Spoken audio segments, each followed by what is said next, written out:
Oh.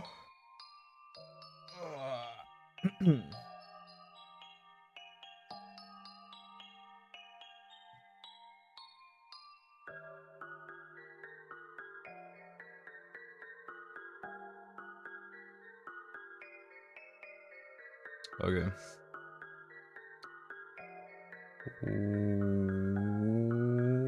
Oh, wait. Do I open or no? Nah. Or yeah. Yeah. A little bit. Oh. Oh. Oh.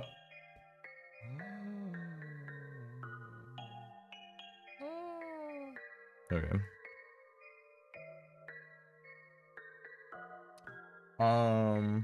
Let's see. Do I keep the music on though? This is such a... The Coffee No Andy and Lele. This song in particular? When you're in the... haha, in the forest. Hiding from the killer. That was cool. I'll play it for a little bit. So... Okay, stop. I don't know if this is true or not. April 1st. A little bit weird. It's probably fake, right? Apparently Rima read it. Like, oh, okay.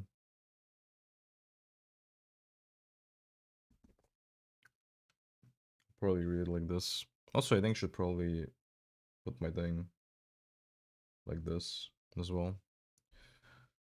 And yeah. Yeah. True. No data. Oh, really? No data. Excellent connection. Oh. I am so curious. Hold up.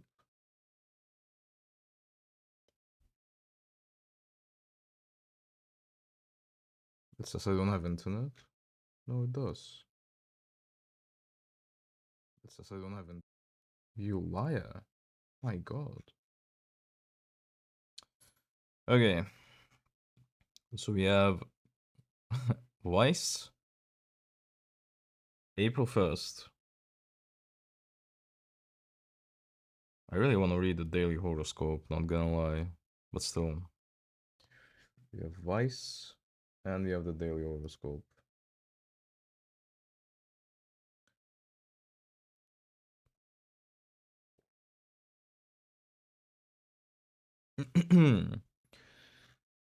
Gen 2 auditions, now open, apply here. Closes on April 30th. So, I really am not qualified for this. I have to be female. You have a history of content creation. Oh, fuck me. Isn't that sad? These VTubers want you in their lewd game. You might want to pass. An opinion piece. Auditions open today for the most popular adult VTuber or LewDtuber voice acting agency, Valor. If you grab one of the 5 converted spots for Gen 2, you might just get the star. Oh, you might just get 2-star in an adult video game. But don't fill out that audition form quite yet. Despite Valor's offer of an 80-20 revenue split, equipment funding, fast popularity, and your very own live 2D model, the agency seems to be stumbling into one controversy after another. Videos by Vice. Valor messed up with trans talent early on. Okay. Valor originally made a splash in the VTuber landscape after the company debuted its announcement in December 2023. So this is 1 year ago.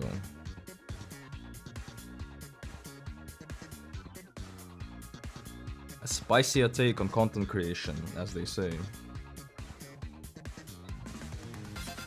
The adult VTuber agency.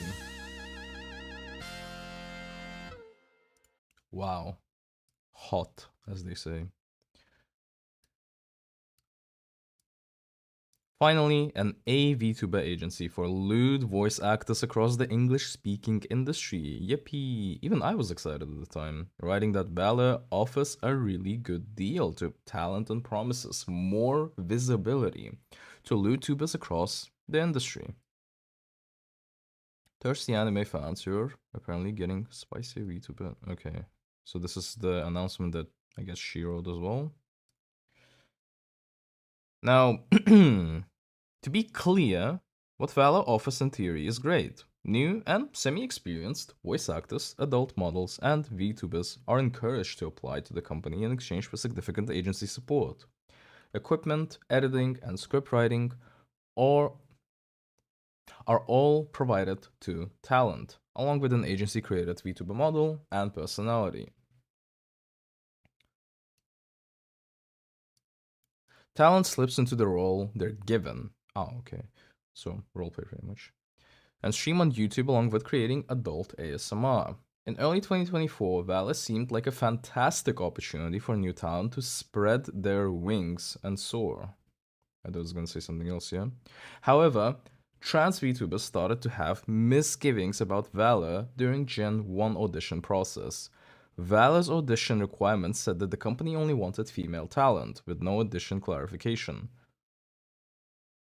Oh my god, did my meme in the beginning of this really did I pre-read all of this? Female can mean a lot of things. It can mean anyone who identifies as a woman. It can also mean someone born with a specific set of genitals. This quickly left the trans VTubers confused. Why female instead of woman? We figured this was just a minor point of linguistic confusion, so a number of us reached out for clarification last year to clear the air, but we never heard back. Not in the emails, not in tweets, nor with a public statement. Nothing. Trans talent quickly feared the worst. Trans women weren't welcome, and Valor was going to dodge the question by leaving the answer murky. Oh god, not lolicon VTubers. I assume this is like a 3-part piece or something. Okay. So, as what everyone will take here, as the side that everyone will take here, I think the question it is kind of interesting because you're essentially given a body of a person, of a character, and whatever. So essentially, this is a stupid philosophical conversation of like, oh, what is a woman? Not from the like a biological sense, obviously here, but more of like, okay, if we're given a role of playing a woman and stuff like that, but nobody wants to hear about it. We're in a culture war at the moment, so trans bad. Yeah, that's pretty much it. Like this is an interesting conversation to be of. Okay. Oh god, not lolicon VTubers. Time passed. Valor finally debuted as Gen 1 models, and Jesus Christ, what the fuck? 1/3 of Gen 1 looks like children. Yes. Children. Screenshot. So this is the child. 140 centimeters, as they say. Children.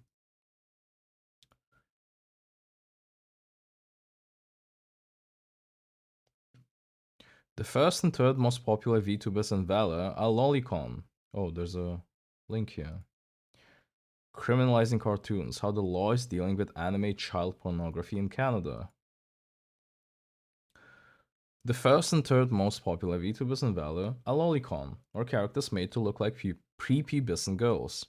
The company calls these models Lollipop, although the agency knows agency's most popular star, it may be so, pretty openly goes around calling herself a lolly. Everyone knows Amy and her follow-up Lollipop star, Icy Snowpaws, are leaning into Lolicon viewership. One Reddit even said he was thankful for that because there is not a whole lot of lolly VTubers that actually heavily lean into that fetish. The agency has 2 lollies at the moment, and it plans to unveil 2 more lollies for Gen 2. That means 33% of Valia will be made up of VTubers that appeal to a desire for underage girls. To be clear, adults are performing these characters. However, these lolly VTubers are creating explicit sexual content as their characters and proudly flaunting it. Um, Amy Bisso's page has adult ASMR with tags such as jerk off from behind, blowjob cleanup, pussy licking, and ass eating. IC creates content with tags such as foot job, femdom, ball sucking, and anal. One sexually suggestive image created by an Amy Bisso fan was purposefully designed to make her model look particularly underage, writing on Twitter that the image is literally illegal in the EU and can't be viewed. Twitter reportedly sent the artist a message warning that the content was banned from the platform in the United Union. I'm sorry, I just woke up. I just woke up. In the European Union for pornography or sexualized content. Amy responded by saying, I'm just too sexy. There's no EU wide ban on lolicon material. However, various European countries have laws that criminalize the sexual depiction of underage characters and artwork. I made a lolly cover of Fortnite Battle Pass. I just.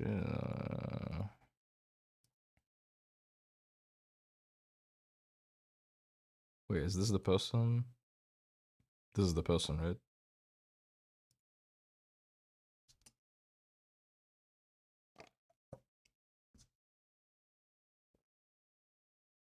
I like Fortnite. I mean, it's 5 o'clock, that's basically nighttime.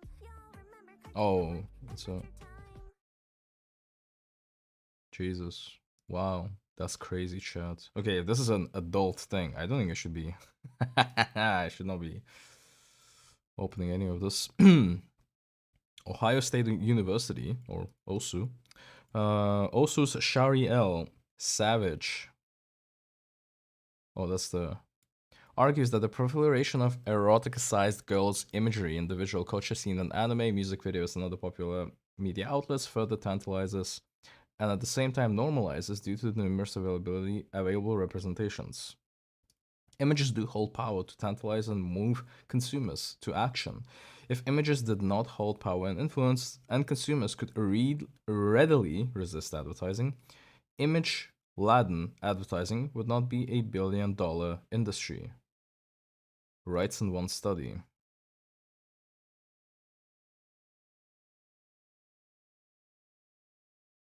I'll be honest with you, I kind of want to read all of this now. See full PDF. Hahaha, get it? Get it? Oh, great.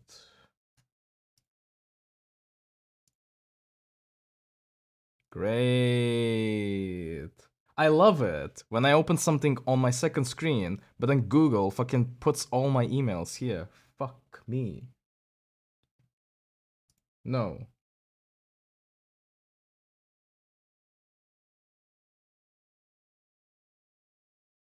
It's so stupid. I actually have to like do this on OBS. Great. There you go. Oh my god. Where is it?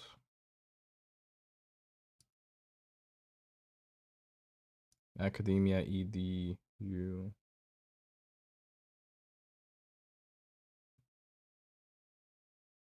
Okay, it's loading. I am a graduate.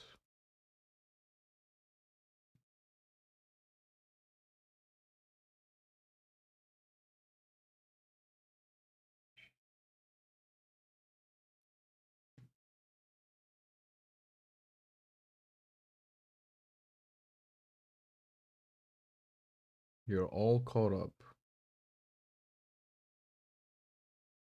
I guess now I can open it. No thanks. Okay. Okay, we have something to read later. I got this. entire thing. I'll go through it after. So his claim is images do hold the power to tantalize and move consumers to action. If images did not hold power and influence, and consumers could readily resist advertising, image-laden advertising would not be a billion-dollar industry. By the way, this is why the thing sex sells. Here's a quote on marketing as well. I mean, it's obvious as fuck. Sexual predators have also convinced children that sex with adults is normal, using images in erotic content to say, this is how you practice with adults. Jesus. Trans girls, I guess you can be a lolly now. A year later, Valia is now... By the way, this is wild as fuck. Like, the framing of this is wild as fuck. Like, these two things are independently correct, but to frame it as a individual thing, I think is insane. Trans girls, I guess you can be a lolly too. A lolly now. A year later, why the fuck am I reading lolly shit? And like, after like the first thing I open on stream. A year later, Valia is now preparing for its Gen 2 audition run, which starts today. Talent are promised with the, quote, exciting opportunity to voice act in a lewd video game, likely performing as the VTuber models created by the adult agency. Along the way, new talent would likely pop up in video games by the agency's viewers. A twin-stick shooter fan game, The Endless Stream, is already out with Gen 1 cast. Now, I'm even afraid to like open shit.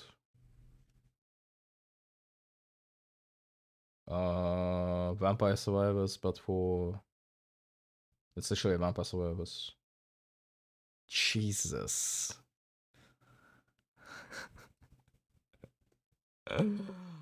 Yep. We're not keeping this world. No, this is gonna get cut.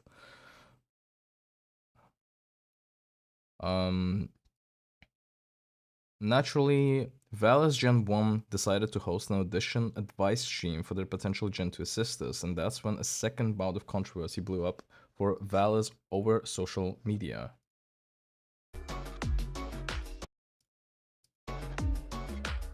So you wanna be a whore, eh?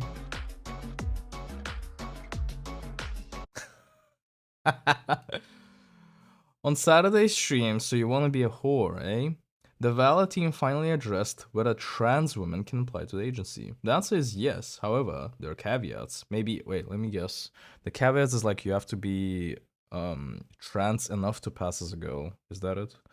Maybe, once again, communication is not Valor's strongest suit. During the stream, talent Shibi Cotton Bum stressed Valor will accept transgender talent as long as they go by female pronouns, live life as a woman, and sound like a woman. Oh, there you go. So, trans-passing. The Gen 1 team laughed as the issue was discussed. At some point, Shibi said transgender talent asking about the issue should shut the fuck up. Wait, so the same person said it.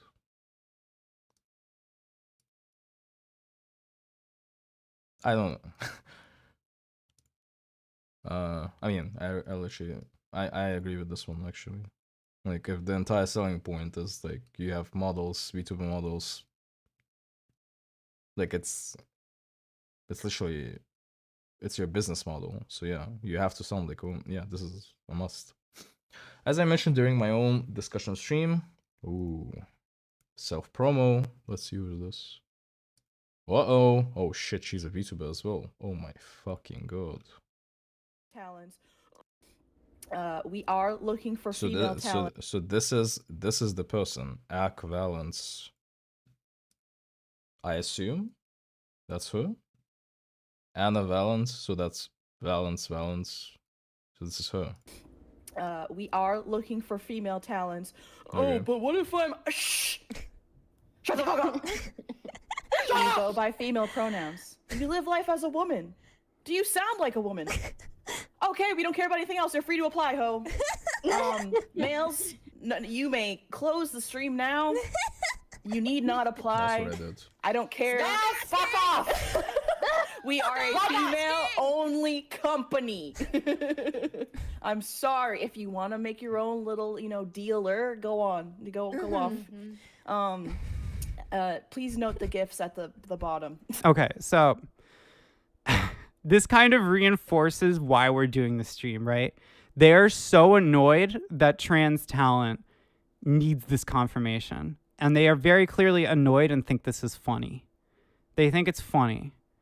And that is so messed up, dude. Like, I'm not... Okay, this is the exact problem, right? Why would I waste my fucking time if, like, they're not taking this seriously and I have to wait until Gen 2 to get an answer? Why did it take this long? And, like, even then, like, very clearly, right?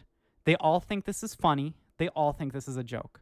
They all think this is silly. They don't take it seriously. People are asking this question not because we want to cause drama. It's because we are trying to figure out whether this is a real business opportunity for us and whether you actually see us as women.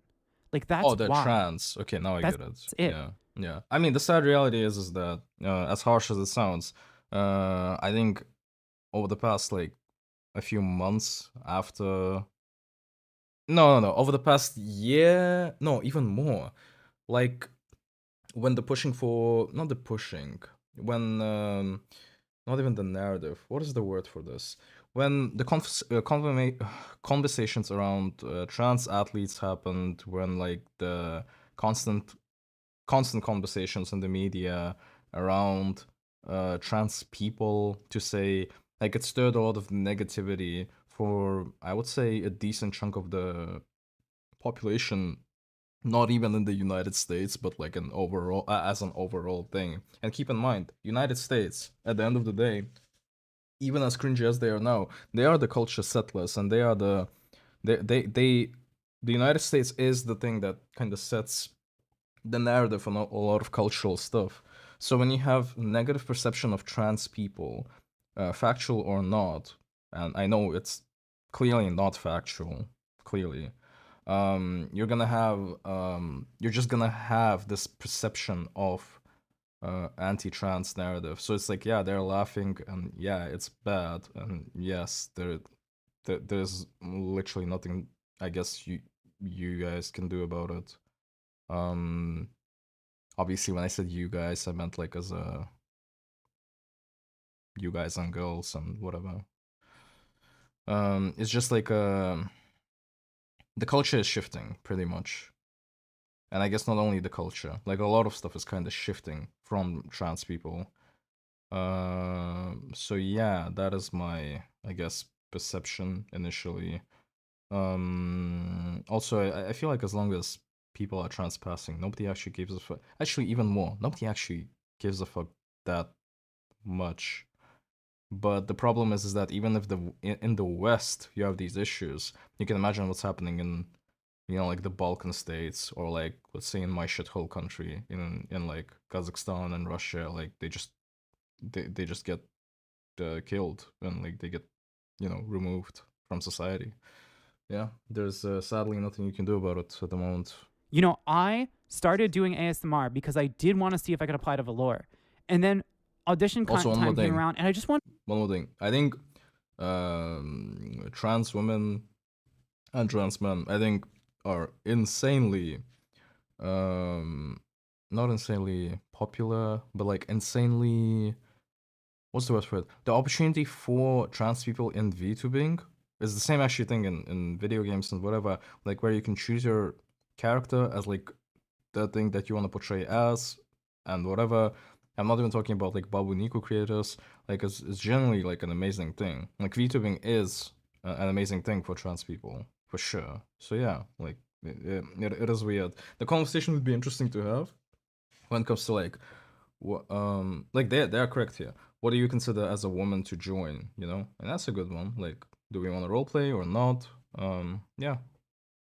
Like I said in the beginning, but the current culture narrative war is like, you have to pass as women, or you have to sound as women, and then obviously the question is like, what do you consider like sound as women? And then like, they will obviously they won't have a philosophical conversation about it. They'll just say, well, if we have to question it, it's probably a bad thing or like whatever. So it's all about perception, and at the end of the day, the majority is correct. Is the framework. To make sure, do I make stuff for my audience? Do I put time into making new ASMR content and streaming and creating video essays? Do I build my independent following, or do I apply to these guys? And me and all these other trans girls didn't get any response. We didn't get anything. And that's why I litigated it publicly, okay? It's not because I dislike Velour. It's not because I'm a hater. Like I said, I want all the talent. Like, I want these talents to succeed. I feel a way about the Lolicon talent, but like even then, like I'm not gonna sit here and like go after like the people behind the funny anime characters. Like I don't have anything against like other sex workers getting their bag, but this is so unprofessional, dude.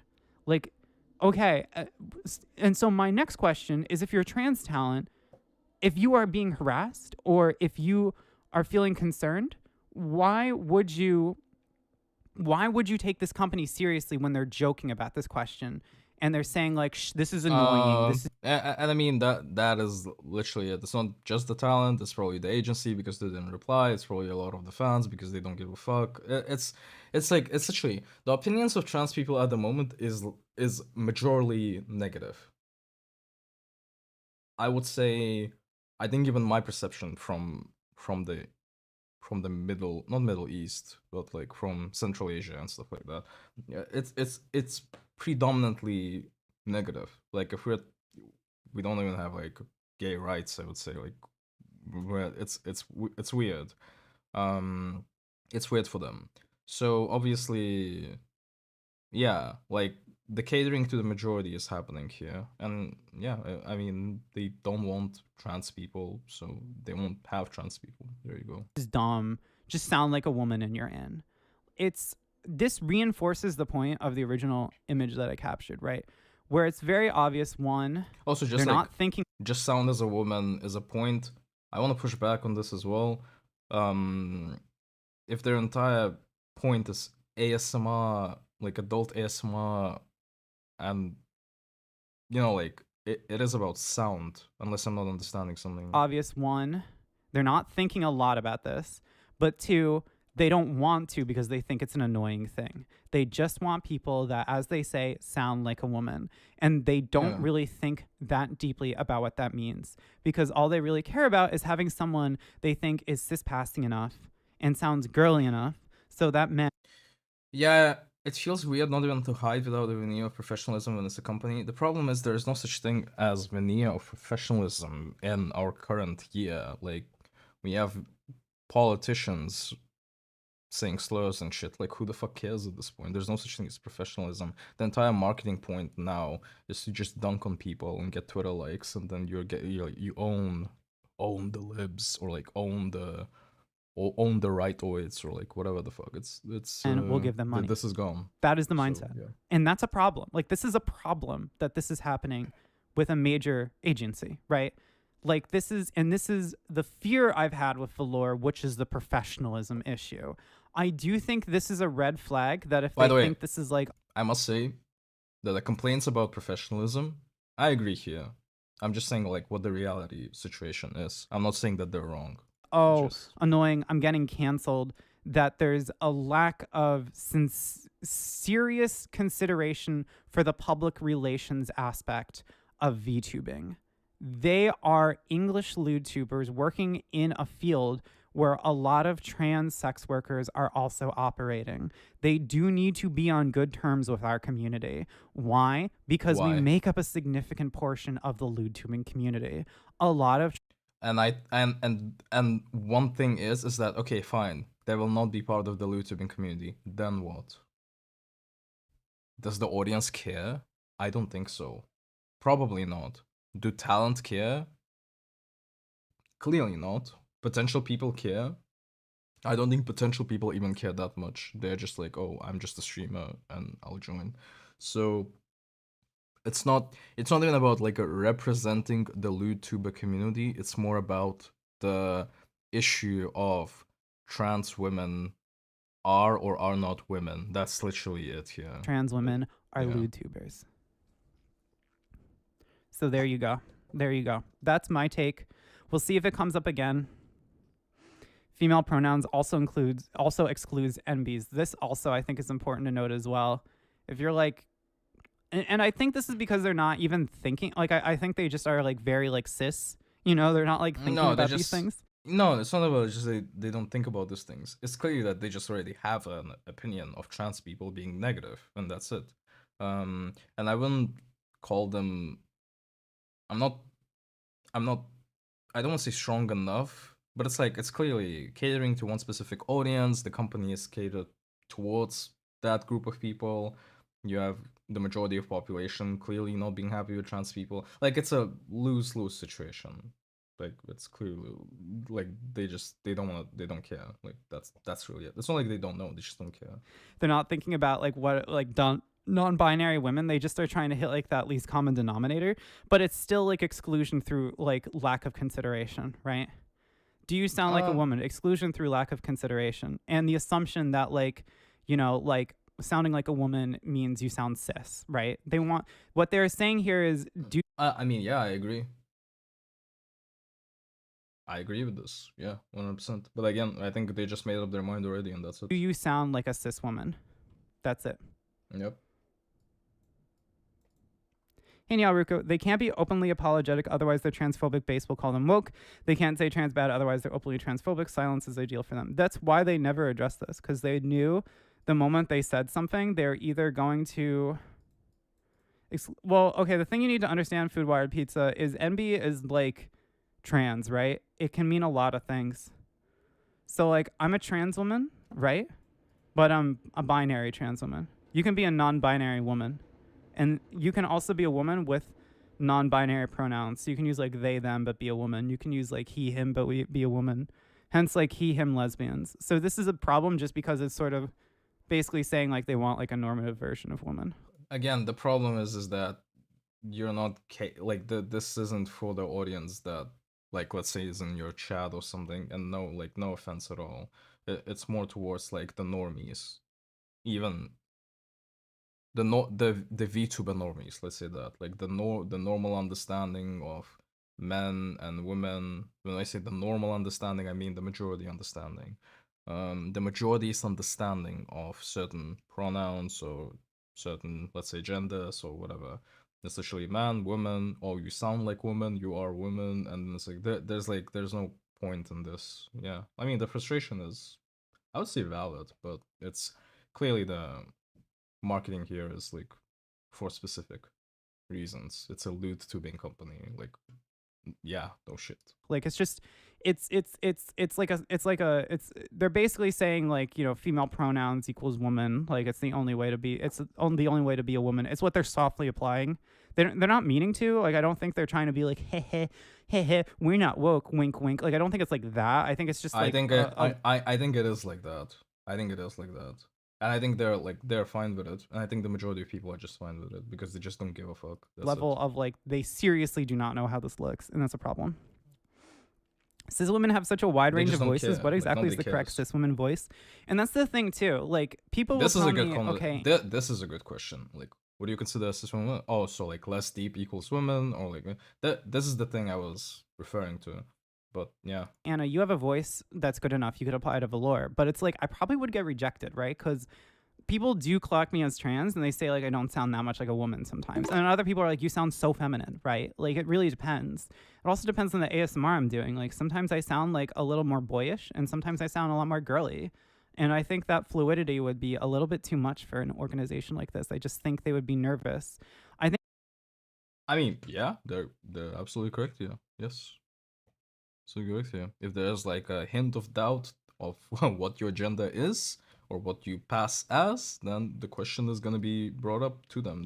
They're gonna be like, wait, well, like this is not. They want like a clear association of the model, which looks female, and the voice, which should sound female. That's why they said sounds like female. Okay.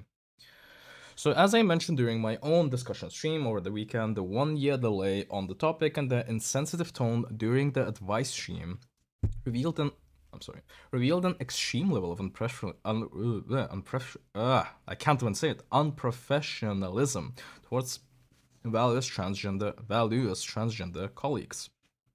For trans talent who considered applying to Valor during Gen 1, at least prior to debut of the aforementioned lolicon models, yeesh. The lack of communication towards trans VTubers was a clear sign that the company was not prepared for the professionalism and maturity required from an adult company. Don't get me wrong, it's great. Valia does in fact allow trans women to work with the team, but even then, its standards are still very strict for trans performers. What does it mean to, quote, sound like a woman? It's women passing, pretty much. Is Valia willing to accept trans women like myself? Even though I have a feminine voice, I'm often clocked as trans during streams and in ASMR comments. Would I lack the right credentials to sound, quote, like a woman? In other words, do they want trans talent or do they want trans women who sound specifically like cis women? It's probably this one, yeah. Trans women who pass for cis women and could, if necessarily, hide their gender identity. Probably, maybe not. It depends on the lore and the meetups and stuff. If there's some sort of IRL interaction. If not, I don't think so. I think Nora Cat kind of proved it. Valiant never clarified these. I'm not saying Nora Cat is trans. That's not what I said. I meant it as like a people care or don't care. It doesn't matter that much. Valiant never clarified these specifics during the stream, essentially putting trans talent right back to square one. How does Vala really feel about trans women? Okay. And then, of course, comes the issue of pronouns and transition. Not every woman uses female pronouns. Cis, trans, and non-binary women commonly use pronouns as she, her. He, him, lesbians are out there, so are women who use they, them, and does it mean to live life as a woman? Do you have to socially transition IRL and present a woman? Do you have to stream with a female presenting model X amount of times? These questions may seem silly and dumb to Val's performance, but they are serious considerations for trans talent in running in VA voice acting business. Auditions take time. More specifically, they take time away from streaming or ASMR. Why work hard on something that will lead to an instant rejection? Ironically, by addressing the controversy poorly, Vala has taken one step forward but two steps back. But I guess trans women can be lollies if they sound feminine enough. If you try hard enough, you might get a trans-inclusive fan who draws fan art for you that's banned in various European countries. Regarding this, they clearly will. This is what Valve will do. They'll read all of this and they'll be like, yeah, okay, no, if you even have to think about stuff like this, then it's probably a rejection. Even though the question here is correct. These questions may sound silly and dumb, but there are serious considerations for trans talent. It's not even about trans talent, it's more about like role playing. Like, how do we see role playing in the VTuber community? Like, is it important to be if you ever heard like the best girl is usually a guy or something, like this has nothing to do with trans. It's more about like, can you play a role? Is this a role playing thing, or rather like I have to be IRL for like to be a girl and stuff like this. It's yeah. Oh, and there's ban on lesbian content. Oh, I mean, oh, okay. Oh yeah, so this is like a full-on allude to being 4 guys as girls. The second and most baffling controversy is Valve's policy on lesbian ASMR, or female for female content. In short, there's female for female ban, as the company has a specific method focusing on appealing to straight men. Yeah, pretty much. When asked whether the company was open to content beyond female to male, Val had Shoni Cuddles said straight up no. Oh, there you go. Okay. I don't understand, what is this piece about? Like they're literally there's literally specific. There's a specific culture and there's a specific group of people that they're targeting, and there's like a clear set at the end of the day. I think if I was trans or something, I would be like, oh yeah, fuck, this is clearly not where I want to be. Just by looking at the replies and by the like, I don't think it's. I mean, maybe I'm not understanding something. I'm okay with not understanding. I'm okay with admitting I don't understand the full context of this. Valor is based on a previous established method that worked fantastically, and I want to ensure that the success of anyone who is willing to take the risk to join under me. Join under the company and share the vision. That is what Valor is going for, Shawnee said. So at this point in time, no, it will always be female for male content, and I can't see that changing at this point in time. So let me get this straight. Erotic content of young girls is fine. Again, they will start questioning what young girl is. The question about lolicon, perception of lolicon, what is art, what is not art, do we consider this, do we consider that, presenting of accusations of projection, accusations of maybe pedophilia and stuff like that from both sides. This is like like when you go into lolicon discussions, it's literally all of it every single time. So again, based on what you want to appeal. But lesbian content goes too far? What? This is particularly strange when you consider the popular. It's not even about lesbian content, it's more about appeal to a specific group of people, of a specific group of demographics. Lolly is fine. This is particularly strange when you consider the popularity of female to female. Simply put, the genre is not only enjoyed by queer women. That is true, actually, but straight men as well. Yep. Men commonly listen to female content for the same reason that men enjoy watching real-life lesbian porn. True. Because it's about two women having sex. This is doubtly the case when it comes to fetish material, like bondage, feederism, giantess, and vor, when the premise is more important than the gender of the performance. 100% true, by the way, all of this. Also, female for female isn't legal in various European countries. That's a plus too. But let's stop talking about men for. Wait, so the implication is that lolly VTubers are not allowed on. The thing is, lolly VTubers is not allowed on Twitch. When I say lolly, I mean like sexualization of lolly is not allowed on Twitch. So they are kind of correct here when it comes to Valor specifically. But let's stop talking about men for a second. Content oriented towards queer women is very important in the ASMR space, thanks to the explosion of female to female and female for asexual content creators on Reddit's Gone Wild Audio is just 5 years' time. Sister subreddit, Saf. Okay. And I can attest to its immense viewership. My most popular audio on the site is Trans Girl for Cis Girl Yandere. Breeding audio. Jesus. To quote an old adage, if you build it, they will come. Wow. No doubt there are more men out there listening to female for male content than there are queer women enjoying female to female. But what makes female to female incorrect for the method, while literal lollies are a-okay? That is right. They are simply a-okay. Yeah, they are simply a-okay. You have to talk to policymakers. That makes no sense. Kinda does, especially when you consider the popularity of female to. It's again probably not as much as like lolly or what you consider as lolly and stuff. At the end of the day, it's about male and female dynamics. General among listeners, even in the spaces where F4F and F4A are highly disliked, it's not uncommon to see listeners request an occasional lesbian pairing with the talent. Boys want to watch girls kiss. And it's an open secret that a lot of the Valor talent are queer women. At the bare minimum, bring on talent for a female to female focused model or something. It would do numbers. Don't expect me to play that lewd game. Such is the case for Valor, the adult VTuber agency that continues to disappoint. As for the lewd game in the works, Gen 2 editions open today. If you want to play as one of the 3 remaining non-lolly talents, the opportunity is yours. But things are not looking particularly flattering for the world's first EN LewTuber agency. The lack of professionalism, the lack of sensitivity, and the fans drawing illegal content, why bother?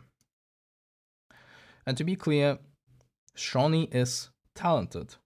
I have a lot of... So Shawnee is the CEO. I have a lot of love for Mercy as a fellow yandere myself, and I do legitimately enjoy Shibi and her content. But even though I want the best for the girls piloting two non-lolly models, I can't support what's going on at Valor in good faith, nor do I think their either should apply for Gen 2. Even if you want to be in the loot video game really, really badly. So that is the Vampire Survivors, which I won't be playing if there's lolly content. TLDR, just make 33% of the company Fura. Okay. I thought this would be something more about like policy, content creation, moderation, something more about maybe ethics and stuff. I mean, to be fair, ethics are discussed here. Again, I think I gave all my opinions here. It's literally, you have like an appeal of style, of demographics and stuff like that. There's literally nothing you can do. You can't. People see something, hear something, they assume something, and that's how it works. So yeah.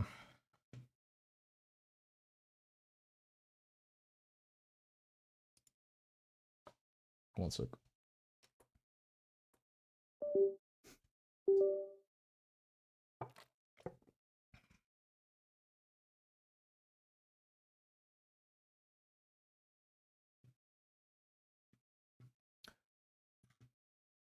Okay. And what did she say though?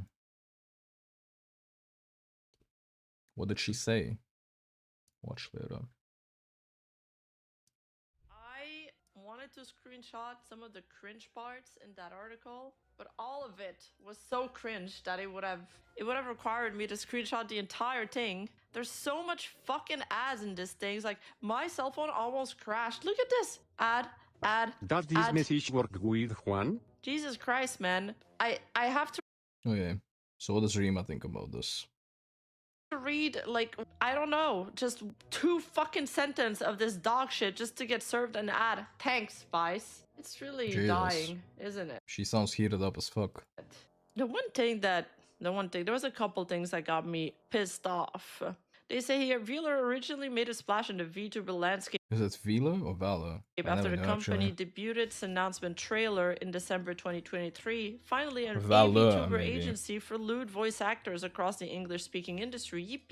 Even I was excited at the time, writing that Wheeler offers a really good deal to talents and promises more visibility to LewdTubers across the industry. To be clear, what Wheeler offers in theory is great. Maybe New it and is Wheeler. semi-experienced voice actors, adult models, and VTubers are encouraged to apply It to is the time to company, get a browser. along with an agency-created VTuber model and personality. Talent slips into the role they've given and stream on YouTube, along with creating adult ASMR. In early 2024, Wheeler seemed like a fantastic opportunity for new talent to spread their wings and soar. But, however, trans VTubers started to have misgivings about Wheeler during the Gen 1 edition. See how she's talking about VTubers in general when I am literally plugged into the VTubing community. I have never seen anybody complain. Yeah, I already have a problem with this sentence. However, trans VTubers starting to have misgivings about Wheeler during the Gen 1 edition process. I didn't see any trans VTubers complain.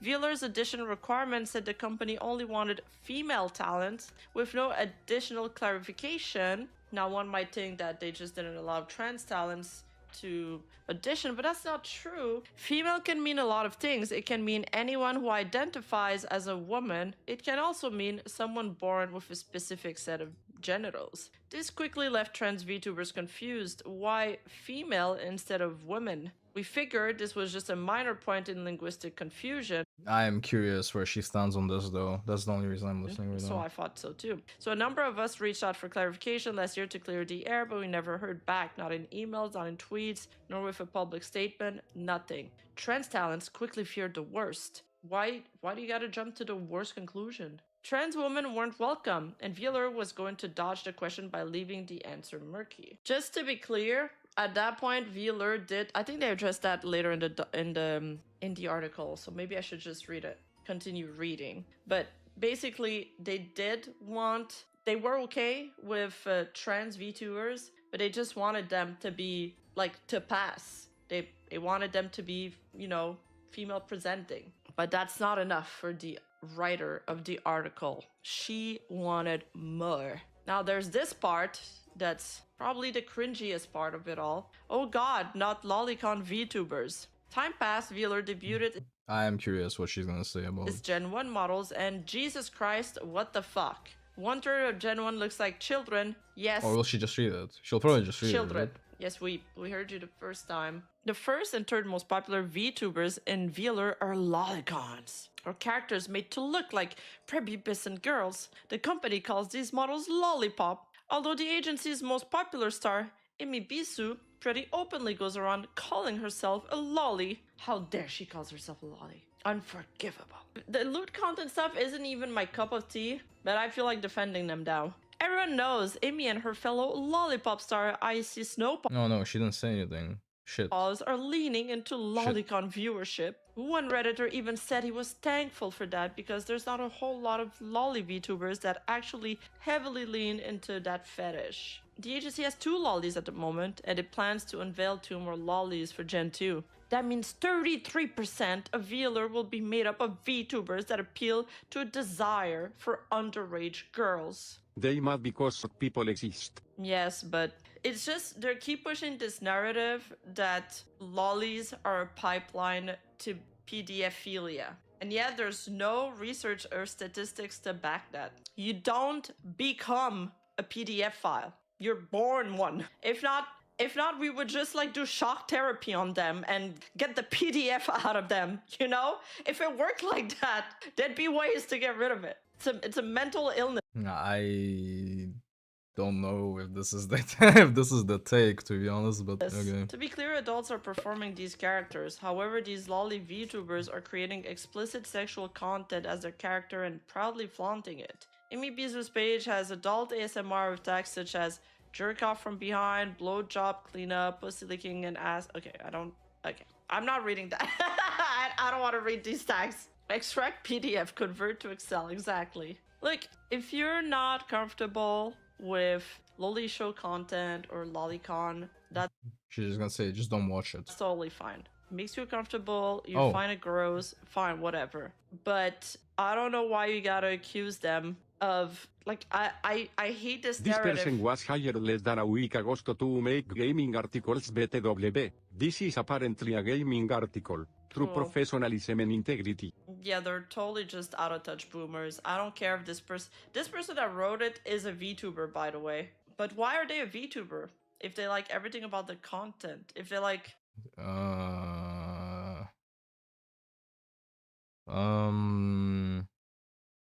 I don't think this is a take. You can be something.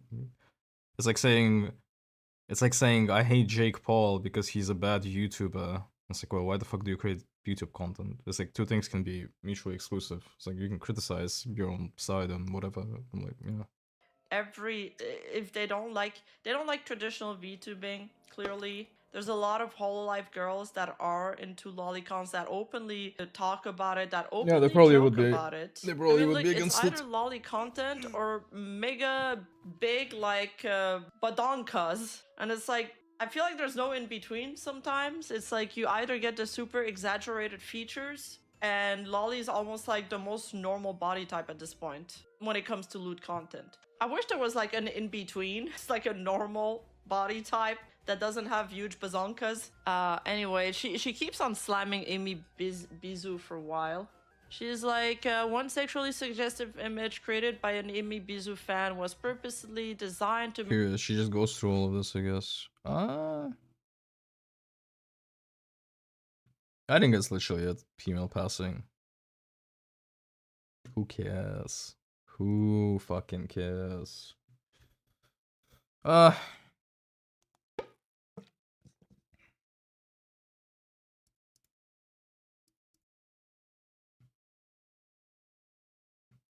Where's my factory? I need shit to do. Stuff needs to grow.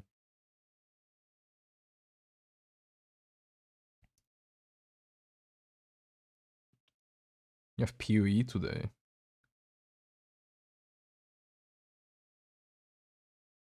Why is he playing Dota? Hold up.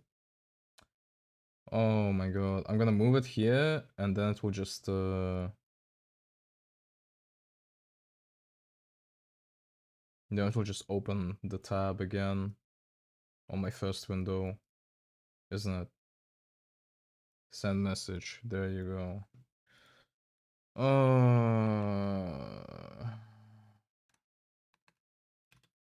Dota drop a patch. Oh, why are you playing it again?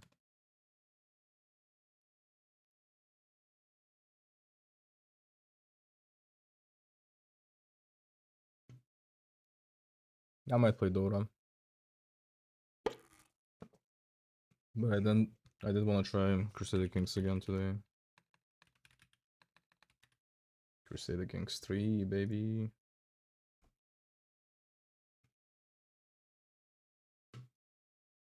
And now it's gonna launch on my second screen. Oh no. They had some sort of update and like updates coming, so. Ooh. Okay.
Why is CK3 loading so long? What the fuck? What am I whoa, what am I booting up right now?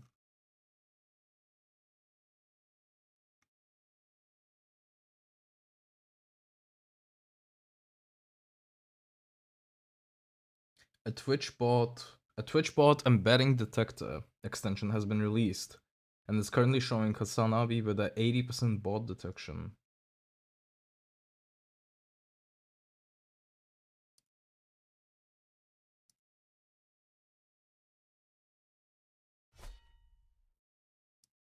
Okay. We start new game. Play as any ruler in 1870. Okay. Let's create someone. Someone bad. Someone bad. Bad as fuck. Who do we... The most based ones are in here, by the way. This guy's based as hell, but still.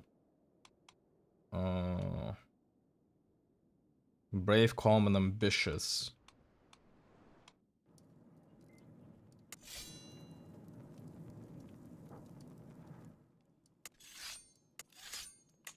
Didn't this... Okay, I was about to say, didn't this game have like music and stuff? What do I even do here? We definitely need to go Asatru, that's for sure.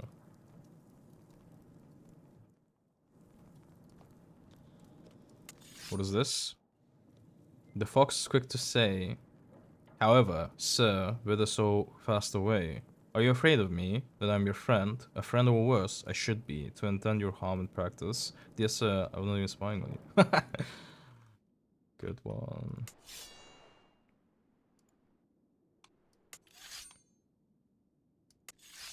Not even sure. Where do I go here? There was like a guy who could take over everything here. But fuck it, let's go. Where do I even go here?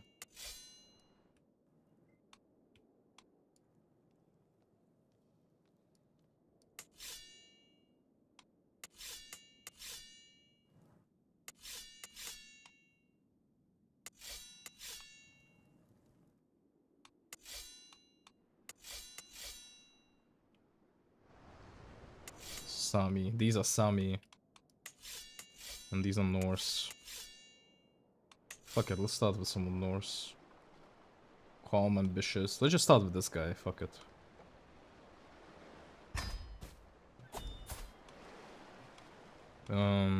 This guy's like my typical start point as well, usually. I'll see how long I'll play. Don't really feel like much. Also what, I mean, obviously we go with chivalry probably with prowess, advantage. I just want to conquer as fast as possible all of this. You're not employing personal physicians. Jesus. Gaudi. Look at this fucking guy. Holy shit. What is my court? Oh, everything changed here. Court positions. Master of the Hunt. Council. So my Gaudi is literally this guy. We have... But my Gaudi is also... We don't have anyone. Your cousin is Steward. And then we have Spy Master, and this is the worst. This is the worst guy I can ever find for my Marshal and Champion.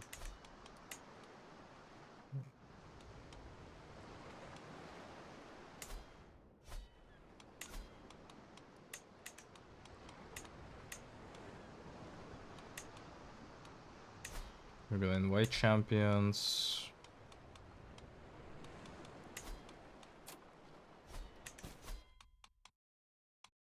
Settings, audio.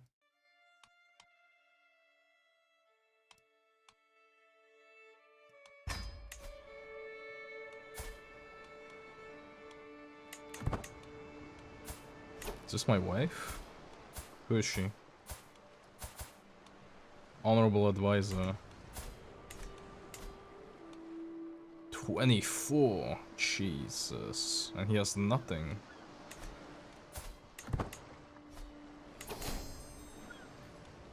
Who's this guy? 12. Let's yeah, they changed a lot here.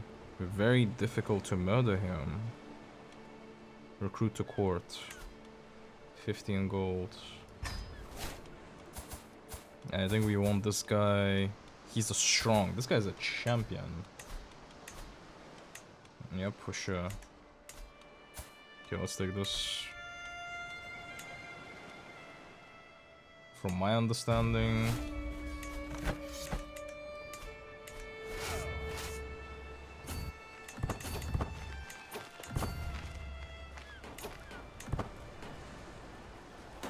he's not even fighting it. 40 years old. Arranged marriage between who? Who's this guy?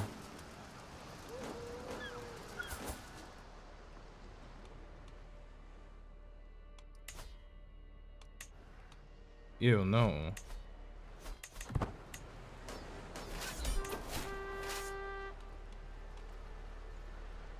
Is this the same thing? Negotiate release? Offer peace? Loses... I lose dread. Oh, they balanced it out, huh?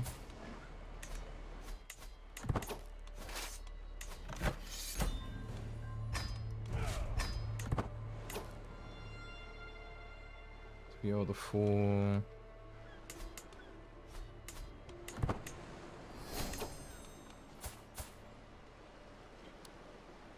Jesus Christ.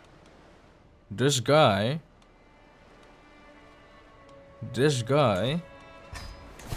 should 100% be this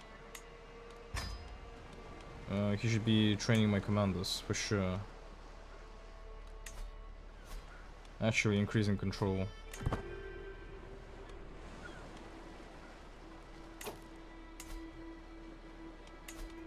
I don't think I want any concubines. My wife is 38. Wait, is this my wife? Really? My wife is 18. Okay, time to get some babies up. Because I'm also 18.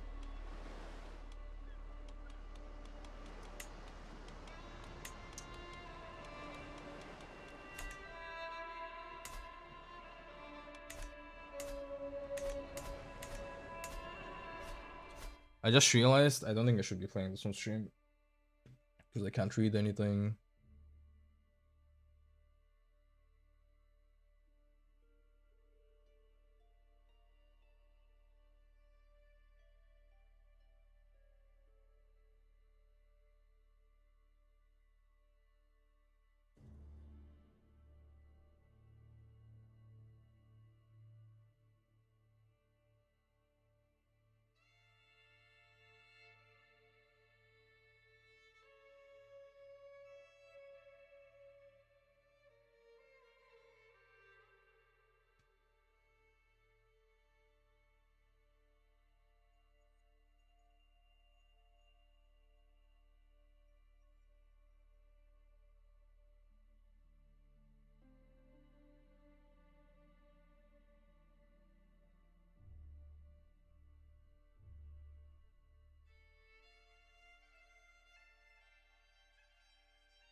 Leaked financials show no record of Kai Cenat funding the Nigerian school he promised.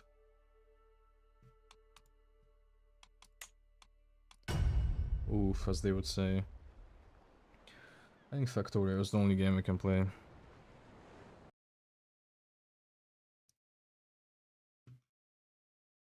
Stick to one thing at the same time.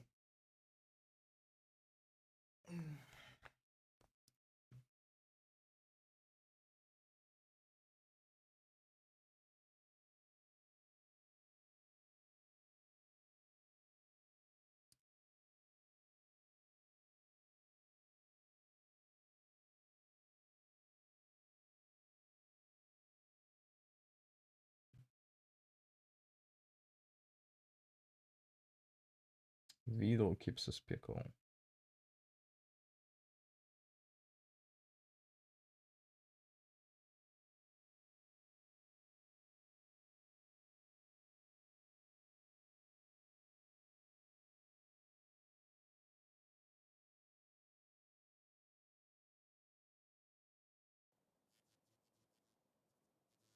I miss my news and news. I hate everything.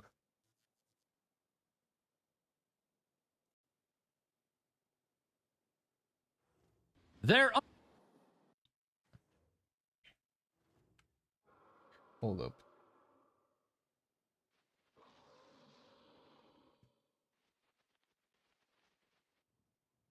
Under attack. They are under attack.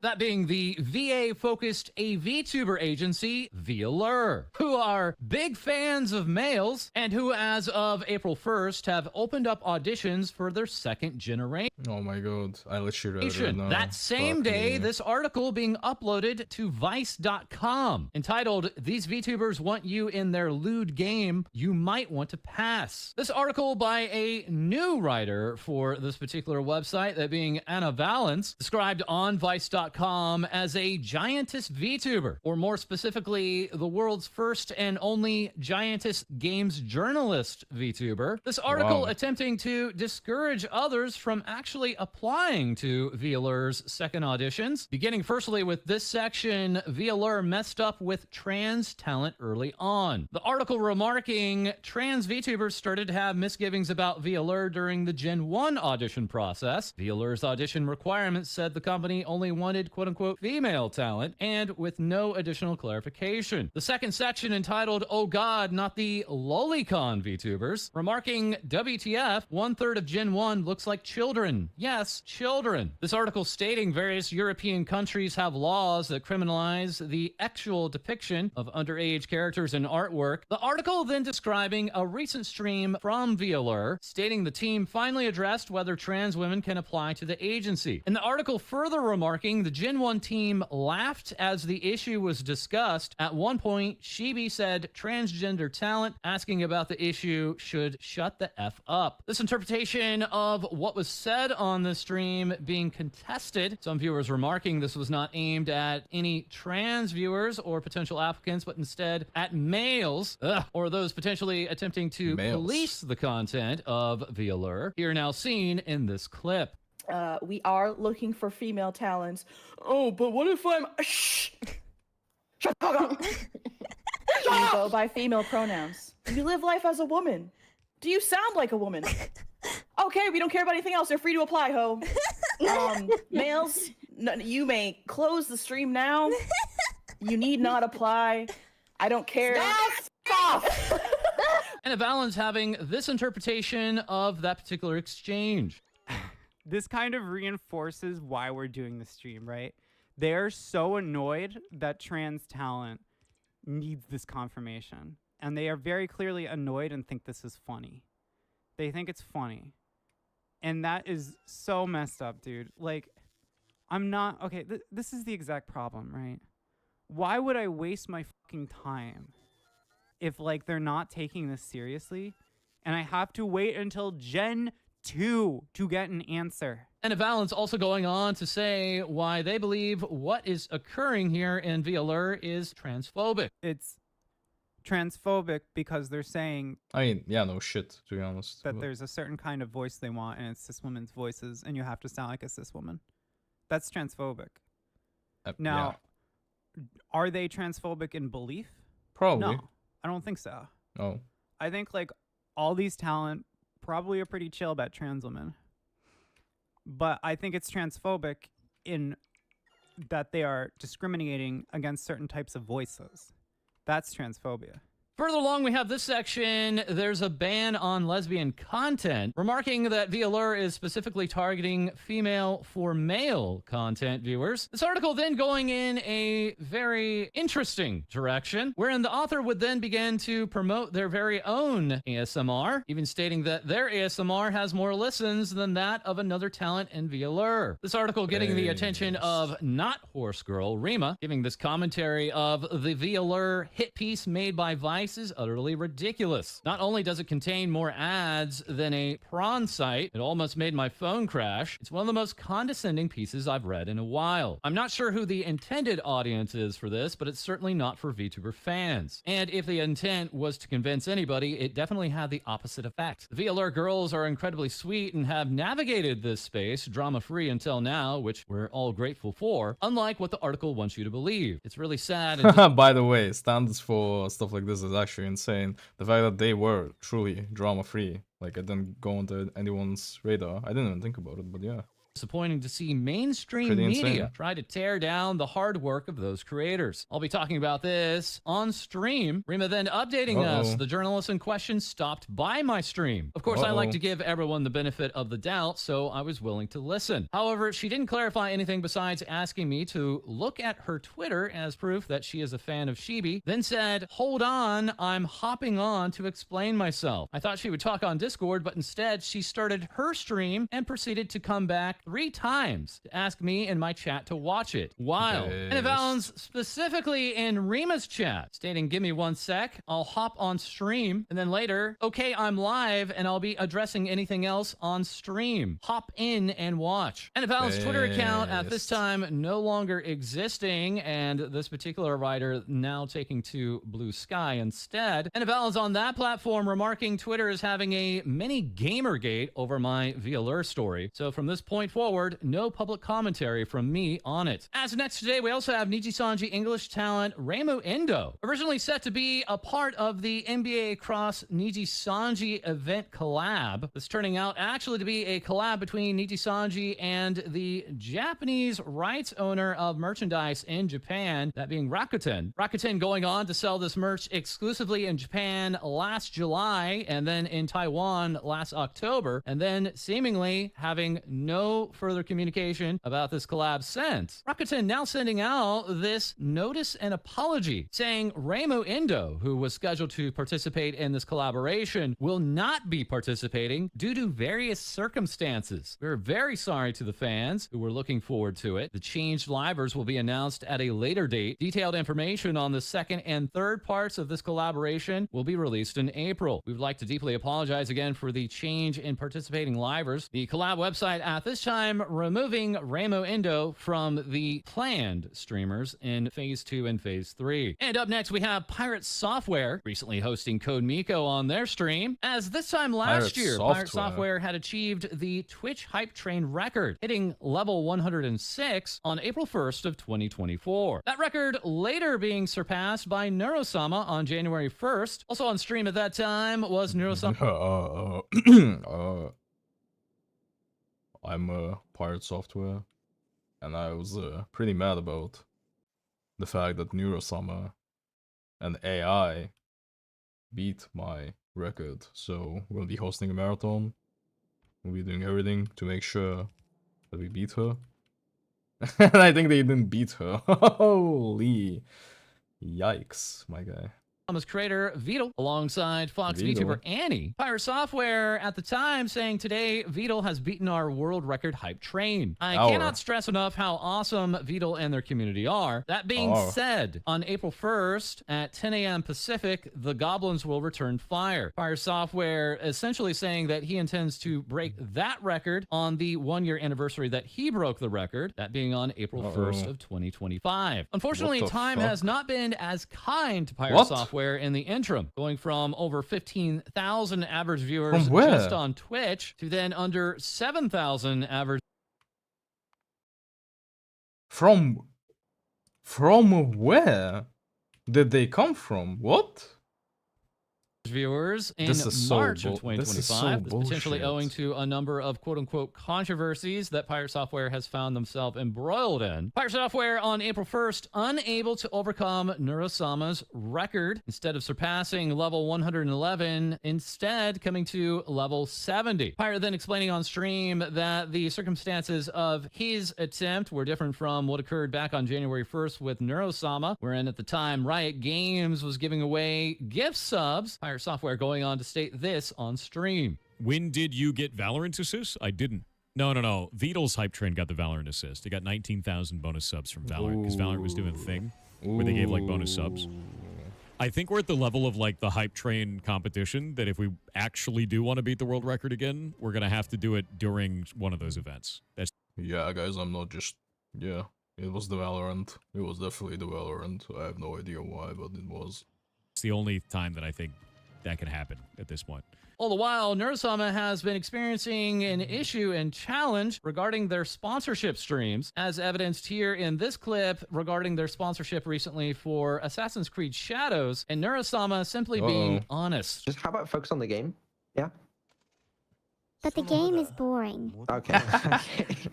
This is a sponsored stream. Pay attention. Oh gee golly gosh. I'm really interested in this game. I'm definitely not just pretending for a sponsorship.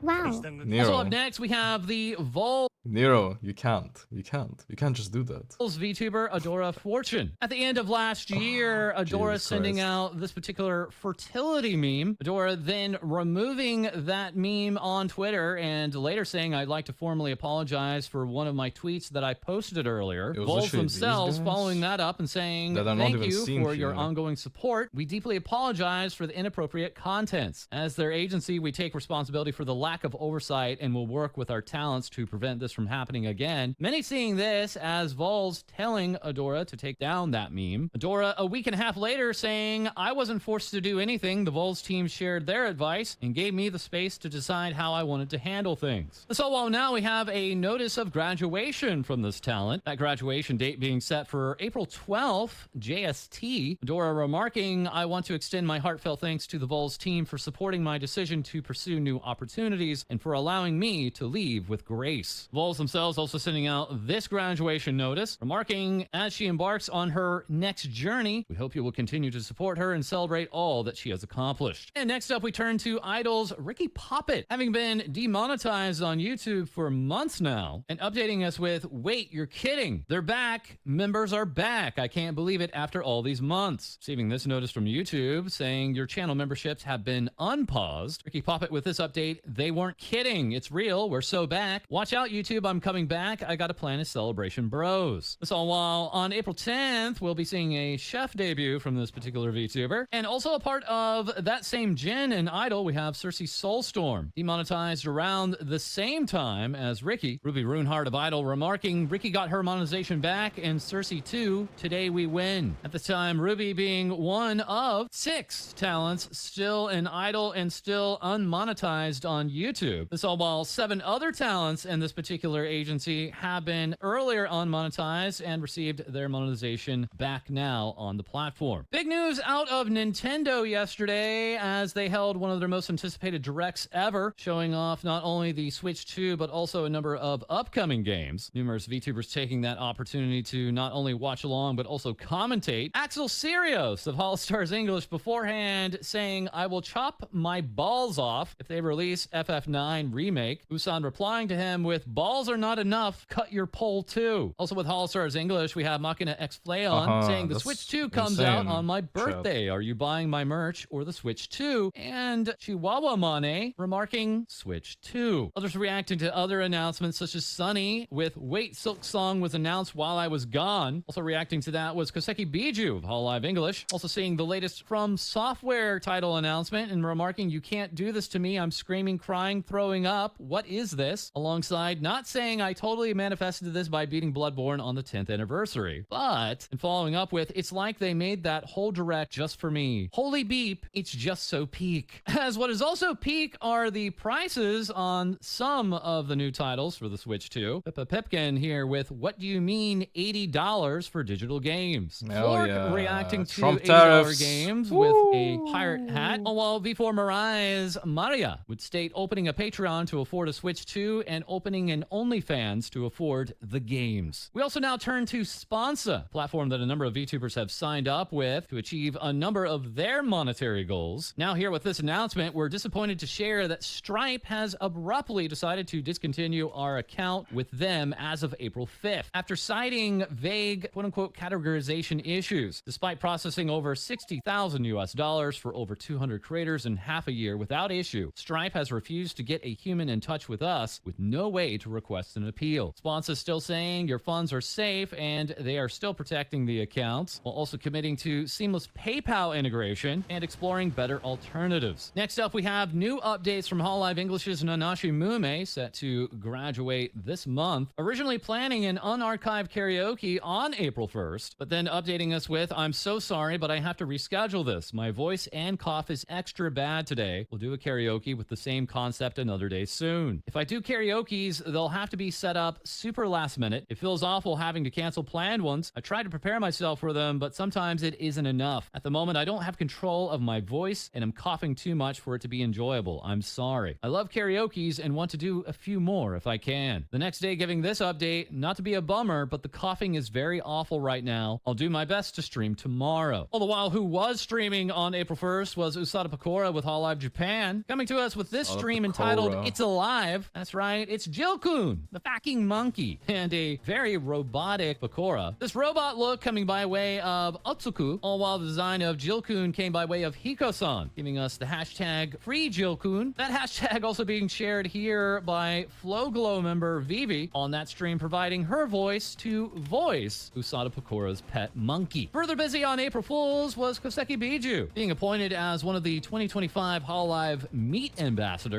and on that day holding a totally normal unarchived karaoke. A karaoke that she would hold out of a toilet bowl and also imitating the voice of Ninamai Inanis of Hololive English. Koseki Biju earlier setting up different settings on her Go XLR and finding that one of them made her sound eerily similar to her senpai, taking the opportunity on April Fools to Koseki pull out Biju. that voice on stream. This all while Okay, I Bibu think would I'm also be a actually part screwed of now. this new cover song reveal. This cover performed by all of the members in Hololive Advent, and appropriately making all of the members muscle bound. screwed. That music video creator Ludicano here celebrating. Koseki Biju replying, "You cooked a full course with 5 appetizers, 5 entrees, 5 desserts, 5 drinks, 5 snacks, 5 chicken nuggies. Thank you for the meal." Ludicano also showing off a look at the stream, which Fuumoko unfortunately could not attend. But as seen within the music video and elsewhere, Hololive Production English is now here with the VR Chat World Reveal, saying, "Jump into VR Chat, lift some weights, and enjoy some Battle Royale. Don't worry, Poki should still have some potions," giving us this Muscle Advent Boot Camp world. Further along with Hololive English, we have Maury Calliope, now part of the Hololive English Family Mart collab, and revealing even more guest members for her upcoming April 4th concert. Those now joining will be both Iris and Heikos Bells, alongside Hosho Marine and the Tokyo Tower herself, Tokiyama Toa. Callie tonight at 7 p.m. Pacific and 10 p.m. Eastern, hosting her very own countdown with some news. All while alongside, we have Hololive Indonesia's Ayundo Risu. On April Fool's, giving us this Risu switch. That's right, it's Wisu. Ayundo Risu tweeting out, "Thank you for accompanying my little sister today. She's very happy, and now she sleeps soundly." This all while Hololive Indonesia is preparing for their anniversary just days away, hyping it up and saying, "See you in our 3D Live." All the while, we also received April Fool's shenanigans from V Shoujo, providing us a multi-member music video of Never Gonna Give You Up. Newbie is pro with this announcement. I was commissioned to make a whole music video for V Shoujo, even giving us the references of all 17 characters from the video. As then the next day, we have Do Not Peak Entertainment remarking, "We've got a full table today." Join Iron Mouse, Sea-Dog VA, Matt Mercer, and Tormented by Gnomes, and multiple special guests to raise money for the Immunodeficiency Foundation. Iron Mouse afterwards saying, "Thank you all so much for all the incredible support today. I had so much fun playing with all my friends. We raised $39,000. Thank you so much, Matt Mercer and Sea-Dog VA, for joining me, and thank you all so much for watching." Matt Mercer responding, "The absolute pleasure was mine. Your community is brilliant." And further with V That Shoujo, is we have Matara crazy, Khan man. providing us with this very Howdy. insightful tweet on April Fool's and this very insightful hour-long stream where she simply said only this.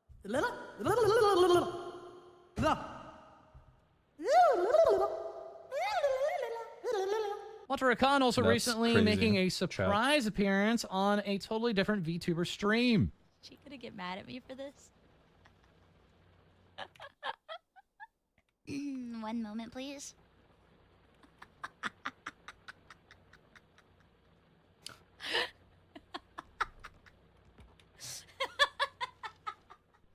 Say the thing. Hi, honeys. Oh, I'm Matara Khan. Also having fun on the day was Doki Bird, really taking these screenshots of Doki on her April 1st stream and saying, "I'm Die, thank you forever." As making yours truly's heart skip a beat was Rocky Kazuki on the day of tweeting out, "Twitter likes are public again." Then replying and saying, "You are the fool," all while who was That's not fair. I'm watching this on 4th of I was about not to check. fooling on the day was FaZe Connect's Kamachi Ponko, providing us with this look and saying, "Biko is here." Cringe. Kino here, remarking, "I tailored the Biko outfit for FaZe Connect's Kamachi Ponko. Biko, Biko, Biko." All while we have an update regarding FaZe Connect's on hiatus talent, Hikanari Hina, tweeting this out and saying, "See you soon, April 9th, 2025. Potentially giving us a hint that she will be returning soon. FaZe Connect on April 1st, also letting us know of this new cover release from both Tenma and Peppa of It's a Wonderful Cat Life. Oh, while the next day, Urika of FaZe Connect would celebrate her birthday with this totally normal birthday celebration stream and the hashtag UruBirth2025. Also on April Fools, we had Nimi Nightmare bringing us her very first sponsored ASMR stream, that being for the Toledo Sparkling Water brand, and giving us such natural flavors like turkey. Also on that day, we have Chibi revealing that she was actually running the Mythic Talent Twitter account the entire time. Ew, what? What? Sparkling water with turkey flavor? What the fuck? It's like drinking grease or Toledo something. Sparkling Water brand, and giving us such natural flavors like turkey. Also on that day, My we have Chibi God. revealing that she was actually running the Where Mythic can I buy Talent this? Twitter account the entire time, and further on Chibi's Yerdoki, giving us a very different, serious, and very unfitting look for the day. Further celebrating April Fools was Sender, the Hellhound Wolf. Okay, April Fool stuff. Jesus. Ugh. Ugh. Ugh. Not achieving major milestones. Not achieving major milestones. Near 30 years old. All of my peers are fast reaching milestones in life that most humans do hit. And it's very humbling to watch these milestones get hit and still not be hitting them myself. Wow. And it went from the people She says as a successful VTuber, by the way. older than me hitting them and watching and waiting for my turn to my peers hitting them and watching and waiting for my turn, and now my younger sister and some of the younger peers, and Probably someone getting married and someone graduating. Yep. now whatnot, teenagers are hitting those milestones, and I'm climbing up to 30, and Climbing up to 30. well, I don't own a car. I'm working towards it. I don't Cleans have the my car. full driver's license. I have my learners, but almost 30, don't have my license. I'm working on it, but don't have those milestones. Barely graduated university. Barely. Graduated high school, but I graduated very late. I had to retake grade 11 twice. And so, again, that was another instance of people Getting ahead. eclipsing my time. Wow. Like, people might say that I'm like a late bloomer, but like, hell, I've it's kind of a joke on this channel that I'm a virgin, but genuinely that's just like another milestone that it's not even about wanting to have sex. Honestly, It's about having the check mark, she's about to say. Because my friend literally said this once. it's not even like it's probably going to be this magical feeling, right? Like everything I've heard from people is that it's mid at best, right? Unless you're like, Honestly, it's mid at best. It's not like a wow thing. It's literally whatever. Nobody cares about like having sex. It's weird. somebody obsessed with sex, right? But Yeah, like, the obsession of it is just it's more like nobody cares. it's a milestone. Yes, it is a milestone. Yeah, it's literally what my friend told me. First time doing stuff, you Something. know? Yeah. And then my argument to that was like, I guess you're right. Yeah. And Because I couldn't really say anything back. It's like, it's yeah, just like well, another I way I've guess. been left behind. At what point does it become pathetic? Like some people like wear it as a badge of honor that they've maintained virginity for a long time, but some people some of those people it's an active choice, you know?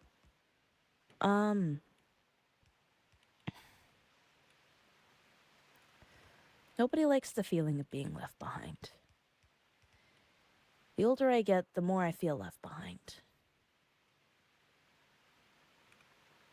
I think the worst part about it, though, is when I try to tell somebody about how I feel left behind. And it's like, oh, you still have time. Oh, don't worry. Hey, life gets better later. And it's like, it sounds condescending. And Is this what she's gonna say? they very glibly brush me off. Yeah. Right? Like, Yeah. Yeah. they very It's like not that dismissively go, oh, but serious. you've achieved this. Oh, but you've done that. Like And what? It's just like, Literally what I said as well. It's like, oh, you have like a VTuber channel. Like, who cares? yeah, I've done this thing and that thing, but that I don't value it still as has much nothing as. to do with the fact that Yep. I have not achieved the specific things that I came to you to talk about, you know? Yep. It just sounds like you don't want to handle what I What I have to say. brought to you, Yep. and you're looking for a quick exit out of the conversation. That is true. It does sound dismissive, like fully. I didn't even think about it like that, That's but why yeah. I don't talk to people anymore, really. It's why I don't give people my problems, because they never provide solutions.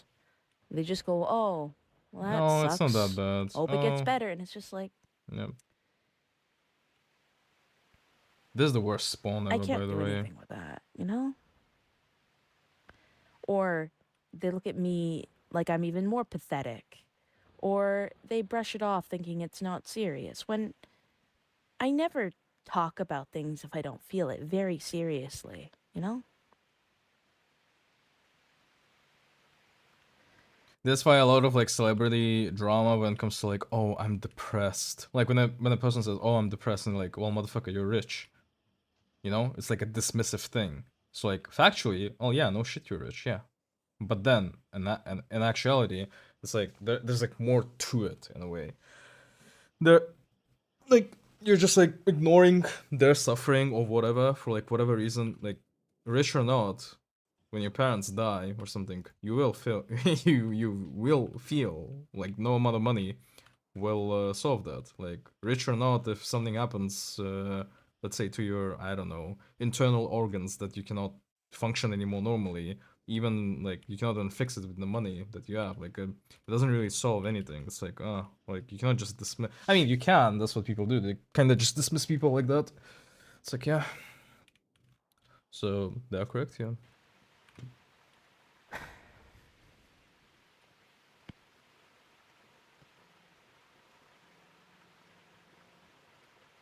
I think this is genuinely very much so why I relate to guys, you know, more often than I relate to girls. Now you see, because guys are also unheard of, and guys can also explain their issues and stuff like that. Because all of the women in my life hit these milestones almost immediately.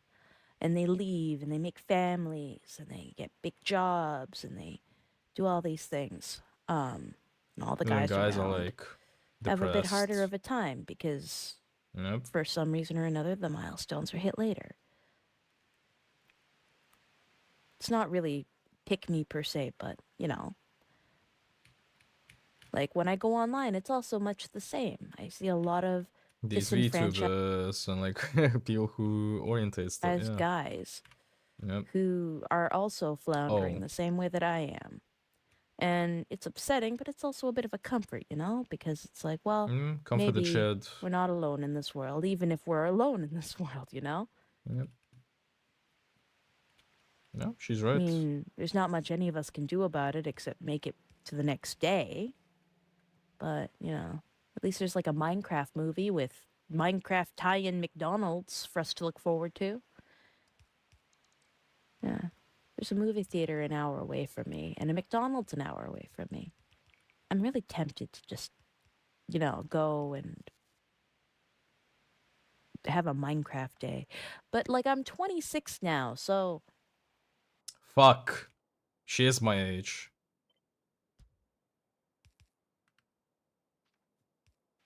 That doesn't really help with me trying to achieve milestones, so maybe not.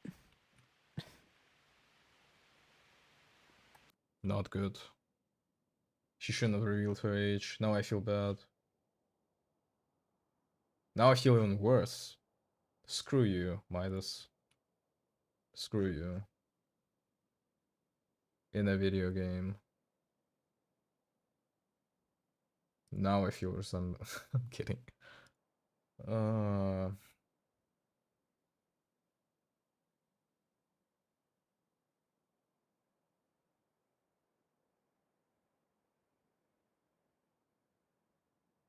It wasn't shyness, it was autism.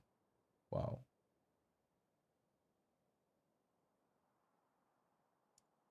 Our Solo Leveling Season 2's finale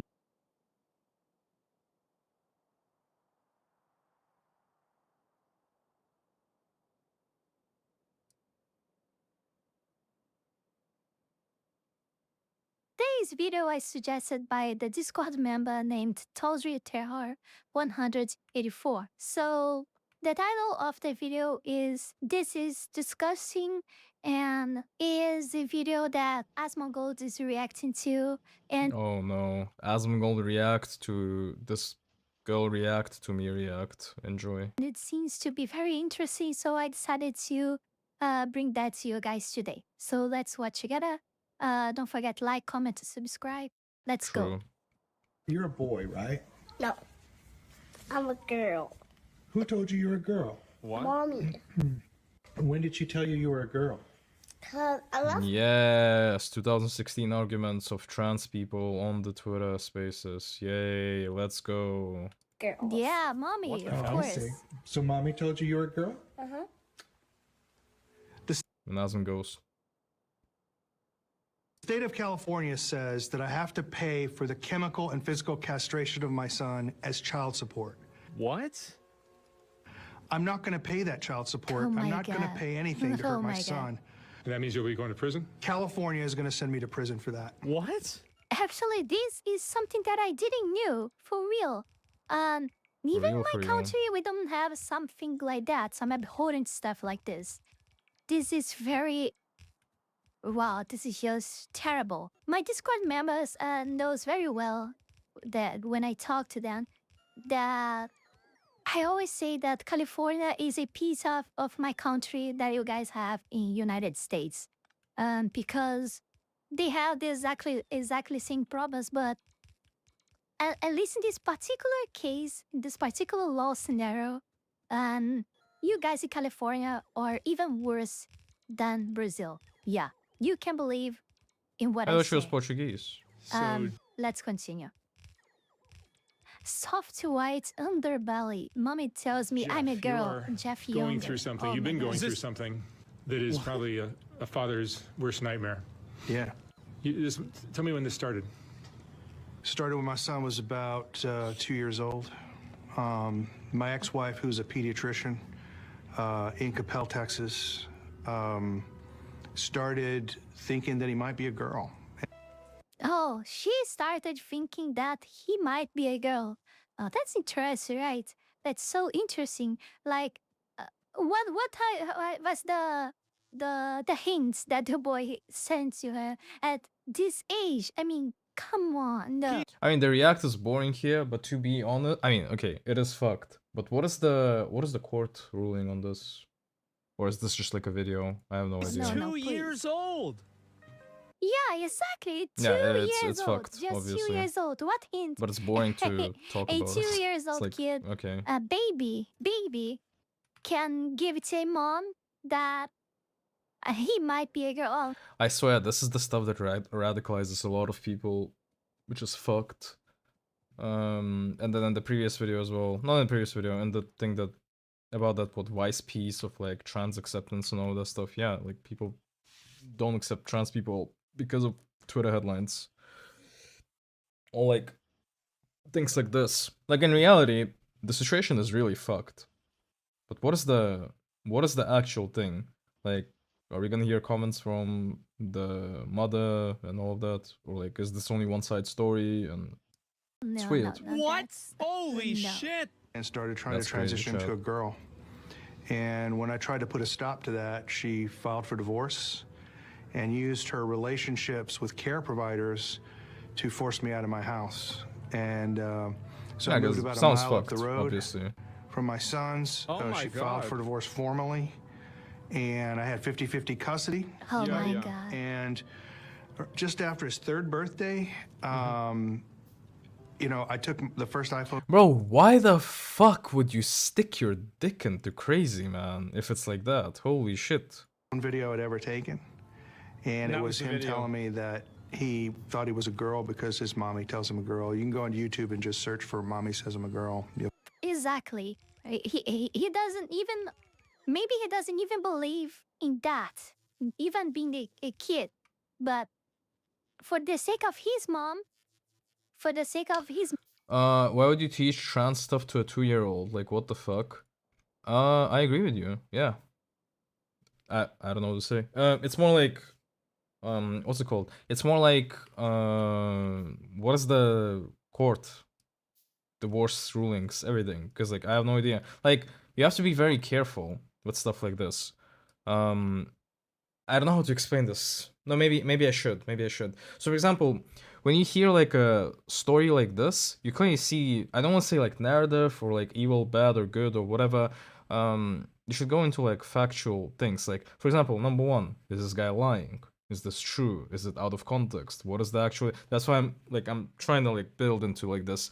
Yeah, the situation presented is bad, but what is the thing itself? Like now at the moment, I don't trust anything on the internet at all. Like it's very difficult for me to, like we have AI generated videos. I'm not saying this is AI generated. What I'm saying is that it's difficult to base your opinions on like things like this from like a narrative perspective of like one side. That's it. And I think that's fair. But to your point, is like, why would you even say that? Yeah, true, I agree. But again, I don't know. I just don't know. He's doing that. This is. It's fucked. Yeah. That is terrifying. That is grooming. Yeah, that is grooming. This is grooming. This is evil. This is devilish. I don't have a word for this. Yeah, Come true. on. Man, like True. how is a parent trying my to God. like groom their kid into being trans at 2 and 3 years old? That's insane. It sounds insane to the point where like I don't think this is true, and if this is true, this is fucked up, obviously. This but is I just don't know. crazy. Maybe I should Her look in it jail. up. Yes, That's this is really nuts. insane. That's Look at the video really now. totally What's the insane. beginning of this? Like, just like go back like literally 1 minute in the VOD and you'll What see the it. fuck is This going is wrong with nuts. society? Yeah. I agree. A lot of bad stuff is happening in society, but She we just was don't telling know. him things like, you know, she would put him into timeout and say, "Don't be a boy. The monsters only eat boys," and weird things like this. Again, like, is this true? Is this Bro. like, are they? Bro, how do you let this happen? Yeah, this that's is fucked. insane.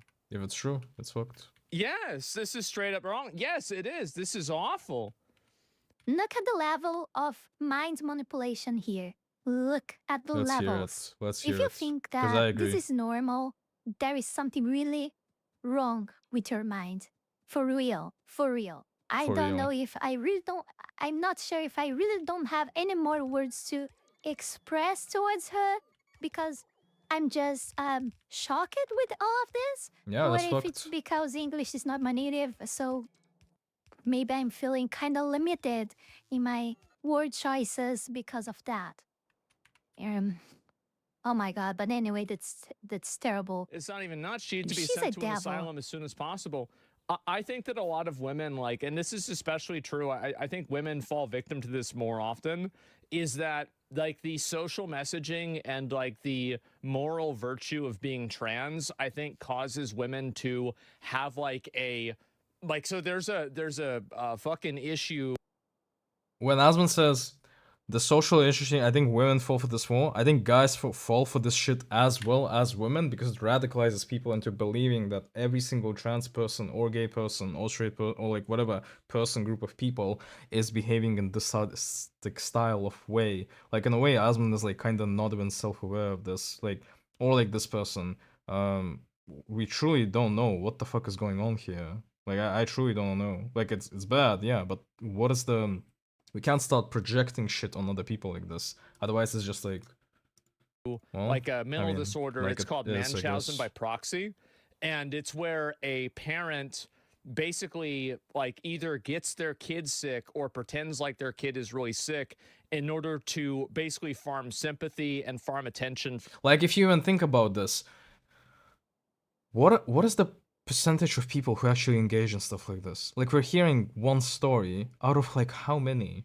You know, like this is a 0.001% story that is now blown out to like, yeah, people are insane and horrible. Yeah, it's wild. Yes, 100%. Everyone? From having Not this sure. sick I'm not sure kid. about this. And so I view the people, the parents, That's new to me. That is very interesting. I didn't know that are, that. like grooming kids That's to be something trans really new. as like, I mean, and again, we're not even talking about like 14. We're talking about 2 and 3 years old. Okay, they don't even know what gender is yet, really. I agree. And like you're Yeah, grooming your that's kid to fucked. do this, like this is a mental disorder, right? I mean, this woman there's something. The baby is just a baby, 2 years old. Come on, it's not even a kid; it's a baby. Yeah, true. So he's agree. like a white paper, brand new white paper, for you to write stuff on it, and it evolves in a full book, full of memories and etc.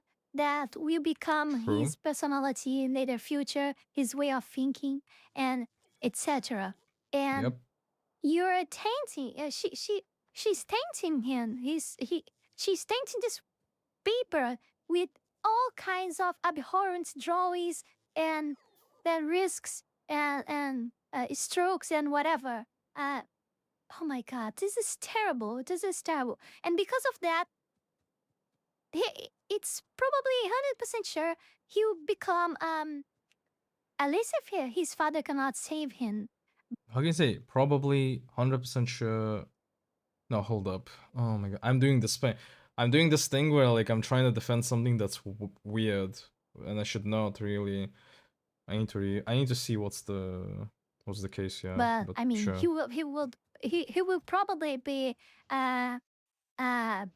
imprisoned, right? Or he's already, I don't know, because I don't know when this video was recorded, so I don't know if it's brand new. But oh my God, this is terrifying. And the boy will probably become a mentally ill adult later, because like all the ones we already have today, that I Something always wrong talk with about her, here. man. It's just so abhorrent. Yeah, like straight up, something wrong with her. And it's insane that, like, I can't see yeah, anybody sounds who wild, could just yes. not come to this obvious conclusion that she's nuts. Yes, it's insane. He's not 2, bro? Well, he was in the video where at the beginning, actually, they said he was 3. So that's not it. Yeah. Also, again, don't stick your dick in crazy again. So he's but yeah, 3. that's I wild. think that's a little bit better, right? Let's see here. And I remember his documentaries, and a woman would hospitalize themselves regularly. Yeah, and so that's what happens. And I'm shocked that people don't like put up with this even in a slightest amount. This is crazy. It was 2 whenever she began grooming. Yeah, according to him, that's true. Okay, at least Asmund kind of says it, according to him. And yeah, she 'cause I began to don't then know, socially no idea. transition him, and that led to a titanic battle in the state of Texas that culminated in me getting the procedures outlawed in Texas. Good for him. And In Texas, but like in California, not. So if they stay in California, I guess they're gonna go with it. If I'm correct with this, just like the state laws are political different. establishment in Texas. Always Texas saving. Always Texas saving. Come on. Yeah, same as anime ban and SB20 and misunderstanding what AI is and what anime is. But yeah, always Texas It's indeed. fun how I know all of allowing this, her to even come to not California so living she in could still US. castrate him, even though I got it outlawed. True. Had your son, you have 2 sons. I have 2 sons, James and Jude. They're twins. They're not identical. Okay. James is the one that she's transitioning. And was there any sign in James that he was open to this or showing signs that he Bro, he's 2 years old. What do you mean open to this? wanted to be? Well, you know, this is Man, people are retarded, I swear, man. interesting. So he was directly asked that by counselors and stuff, but How are counselors asking a child what gender they think they are? What the fuck is this, man? It's a kid. It's a a kid. 2-year-old. What are you? In by the age Man, that people are actually he stupid. was asking, he was a baby probably. Come on. He just can wrote whatever he wants and What's let what's it going be. on? Come on. How is this? This is insane. It's a 2-year-old, bro. What He's the very much, fuck? yeah. Also, like, of course you have a kid. Like, if the mom is sitting there, this is like you have kids that are like radical, religious people, right? Like kids that are Yep. like hyper racist. If you have a 5-year-old that's hyper racist and they know a bunch of racial slurs, they didn't Yeah, it's spawn probably- in that way, man. Yeah. They had a little bit of help. Yeah, a little bit of Let help me just tell you indeed. about That's wild. Hey, little one bit. of the Because of this, yep. I mean, it's already Fundamental that facts of the that case. that train has sailed way, way, way far away. Trust me on that. Like, it's whatever. It's also whatever. Like, it's trans issues in the Western world, and then it's gay rights and gay activism in the Eastern world. But like in Russia or in like my country, in Kazakhstan and whatever, like people just. It's like, yeah, they get radicalized by like one story and all of a sudden every single group of people is bad. It's like saying like all black people are bad. Why? Well, I saw this one news report from this one thing that happened so that this person was bad and they were black. It's like, this is kind of how it goes. And you can't really do much about it. It's kind of like, yeah, I guess. A lot of people find shocking. James never presented as a girl with anyone but his mom. Oh, don't tell me. Don't tell me. Really? For real? Of course. For real, for real. Oh, come on. For That is real, not for only real. terrifying for the kid, it's also terrifying to this father. He loves his kid so much For real, for that real. he's gonna go to jail. He's going to go to jail to defend his son. His That's son. You mean daughter.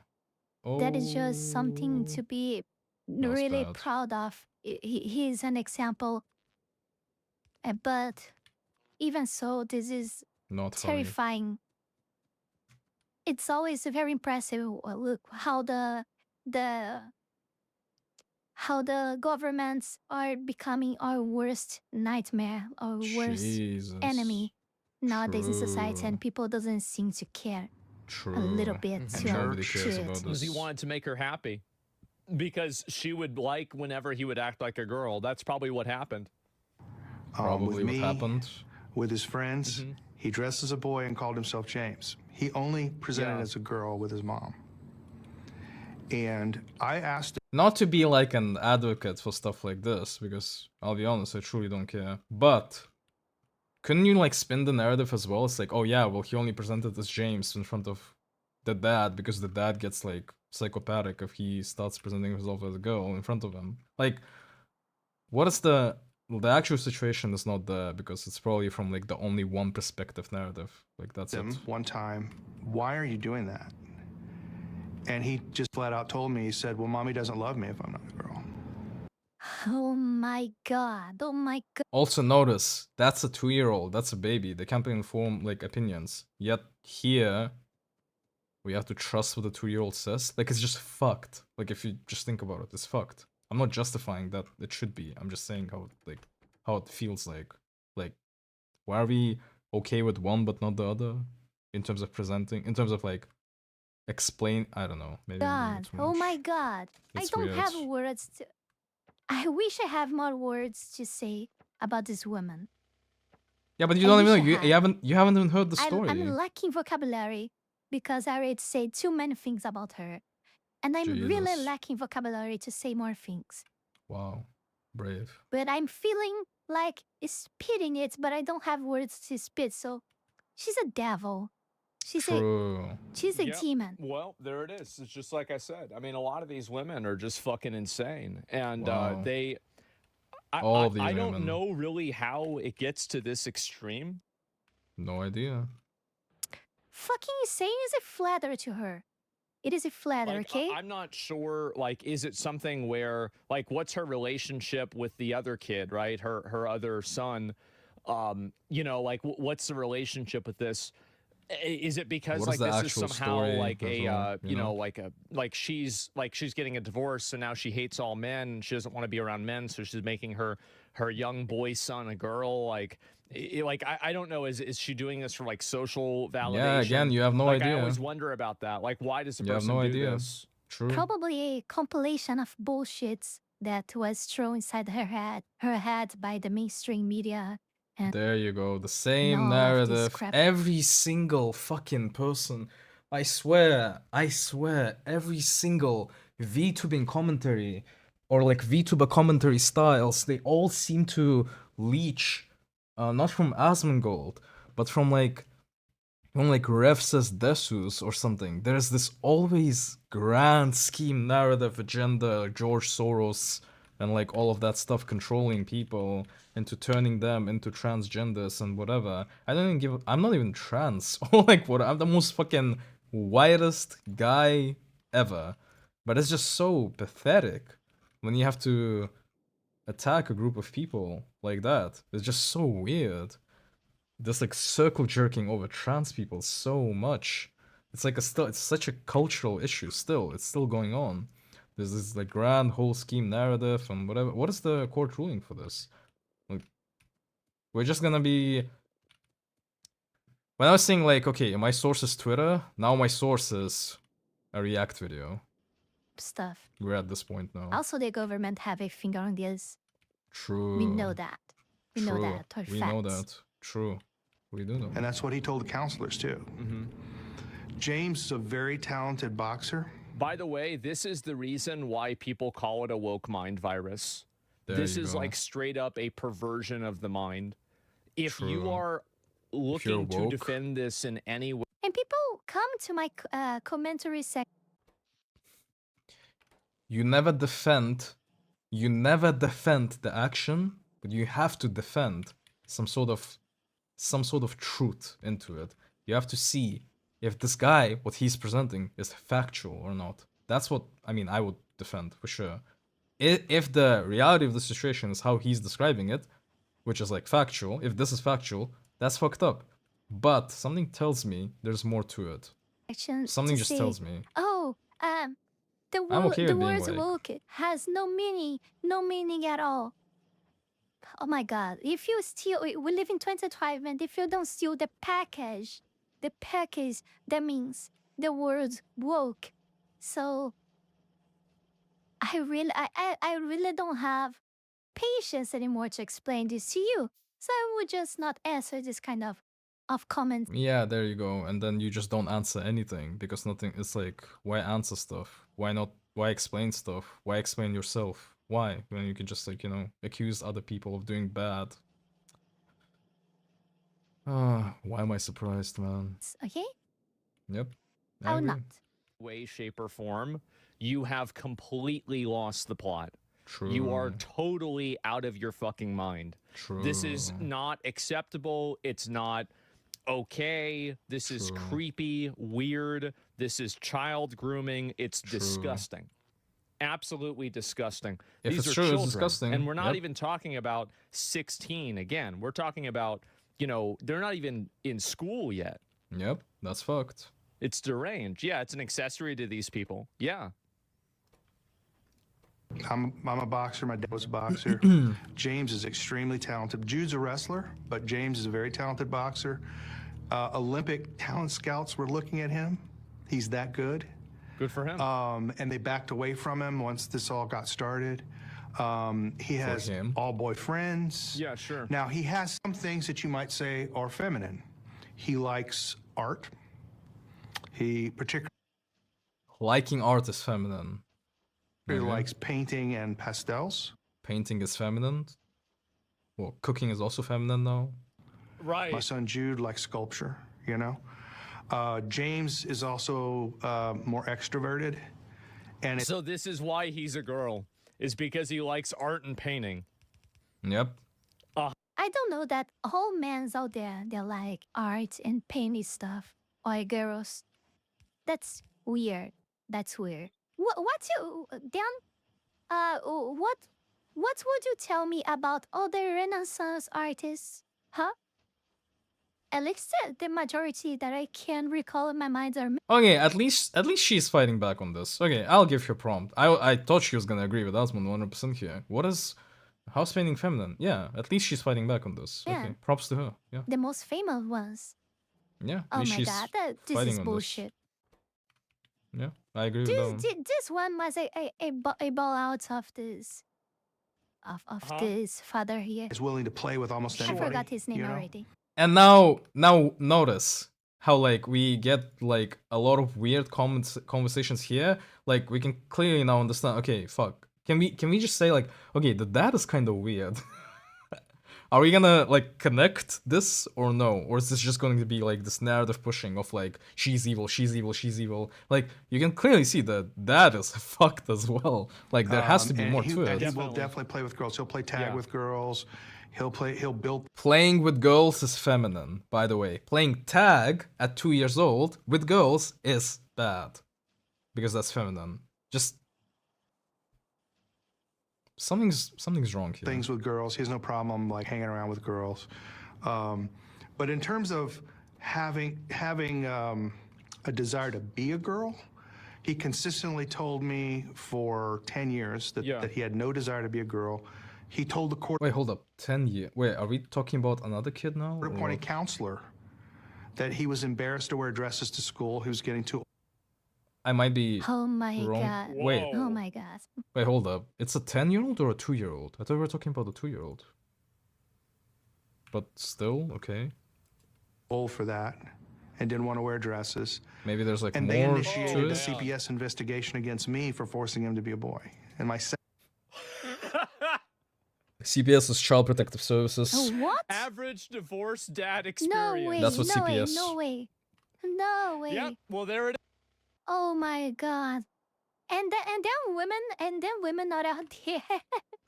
I mean, we know that are not all, but these women like her, like We know that that's not all.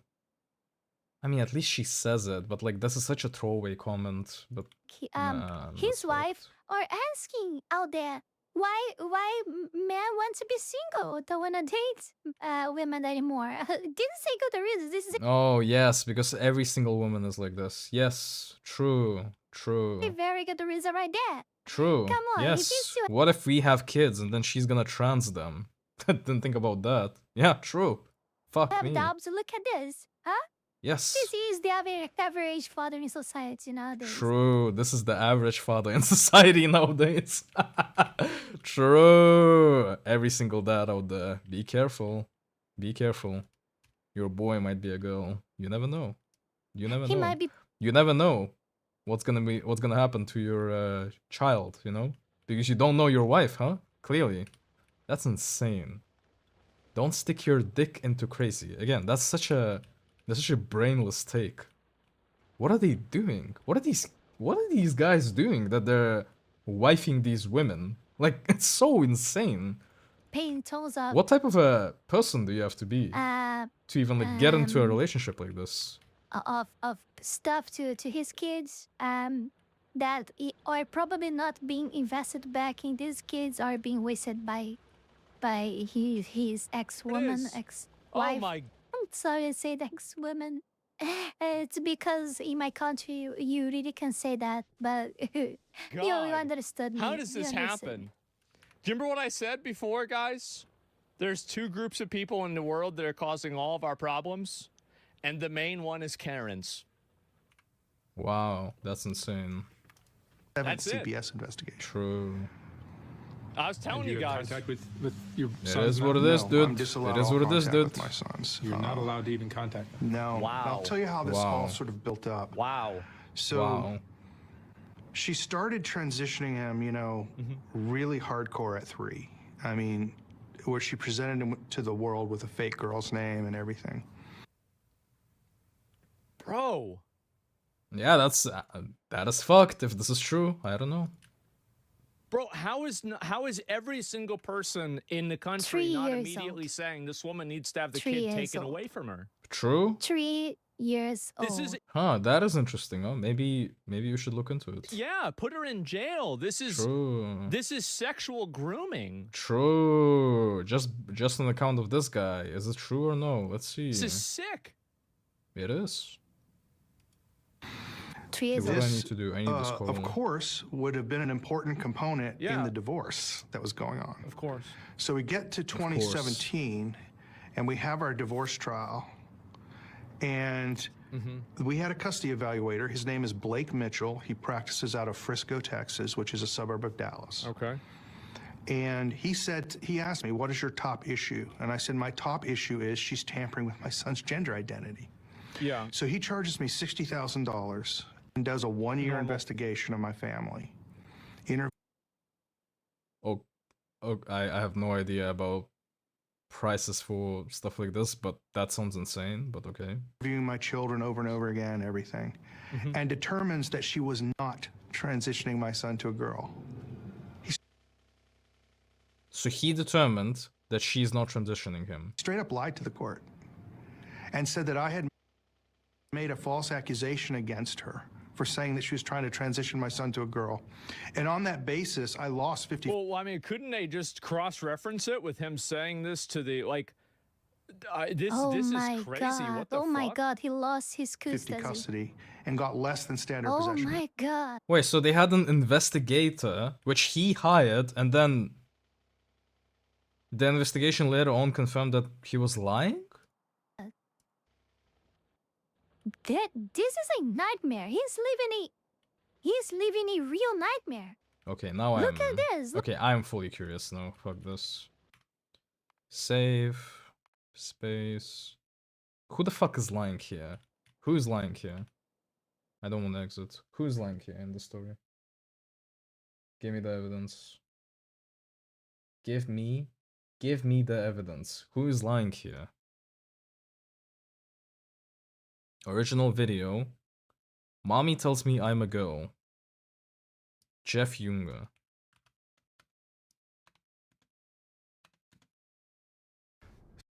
Soft White Underbelly is about giving people a So this is the story.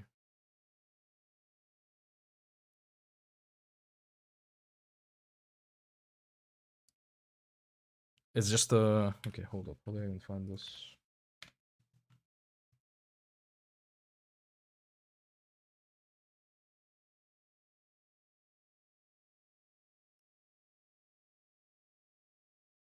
Jeff Junger court case.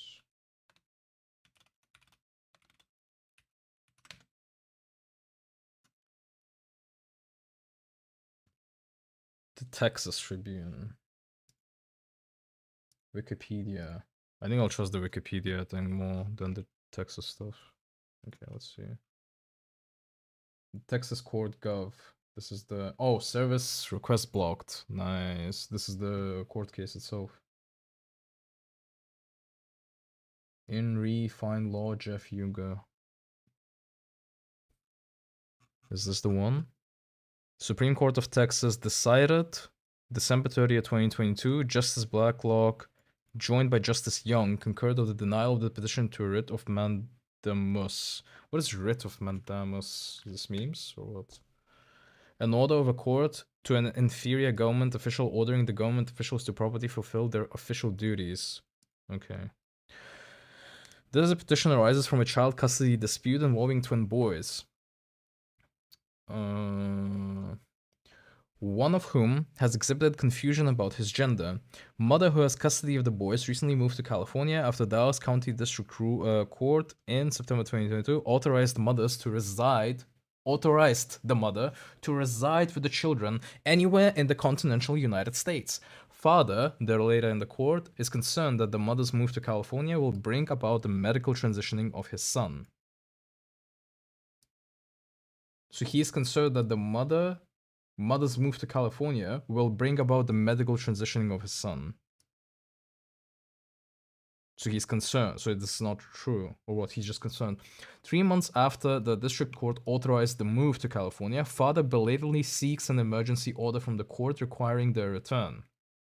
I concur in the court's denial of the petition because father is already in possession of a court ordering prohibiting mother from doing precisely what he fears she will do with his son. I concur in the court's denial of the petition. Oh, so basically I, the judge, concur with the court's denial of the petition because the father is already in possession of the court order prohibiting the mother. So basically there is already a court order because there is already a possession of the court order prohibiting the mother from doing exactly what he fears, which is transitioning the kid. In October 2021, the district court, with mother's full agreement, and indeed at her request, ordered that. Because this happened in October 2021. This is December 2022. Neither parent may treat a child with hormonal suppression therapy, puberty blockers, or transgender reassignment surgery, if any, without the consent of the parents or court orders. Makes sense. This agreed order is binding on both parents and enforceable by content, no matter where they reside. So it doesn't matter if they're in California or it doesn't matter if they're in Texas. The effect of the order is that neither parent has the legal authority to consent unilaterally to gender transition therapy for their son, whether that therapy takes place in California, Texas, or elsewhere. Okay, that makes sense. As long as the order is in this effect, mother's parental rights do not include the right to obtain gender transition therapy for the son. That is just as much the case in California as it is in Texas. Mother freely acknowledges that she's bound by this order in both Texas and California. What is more, mother has flatly denied to this court that she will seek to evade the district court's order while she's in California. No, so she literally says that this is not what she's doing and she knows about all of this. As a result, she should fail to honor her promises as father fears. Contempt of the district court's order would not be her only concern. Yeah, true, which is basically jail time and probably custody of the father is going to be taken over. I mean, her custody of the children is going to be put to the father then. Father believes that California's enhancement of Senator Bill 107 enactment, which goes into effect on January 1, 2023, will enable mother to evade the Texas court order prohibiting her from unilaterally consenting to gender transition therapy. Father misreads California's new law. By my reading of SB 107, father's fears are no more likely to be realized in California under SB 107 than they were before the bill's enactment. Described by its author of Trans Refuge Bill, designed in part to respond to, quote, executive and legislative action in Texas, the bill certainly casts a wide net in pursuit of its objectives. The bill contains several provisions barring enforcement of California of a, quote, a law of another state or, quote, another state's law that prohibits gender-affirming health care. Thus, SB 107, both as advertised and as written, is California's response to the other states' legislative enactments or administrative rules outlawing gender transition therapy. While SB 107's position on other states' law is clear, I see no provision in the bill that would alter the enforceability in California of a Texas court order requiring divorced parents to agree before subjecting their child to gender transition therapy. That's it. His entire thing is literally this.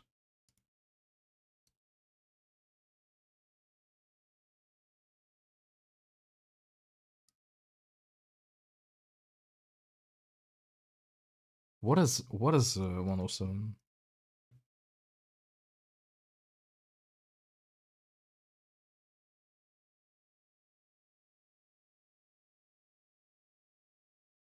Based. Okay, let me read this again.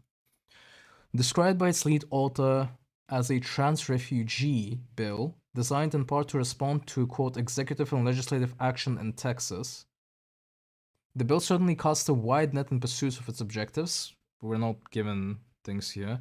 The bill contains several provisions bearing enforcement in California of a, quote, a law of another state or, quote, another state's law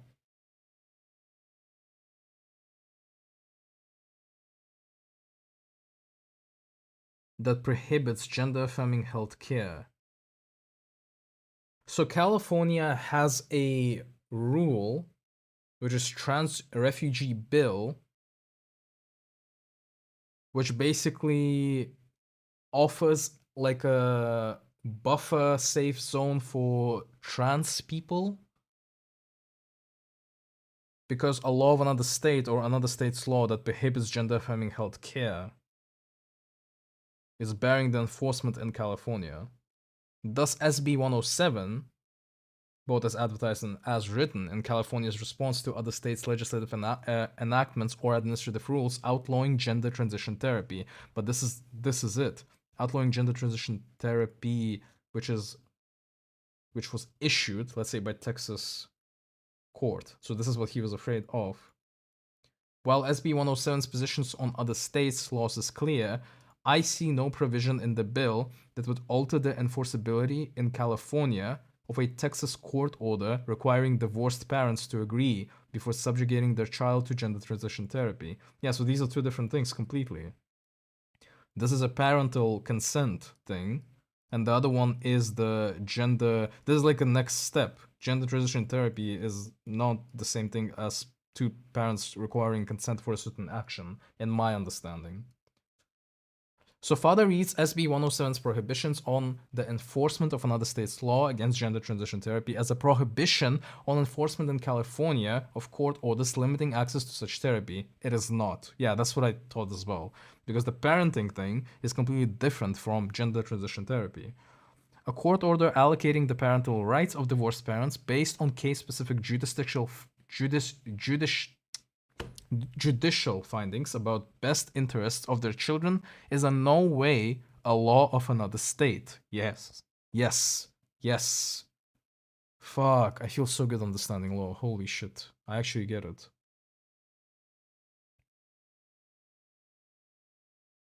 A law of another state. Allocating parental rights. Parental rights is not a law of another state. Yeah. And in the very unlikely event California's courts interpreted their statute in such an odd way, they would of course run headlong into the full faith and credit clause in the United States Constitution's Act 1, Art 4. The bill's authors were likely aware of prevailing interpretations of the full faith and credit clause, under which states have some leeway to deny enforcement of other states' laws on policy grounds, but little or no leeway to deny enforcement of other states' courts' judgments. The US Supreme Court, quote, decisions support no roving public policy exception to the full faith and credit due judgments. Wait, let me read this again. The US Supreme Court's decisions support no roving public policy. What is roving? The fuck is this?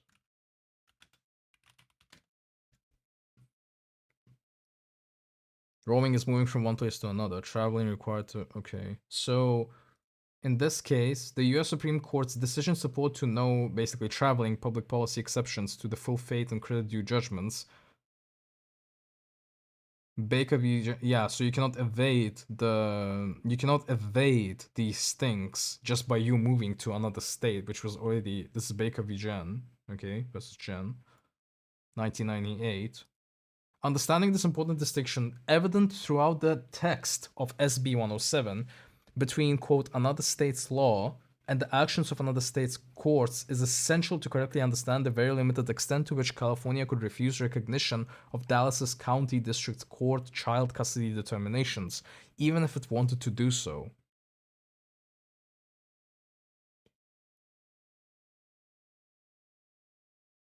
Between another state's law and the actions of another state's courts. Yes, okay. Another state law is not the same thing as another state's court decision, because court decisions will be unilaterally agreed upon, and then another state's law is just a law from another state. It's two different things completely. While SB... Okay, I'm very, very confident with this then. While SB 107 sheds closely to territory prohibited by the full faith and credit clause, and ultimately may be found to transgress in various ways, nowhere does the bill purport to prevent enforcement in California out of state child custody orders establishing which parents may consent to gender transition therapy. Literally this, because it is the child custody orders that transcends the law itself. Yes. It's not a law of Texas, it's the unilateral law, whatever it's called. So to summarize, under an existing Texas court order that mother agreed to and that the mother acknowledges is binding her, mother lacks the legal right to consent to gender transition therapy for her son. This legal disability is just as real in California as it is in Texas, and mother readily acknowledges this as well. When a custody order specifies that joint parental consent is required, then a California doctor, just like a Texas doctor, must ensure that the appropriate parents have consented to treatment administered to their children. Under the district's court order, any doctor in any state giving gender transition therapy to father's son without father's permission would do so without the lawfully required parental consent. Nothing in SB 107 changes any of this. Fathers further concern So we got that out of the way. Father's further concern is that California's court could determine the Texas order at mother's request. He points out the following provision of California law, amended by SB 107, Senate Bill 107, as shown in bold. Again, nothing here. A court of the state has temporary emergency jurisdiction if the child is present in the state and the child has been abandoned, or it is necessary in an emergency to protect the child because the child or a sibling or a parent of the child is subjected to, threatened with, mistreated, or abused, or because the child has been unable to obtain gender-affirming healthcare or gender-affirming mental health care as defined by section of welfare. Okay, but in this case, the way you read it here, but that is if the child has been abandoned or necessary in an emergency to protect the child. Like, this is completely not. So, SB 107, under the Uniform Child Custody Jurisdiction and Enforcement Act, a version of which the law in both California and Texas, a California court is obligated to respect the Texas court's custody orders and cannot modify the Texas court orders unless the Texas court relinquishes jurisdiction, an action reviewable by mandamus, which is... mandamus is like a state of another, a court's ruling of another court's ruling.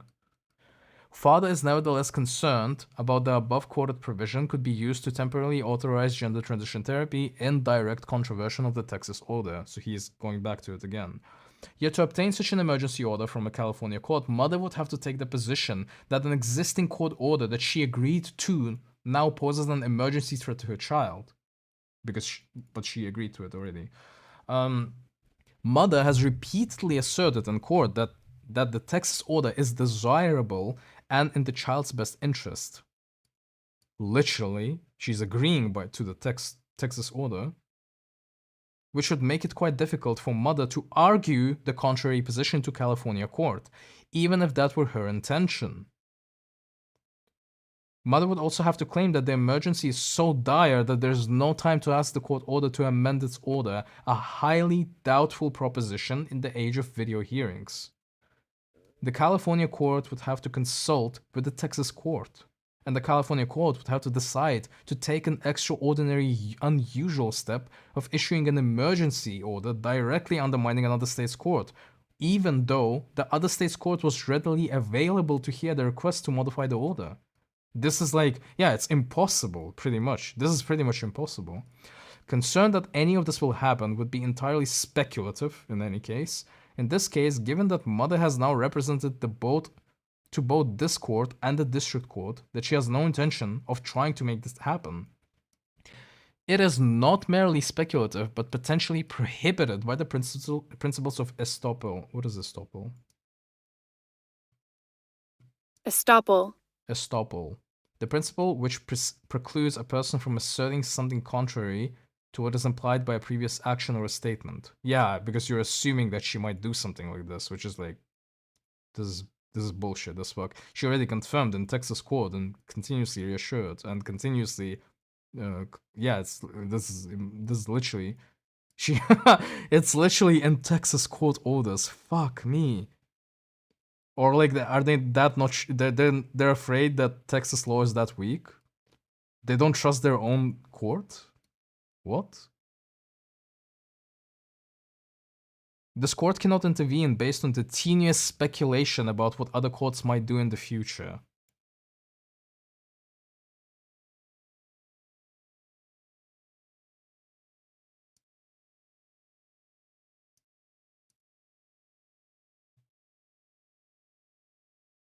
Lamau. All of this is based on a huge fucking speculation. Are you kidding me?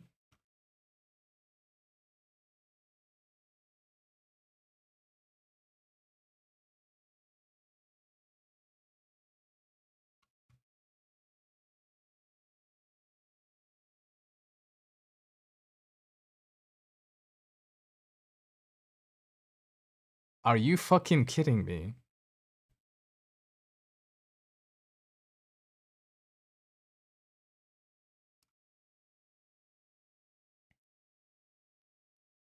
Okay, let's read the wiki. So, beginning in 2018, Texas parents Jeff Younger and Ann Jo. So, Jeff and Ann fought over custody of their twin children, born in 2012. The case attracted national attention as one of the children is an approximately 12-year-old transgender girl who started identifying that way and was diagnosed with gender dysphoria at age 5.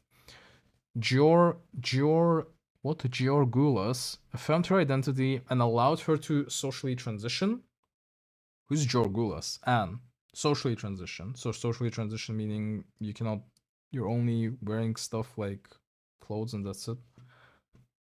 Wait, but who started identifying that way? She was diagnosed with gender dysphoria, while Younger denies that she's a transgender. Okay, so we have these are basically the two split views. So in 2019, Dallas County District Court gave both parents shared custody, but later in 2021 granted Georgoulas sole custody, with the except that both parents would need to consent for their daughter to receive gender-affirming treatments such as puberty blockers. Yeah, we literally just read all of this. In 2022, Younger petitioned to the Supreme Court of Texas to block I'll just call her Anne from now on, Anne from moving with children to California, which had recently passed the Trans Sanctuary State Bill. But the court dismissed this petition in 2024, and then the reason why they dismissed this petition is because California law does not, the Trans Sanctuary State Bill 107 does not overrule Supreme Court of Texas's court ruling based on California's bill. You just cannot do it. These are two different things. One is a court ruling, the other one is a state law. These are two different things. My God. A California judge awarded Anne full custody and medical authority over their daughter. Younger's social media campaign against Anne attracted substantial attention from conservatives, parents' rights, LGBT groups. In 2021, Younger unsuccessfully ran for the Texas House of Representatives. Wait, how's this all related? What?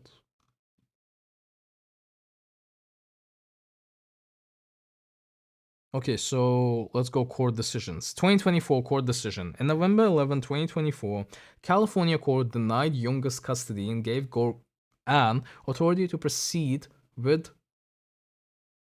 Oh, this is new. California court denied Younger custody. Oh, wait, hold up. Why is this blocked?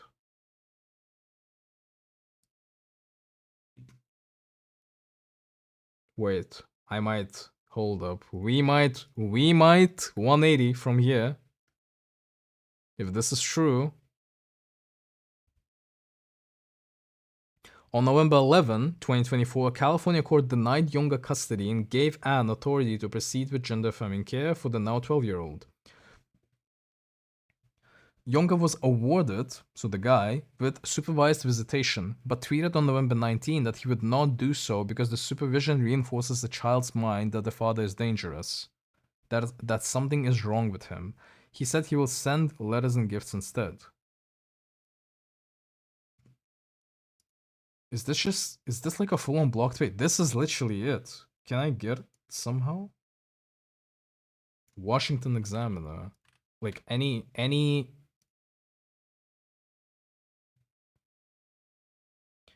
A Texas father who lost court fight over transitioning son's vows appeal. So what is the case? Where is it? This is the most important part. This is the most important part. And it's not available. So he lost the court. He lost the case. Further developments. Following the initial jury ruling, Texas governor declared that Texas Department of Family and Protective Services and the Texas Attorney General office were looking into the dispute. In a letter to the state's Child Welfare Agency, Texas First Assistant Attorney General claimed that the daughter was in immediate and irreversible danger or, quote, permanent and potentially irreversible harm by the mother. Which kind of makes sense. Because if this is gender-affirming care, it's literally like, yeah, you can't do shit. We already seen what happens when the state politicizes transgender children. Real harm can be done. Politicians have no business delving into people's private lives and attempting to harm children. Wait. In February 2022, issued an order for the Texas DFPS to treat all gender-affirming medical treatments for transgender youth as child abuse. Abort. Noted that youngest case has paved the way for this, and has it. Okay, I want to read the ruling, but there's no ruling for this. It's only fucking Twitter.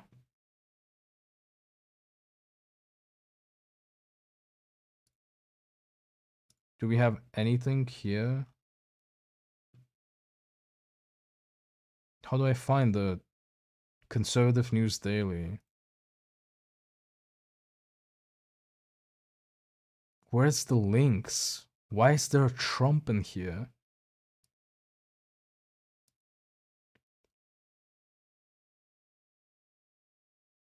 Is there links to anything? Why is this blocked?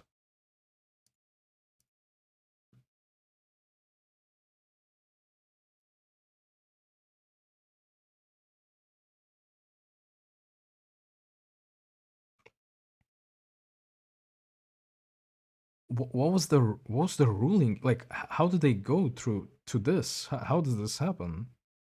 November, California denied custody. If we just Google like this, what happens?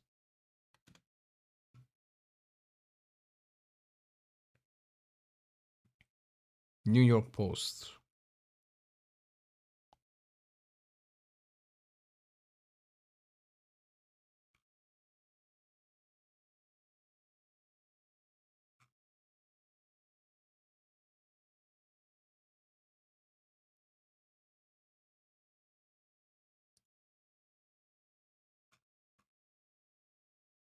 I love it. Both the left and the right. I love it. Give me the fucking paper.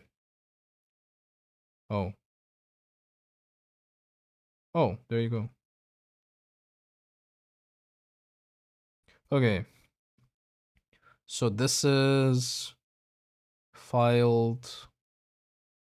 This is an American Times, so no idea. Okay.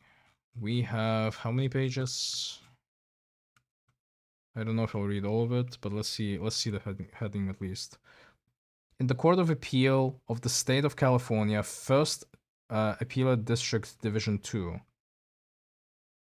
What do we even have here? The mother of 4 children, now aged 11, 9, 7, and 5, all of whom were removed from her custody. She appeals December 20th. Wait, this is not the same people. These are not. This is not it. This is not it.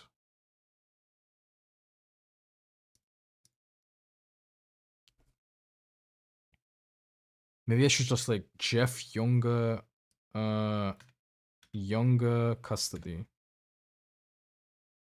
Tragic update. Navigating DSCF issues. Is this not public?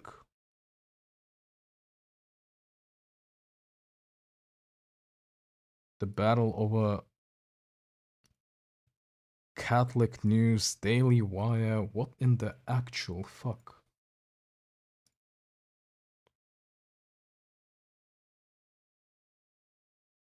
Who is this person? Is this Younger?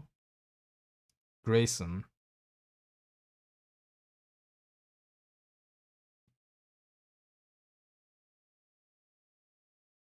Can I not? Can we not, please, Caitlin?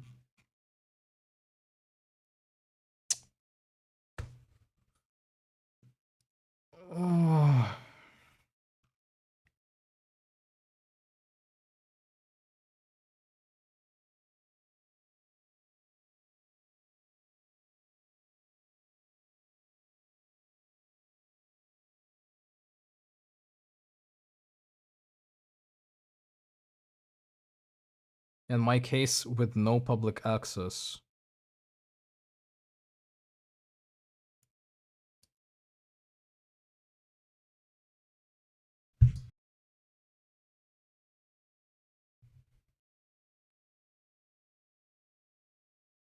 So there's no public access to this. So you don't even know now.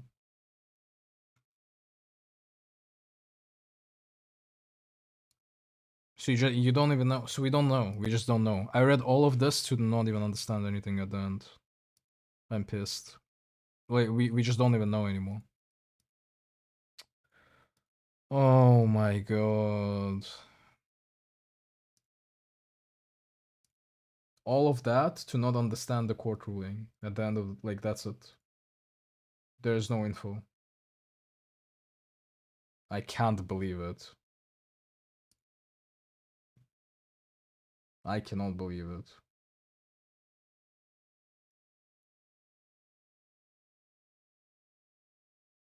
Back to the React video, I guess. It is. Look at his life. It's destroyed. His life is destroyed. Come on. Oh my, My life is god. destroyed. How can Spent fucking not 1 everyone hour. look at him and feel some kind of sympathy or empathy, like when he's on a trial or something like that? This. Oh my god. This is terrible. This is really cavalish. This is demonic. This is virtue signaling as well, because we don't even know the court ruling and procedures. Nothing. I mean, we know the court ruling, we just don't know what happened. For the lack of better words. For the lack of For better the lack words. of better words. So I basically got, True. 4 to 6 days a month with my sons. So that's how the divorce ended, with the psychologist just outright lying. Now, I've been lucky. By the way, notice he says psychologist is lying. Number 1. Number 2, the investigator is also lying. Okay. With these Like psychologists that lie. This is like very, very weird to me. He's like accusing everyone of lying. Is this like a us versus like the You've world? been lucky? You've been lucky? Sorry, Lucky has forgotten you very long time ago. I've Very been able long to time prove ago. they've lied. So the court actually set aside his report. But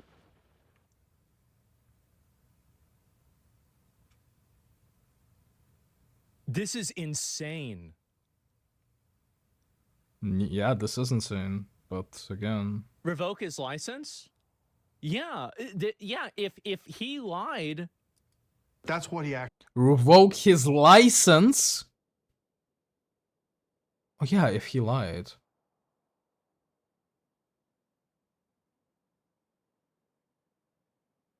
Actually told the court in his report.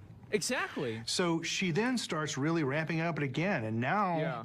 he's wearing makeup at school. He's Oh boy.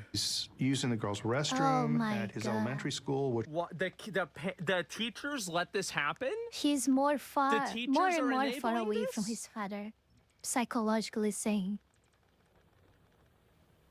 Yeah, but we Oh don't my even God.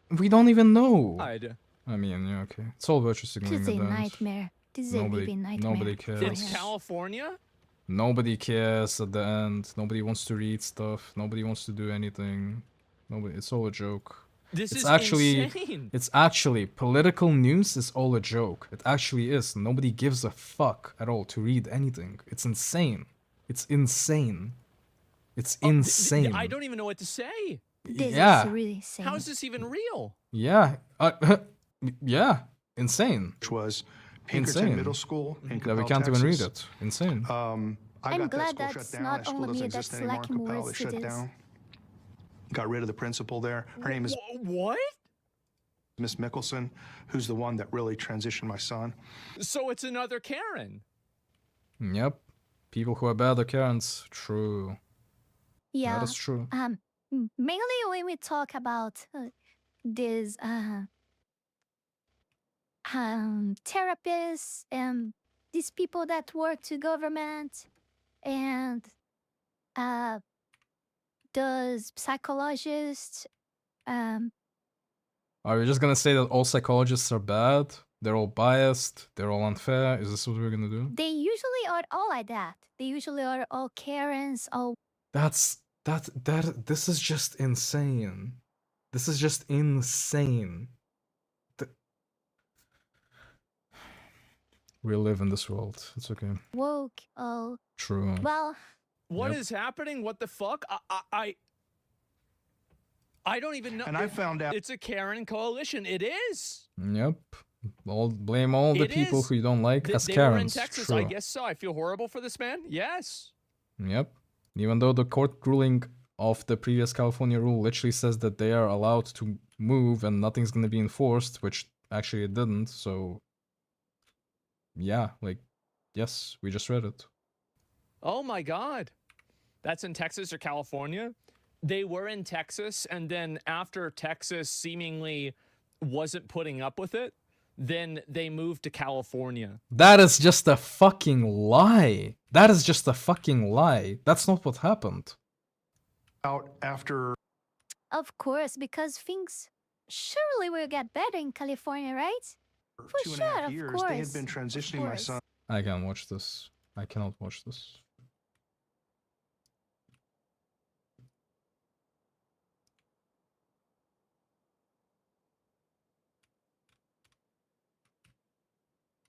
That's crazy. Hey, what is happening to Hololive? 4 days ago. Posted. This video uses hyperbolic statements and edgy jokes for the sake of comedy. The views expressed are none of those of the empathic character. Only a fool would take anything said here at face value. Okay, let's hear it. Guess what? What is going on? Tucker? Wow.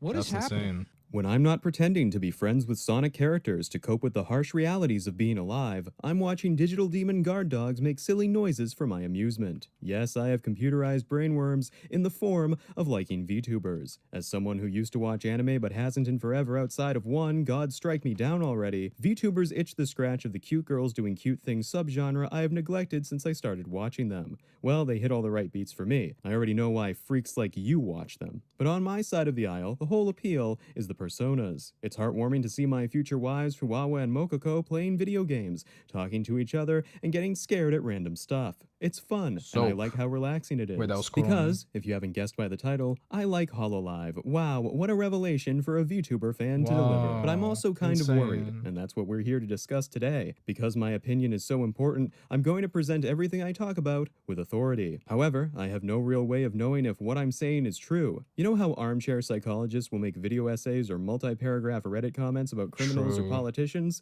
That's what this is, but I for a know the VTuber facts. company. Because, from my limited viewpoint, I believe something is going on at Hololive. And by limited, I mean I've almost exclusively watched Fuwamoko streams for the last year, with my only glimpses at other talents being through their crossovers, alongside a few non-Pippa Phase Connect girls. By the way, nothing I against agree with her, this. it's just where the chips Whatever he's fell, gonna say and right some now. indies too. Fuwawa and In Mokoko advance. Abisgard are my Oshis, and I am loyal to them and them alone. So consider this either a madman trying to understand how businesses work, or the world's sanest ruffian trying to see if his dogs are going to be okay. Either way, none of this is going to get us anywhere. I am simply an Eldritch God's pawn, created for the sole purpose of being destroyed. In August 2024, it was announced that Minato Aqua would be graduating from Hololive Yep, at the it end of started the month. with- This it started was, with from what I A-chan, can though. gather, a slightly shocking turn of events. The Yep. company had recently lost their Japanese head of content, Achan, who left at the end of June. Yep. And Oh, now, this guy all in the knows, sudden, okay. a Japanese talent was graduating. Of course, the biggest reason this sent shockwaves across the VTuber world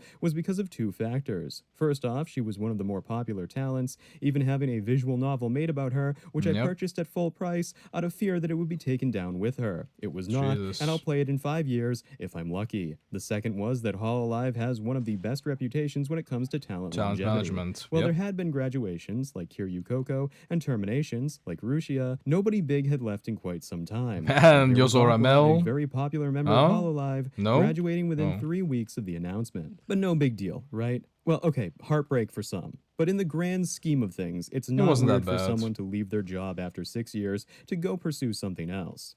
Except, It was that's not only her. interesting. Who's Yuki Sakuna? Regardless, her reasoning was that she wanted to live her life the way she wanted to, and that she was leaving the company for a new opportunity. And it's a reasonable thing to say. But here's the thing. She was the first domino. in a long line of graduations that have happened ever since. Yep. Before the year was up, it was announced that both Amelia Watson and Sakamata Chloe would be graduating. However, this was more Yep. of a soft graduation, kind of Fauna. like the way Rick Grimes, quote-unquote, left The Walking Dead. They're now considered affiliates of the company, still able to be sold on merchandise and coming back for big events, but no longer streaming regularly. This seemed like an interesting way for them to still be associated with HoloLive without going away forever. But it did beg the question as to why two talents were suddenly leaving right around the same time, especially when one of them, Chloe, had only been streaming for a little over 3 years. That's a very small amount of time compared to other Considering veterans who HoloLive. departed, and even Yep. Ame hadn't been around as long as some more seasoned people in the company, which is where all the theories started to pour in. But instead of going through a bunch of sexy rats, I'm going to psychotically adhere only to information that supports my personal theory. You see, on March 27th, 2023, HoloLive's parent company, Cover, went public on the Tokyo Stock Exchange. Yeah, that's what I This was thinking of as course, well. brought up as a potential reason as to why talents were graduating at such a rapid rate, especially because some They notoriously want their money slimy back. They want their money back. That's what is happening. They just want their money back. ROI is not good for a lot of talents right now. Yeah. companies like BlackRock had become major shareholders in Cover. Now, Major shareholders, like what, 1%? What did he show you? some notoriously slimy companies like 0.5, by the way. Yep. I remember people were blaming BlackRock this. had become major shareholders in Cover. Now, BlackRock as a singular company doesn't hold a lot of sway, but it appears the majority of the stocks are now held by investment companies instead of the people actually inside Cover. The CEO, yeah. Yagu, owns 38.8% in first place, while the CFO, Iko Fukuda, owns 4.19% in second. So they're not even The majority. majority of the company's stocks, and thereby company power, is held by investment groups or individuals, which means people outside of just the VTuber industry directly now have an important say in the direction Yep. of HoloLive, and by extension, what its talents do. Now, this wasn't something that could be avoided. According to my researchery notes, the company went public because Was- the trajectory they'd been on over the last few years would have was meant too the much. entire thing would need to be, Would be shut down, It yep. was a move done to save HoloLive and to keep it going despite the money that was being lost. Again, this is the info I got, but truth be told, a popular VTuber group that was doing so well on the surface going public tells me something was going on behind the scenes. Otherwise, it'd be baffling for Yagu to give up the amount of power he had over the company. But the motto of every company is to always keep growing. money. No, there is no argument against it. This is what every company thinks, more so when your company is being publicly traded. The people involved want to earn more money every year, and the only way to do that is to gain more profits every single quarter. This was not an issue of money for Ame, however. Yes, I'm only talking about Ame here because I speak English, so this is my best reference personally. Like I said, this is all my opinion. I'm also going to be breaking the VTuber taboo of talking about reincarnations in lives, this nobody cares video, about but it that's at this because point. we're not analyzing this as strictly VTubing, we're analyzing this through a corporate lens. I say, coping with my decision to even make this video. Not long after her soft graduation, Ame was reborn as Doobie, and after a very big debut, she still maintains moderate success. What's interesting to note, however, is that she has half the number of subscribers as she did in HoloLive. And yet, despite the massive risk involved in rebranding under a new persona, she took it. Basically, she decided to take a 50% dip in subscribers in order to not be a talent at HoloLive anymore. Less if you consider the fact that there was no guarantee the people who liked her were going to find her again. Yes, she's still working on stuff for them behind the scenes, so she's still presumably earning money from them. What I mean by all this is, she's no longer performing for them. She's not acting for them. She's gotten a new job in that field, a new role, and she was willing to risk a lot because there was no way she'd hit Ame numbers as Doobie right away. And she's not the only one who did this either. Not long after Ame's departure, it was announced that Fauna would also be leaving HoloLive behind. That was a big one for me. This time, however, it was in the form of a full graduation. We have a little more insight into why she left, however, with her explicitly stating that it had to do Company with disagreements with management. yep. This had been hinted at a few times in the other graduations, but from what my dog And I mean hinted literally as in like it was in every single graduation, which is even the recent last two graduations as well, by the way, every single time is misalignment with management goals. And we just like keep ignoring it. For example, even the Mume graduation is like, oh well, it's about her voice, but the first thing she says is like misalignment with the company, and then only she says the voice. So you have to keep that in mind again.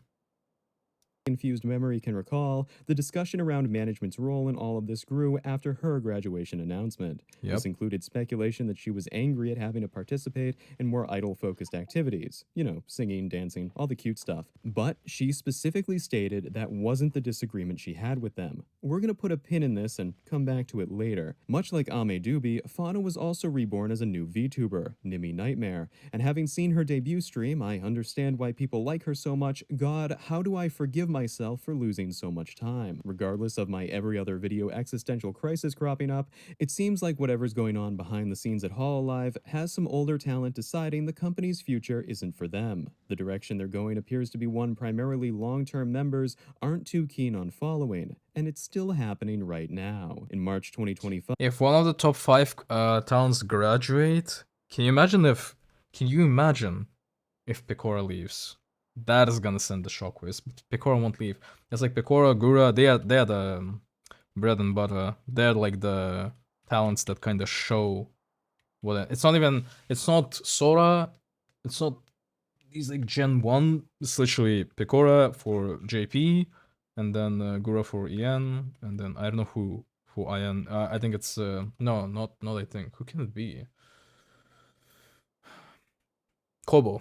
Yeah, Kobo. It was announced that Shion, a nearly 7-year veteran of Hololive, would be Would leave as graduating well. at the end of April, the Yep. 5th consecutive graduation since Aqua departed in August. The Yep. 5th graduation, which would happen about 8.5 months after Aqua's was announced. Yep. Less than a year, yeah, more like less than a pregnancy. What made this one so odd was that it happened just days Weird, before but Hololive yeah. Super Expo 2025 and 6th Festival Color Rise Harmony, which Shion was participating in. The immediate concern was enough for Yagu to take to the website formerly known as Twitter to address concerns. He admitted that there were some aspects of the company that needed improvement, though remained vague. He also announced they'd be setting up Yep, ways for he just talent can't to say speak anything. directly to management about their grievances. Again, a positive step can't in say light of the anything. sudden increase in graduations. Of course, this message was promptly buried by posts about the expo and performances, making the timing feel more suspicious. I understand Yep. Yagu is a sacred calf, but he's also the CEO of what's now a publicly traded company. I trust he has. And he is only like, yeah, I do not trust like a lot of corporate talk now. It's bullshit. Has the talent's Doesn't best matter interests who. in mind, but he also needs to weigh it against those of their shareholders. Yeah, I'm not which is saying his own he's personal interests. deprioritizing them, but I am saying that sometimes you have to do what's best for the talents or what's best for the company. Depending on the circumstances, you can't have it both ways. And I think Yep. those cracks were already starting to show, even before the mass graduation started happening. See, I've noticed a lot of change in Hololive over the last couple of years. I've been watching since Gura's debut, and before the dog stole my heart, I was regularly tuning in for her, Mume, and the Australian sex rat. And as much as I hate to say it, Fuwamoko and the rest of sex Advent's rat. debut were when those changes started feeling more prominent. First off, to dissuade anybody from thinking I'm a Hololive hater, I love Advent. They're literally I'm a Hololive hater. I am. My entire channel, Hololive, but I hate them. Wow. perfect. The only thing I That's don't the like accusation about for them, me. and this may be controversial, is that there's not enough My time in entire the day to channel, watch everyone's Hololive. streams in full all the time. For me, it's Fuwawa and Mokoko tied in first place, followed by Bibu, Shiori, and Narissa. All entertaining, all wonderful. And because I like them all, perhaps my bias is showing regarding things I've noticed from my small corner of the bigger company. After all, I've been neglecting the other 3 animal-themed talents I used to sink hours of my life into watching. So permit me a ramble, if you will, about the things I've seen in my limited capacity. You don't have to agree with me, but you do have to listen to me. Don't turn around. There have Listen been to many more grand-scale, major events Sorry. at Hololive over the last 2 years or so. Sure, you had your concerts and your 3D lives and stuff like that, but there's also been a big push to make everything feel like an event. For instance, Advent Halloween was a big deal in 2023, with merch and even an audio drama on top of things. Fuwamoko, my only frame of reference, got a whole concert on their birthday this year. There was a crossover. It is just bullshit that everything is now has. Yeah, he is true. He is true. He is saying the truth. He is correct here. It does feel like every single fucking thing now has to be this grandiose, like, oh, this is the big next thing of like whatever the fuck, and it's like, we should give me the what's it called? What was it called? What was it called? What was it called, man? I forgot. In the Minecraft event in September. I forgot. Enigmatic Recollection. Enigmatic Recollection was pure Hololive. from the start. Budget, not like yeah, they had like what, like 2 modders set up the whole thing. You had like these basic casual ass stories. No, they had like the basic casual ass setting of like nice stories. No, in a setting server, and then from there on there was this like richment of stories happening, and a lot of videos, a lot of speculations, a lot of different narratives, tropes. You had so many fan interactions, so many people speculating, so much stuff. And what was the budget for it? Practically time only, nothing else. To set up a Minecraft server for talents with like a few mods, like that's it. You don't have to have these grandiose things like events or like music thing. Like what? It's just literally make it simple. It actually felt like COVID times again, but now instead you have to watch these like 3D Omega dances, Omega whatever. Like yeah, it just feels hollow. Hololive. With the LA Dodgers that one time, multiple pop-up stores with HoloLive merch. Beyond stuff in real life, there was Enigmatic Recollection, which had its own merch line and is allegedly going to be building into something bigger in the coming whenever the fuck. Which is in the coming whatever the fuck. They're not prioritizing it. A lot of talents already left. Like holy fuck, literally Fauna Mart and Casino and everything is just gone. Like yeah. There's more merch surrounding special events like Valentine's, the summer, Christmas, what have you. I mean, shit. Have you seen the number of voice packs they just keep pumping out? I mean, look at the art on this new one with my dogs in it. What the fuck? And also more extended sponsorships, like Fuwamoko playing Yu-Gi-Oh! For about a month. Not to mention their schedules in particular being taken up with a ton of recording and homework, no doubt prepping for even more big events happening later down the road. And, during Holo Expo, a new official mobile game featuring the talents was announced. I think you know where I'm going with this. The most reasonable, speculative idea I've seen regarding why older talents keep leaving HoloLive is because the company is pivoting toward merchandise and paid events. Like Fauna said, they're not pivoting away from it. They're openly fucking saying it. Like this is not a secret, by the way. They're literally saying it. Yeah, I don't know what to say. Like this is literally it. Because at the moment, if you go and look at the Covers quarterly earnings reports and whatever, literally says right there that a lot of the revenue right now, which is 50.1% or like 52%, comes from merchandise. This is not a big secret. This is an open stated fact. So, and it actually kind of makes sense with the company because their streaming revenue, it is growing, but it's not growing substantively as the share of the merchandise, because merch sales are the easiest way to get a buck. It's like IP ownership. That's it. Rather than like having someone consistently streaming for you, they don't care about that. Which is good. By the way, I think it's still good. I don't think this is malicious or anything. I think it's good to have like the sustainable income from merch rather than like reliably forcing your streamers to stream consistently, like 10-hour streams, 8-hour streams. Not saying it's difficult, but like doing it daily and relying on people to perform on stream, which is chaotic, rather than having like a decent merch setup. It wasn't the idle stuff that had her disagreeing with management and making her want to leave. Yeah, so it's probably forcing of the... And I think that something bigger has to do with time management. There may be more large events happening for the company, but streaming isn't totally stopping because of them. If you look at most HoloLive members, a lot of them are streaming pretty regularly, anywhere between 12 and 20 streams per month.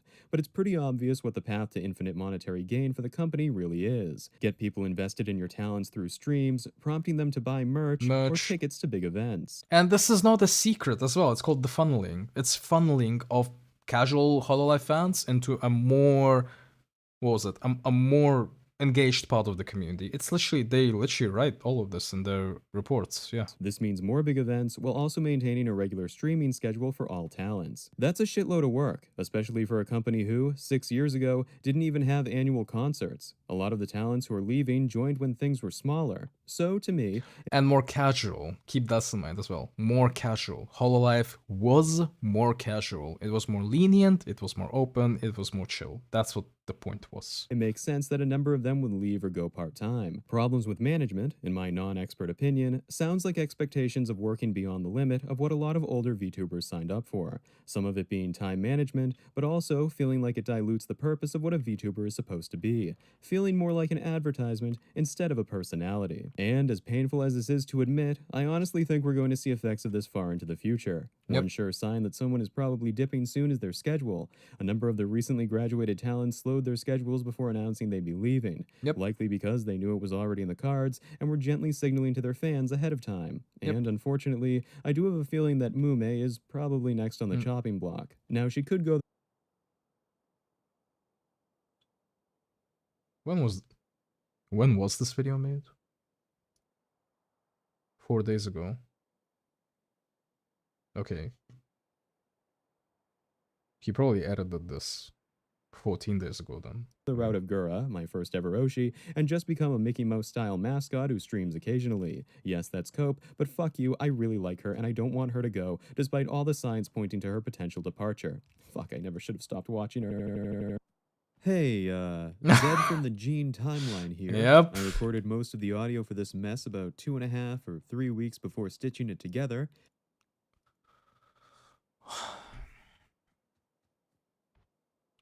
I just know how editors work. I'm not predicting future, I just know. It did take two weeks for him. Yep. Just goes to show how seriously I've been taking this whole YouTube thing, huh? Regardless, on the night of March 27th, 2025, Mume officially announced she will be graduating. And not the kind you can come back from either. Just like her genmate Fauna, this is permanent.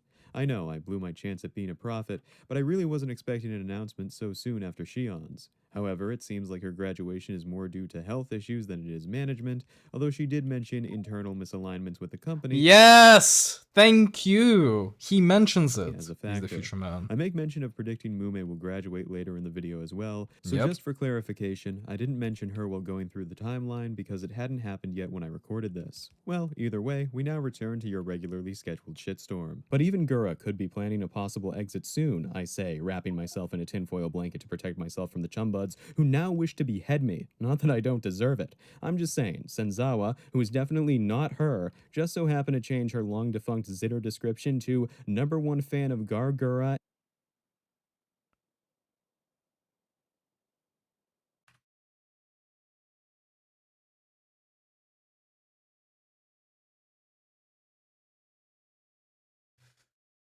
Oh man. Oh no. Just so happened to change her long-defunct Zitter description to Oh, #1 fan of no. Gargura and unknown. Who else is she a fan of? Perhaps a sunflower. As for the newer talents, there's definitely a shift I've been no. feeling in the air when contrasting them to some of the more seasoned veterans of Hololive. While I can't speak much to the Japanese side of things, Hololive device was launched not long after Advent. While I don't watch them, so forgive me for any misunderstandings, I believe the purpose of the group is collaborative. Both subgroups, Regloss and Flowglow, are focused on group activities and is collaborating so with one over, another. actually. At least that's what their description says. They've also seemingly become the main focus of the Japanese branch when it comes to launching new talents. Both the 2023 and 2024 new Japanese talents came from Device, almost as if the group is supposed to usher in a new focus for the company, like they're trying to condition viewers into seeing new talents as more collaborative with one another than old ones. And I'm not saying that as in, oh, these new girls play ball while these older ones don't want to play by our new rules. I mean that in the sense of seeing them together, almost as if getting audiences used to the idea of talents being together more often than they are apart. Just like they are during their big events. And the same thing is happening on the English side of things too. Advent and Justice both have lore that connect to one another. When Advent debuted,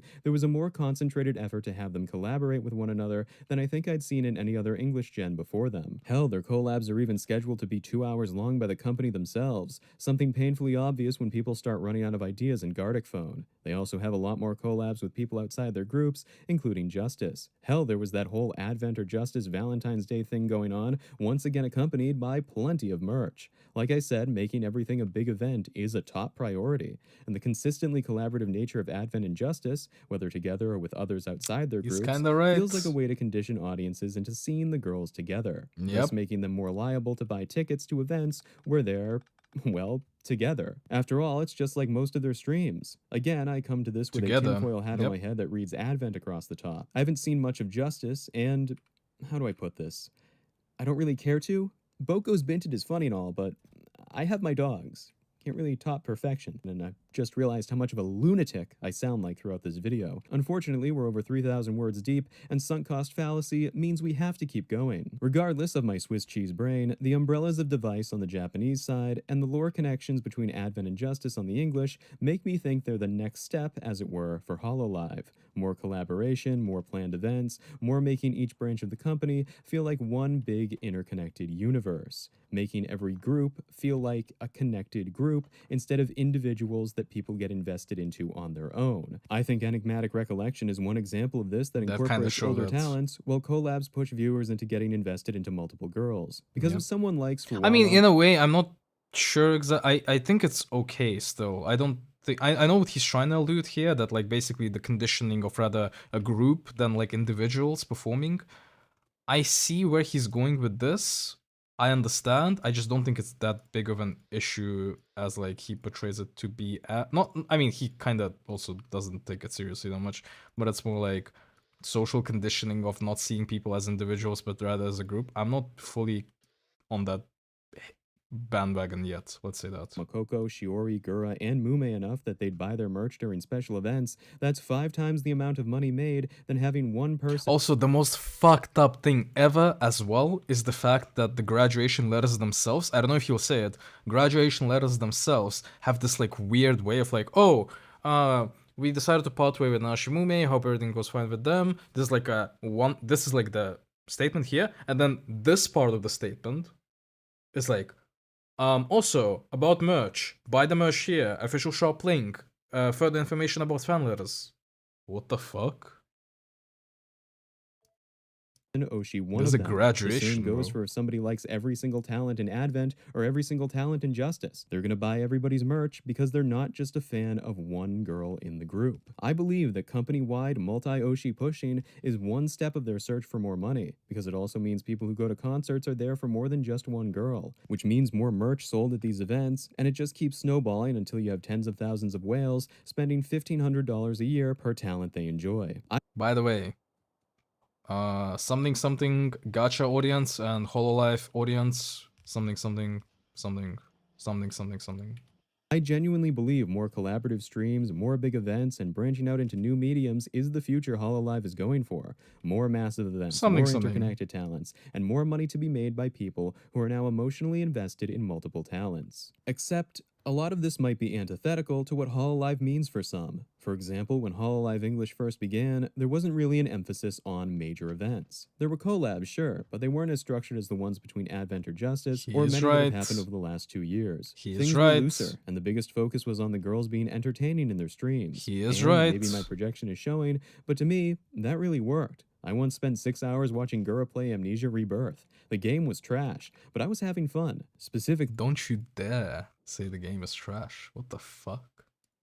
Because me and the rest of chat were connected to Jesus. Gura on a personal level. There Yep. wasn't some expectation for her to advertise any major events coming up, or any future collabs, or Yep. merch, or to cut off streaming at a certain time. It was just the Chumbuds and Gura enjoying their time streaming together. This, of course, still happens. After all, you can't really sell your talents individually if they aren't streaming as individuals. But I do believe there's a push for newer talent to collaborate more and to participate in more major events, something that does impact older talent who are going to be expected to evolve as the company grows bigger and the talents get more interconnected. This event-focused shift, whether it be through new songs, audio dramas, concerts, merch lines, video games, whatever, is clearly happening. More stuff is being pushed out, whether as a result of having more talent or a slow shift toward bigger events. And it's reasonable to presume that, if my theory about what's happening at HoloLive is correct, it's something some talent aren't going to mesh with.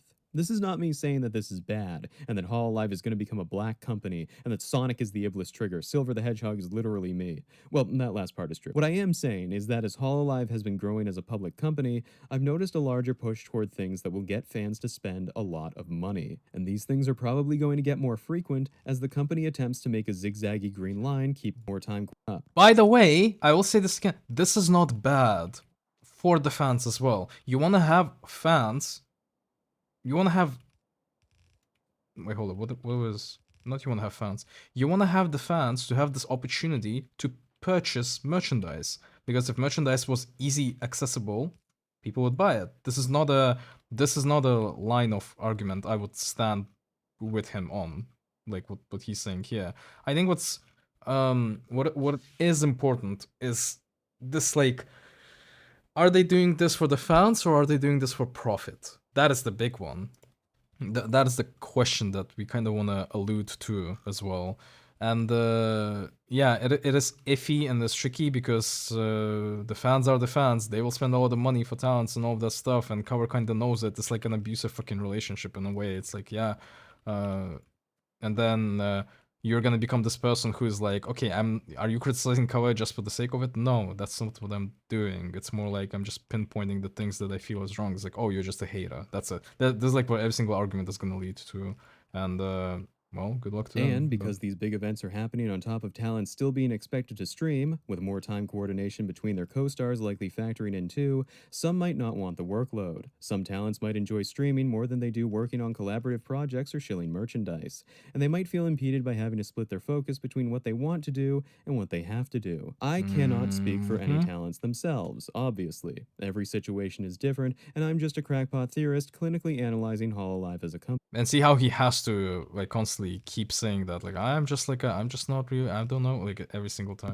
But I know if I were in a situation like that, I'd probably be demanding a hefty fucking raise, or I'd be walking. And if it was too much on my mental or physical health, then see you later, alligator. 2 reincarnations have already taught me I'm gonna be fine without you. Again, I don't know everything, but it wouldn't surprise me if demand for participation in major events was a deciding factor in many graduations that have happened already, and many more to come. Seeing as I don't have the professional tact for accurate clairvoyance, I can't say for certain what Hololive's future looks like. If my expert theory is correct, I think Advent, Justice, and Device are going to be fine. We're probably not seeing anyone on any of those teams graduate anytime soon, unless outside factors come into play. But I do worry about older talents like Mume and Gura, who don't stream that often anymore. I worry about Ina sometimes too, but she's been streaming more often lately. Crony, on the other hand, look, no more doom posting, okay? I don't think we're done with graduations, truth be told, and I think it's going to happen in a staggered fashion to keep people from being upset by a mass exodus. Changes to Hololive, no matter if I'm right or not,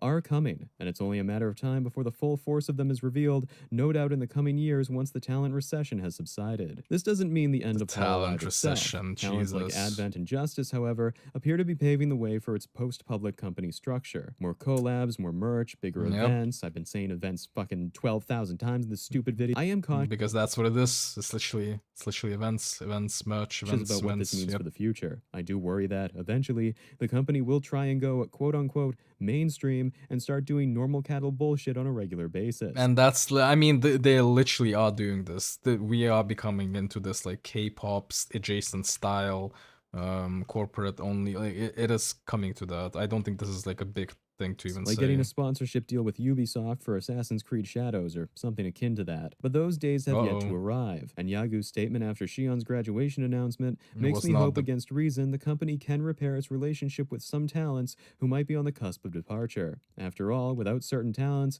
you lose a good chunk of your fan base. I don't think I'm optimistic about what this means for Hololive over the next few years, but I'm not pessimistic either. More a middle ground that makes me hope that, if constant big events are the contentious reason people keep leaving, they can find an amicable solution. And yes, everything you've just heard was cope from before Mume graduated. But now that she has, and that it's happening so close to when Shion's leaving too, now the guy is man, more I'm still trying to stay positive. Yep. I am fucking worried. Like, when a talent leaves a company like Hololive, they kind of take a piece of that with them. And I'm not just talking about the huge chunk of fans whose regular purchases of merchandise and tickets are going to Surely not him. I'm talking about the soul of the company. The heart of what makes Hololive Hololive. It's the talents. And if you're putting anything above the audience's natural connection to the talents through their streams, you have to do it to the then talents. you're fucked. Nobody is going to care. All these big events don't mean anything to anyone if nobody cares about the because entertainers everything will feel entertaining them. hollow. Because at the end of the unironically, day, whether they're idle guard dogs or gaming rocks or whatever They the fuck are it is individuals Hachima that does, people it's been care 5 about. years and I still don't know. At the end of the day, people are here for the characters they grow connected to. And as positive as I'm trying to be with these God, I have never said yep so many times about the video I'm watching. He's 100% correct on everything. Yes. technical explanations about what seem to be changing, I get this bad feeling in the pit of my stomach. that we are far from done. We Based are on what very I far see from between done. Yep. graduations and this push for more and more and more, I don't want Hololive to forget where they came from. I don't want the company to forget that its audience's connections to their talents as individuals makes them successful. Without that foundation the company was built on, everything falls apart. So, having convinced myself of a truth in light of not having one, I can do nothing but hope for the best. And though the company's attempts at infinity will, inevitably, continue, I hope they remember what gave them that ability to reach so high in the first place. Because without growth, there are still VTubers. But without VTubers... You know what is the worst part about this? Is that the company will acknowledge that he is correct, but then for future growth you have to appeal to a different set of audiences. And that is the most fucked up like realization ever. Because it's like, okay, how much more can we have growth when it comes to fans that are just kind of want to watch streams and that's it? They're not valuable customers. They won't give you as much money as, let's say, these people who spend thousands on gacha or something, or spend thousands of, I don't know, who are like regular K-pop like consumers of like merch. And there's like, these are fans, but there's like so many different categories of fans that you have to, well, that Hololive appeals to now, and they're spreading this what's it called, they're spreading this fan base, they're spreading the fan base, they're appealing to more and more VTuber adjacent audiences, yet at the same time who have different spending capacities. That's why. So like for spending capacities as well as like let's say for instance there's never gonna be, I think, like Hololive I don't know, South America, you know, shit like it's never gonna happen. Or like Hololive, I don't know, Sri Lanka, India. Not because there's no culture of VTubing there or anime culture, it's because the buying power of the audience is different every single time, not only geographically, but from their interests as well. A person who only watches streams is not going to be the same person who buys merch. That's it. There is no Hololive.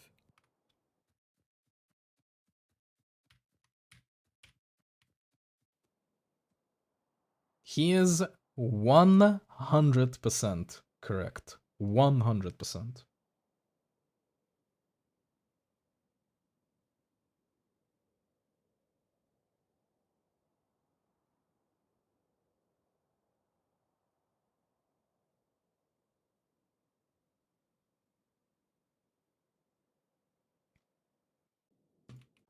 I just feel, I don't know, when Fauna left, the company kind of died for me. That's my... I saw a lot of people be like, oh, this talent is leaving, Mume... Like, when the Mume left, I was like I just... At that point, it was like, but when there was like a Fauna announcement, yeah, that one kind of fucked me up. It was like, whoa, I did not expect... I expected a lot of things. I did not expect that. That is not what I expected. No way. So yeah, I had that like, no shot this is happening, right? Feeling. For sure.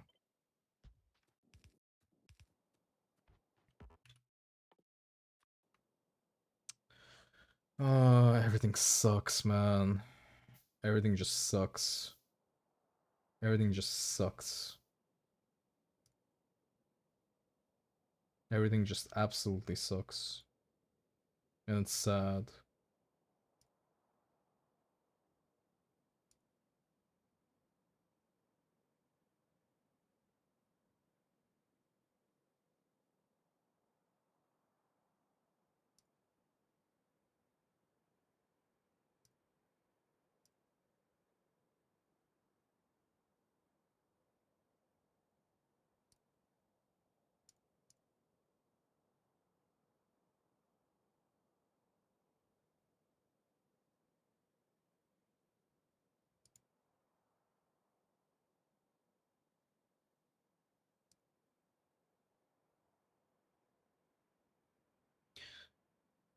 Also, there's only do I mega tilted, so I'm just wasting time if the 6-month game is still the same.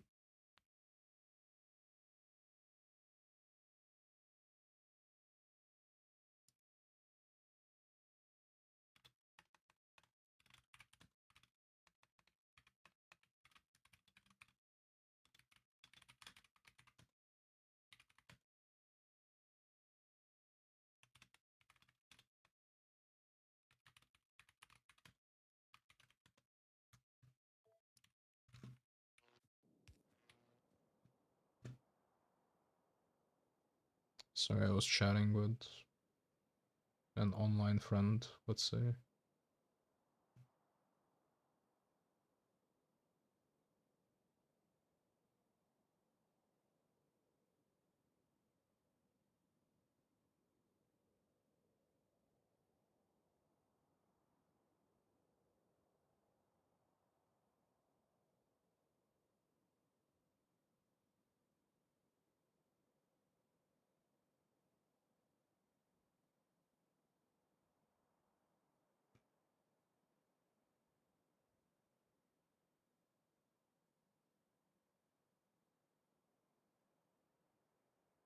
The growing empathy shortage.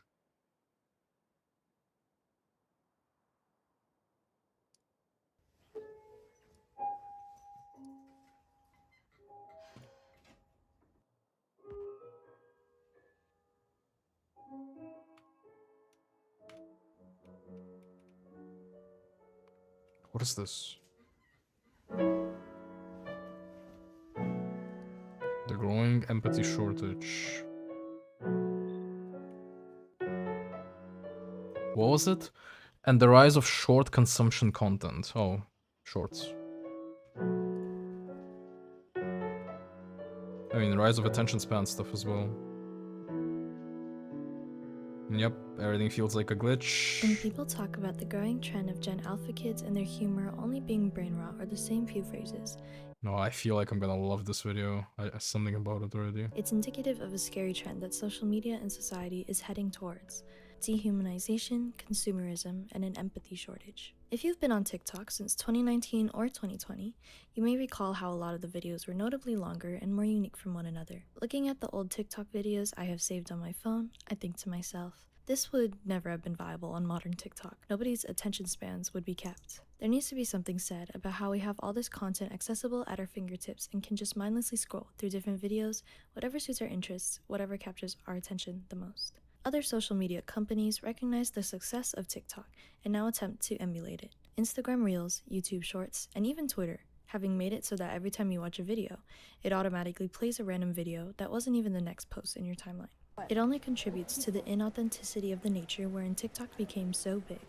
I believe TikTok's success started where it wasn't as commercialized in the start. It wasn't as dominated by corporations using it as a marketing tool. It primarily attracted teenagers and young adults in the midst of shaping their identities. Instagram Reels, as compared to TikTok, feeds off the amount of commercials and advertisements and relies purely on watch time tactics, such as read caption below.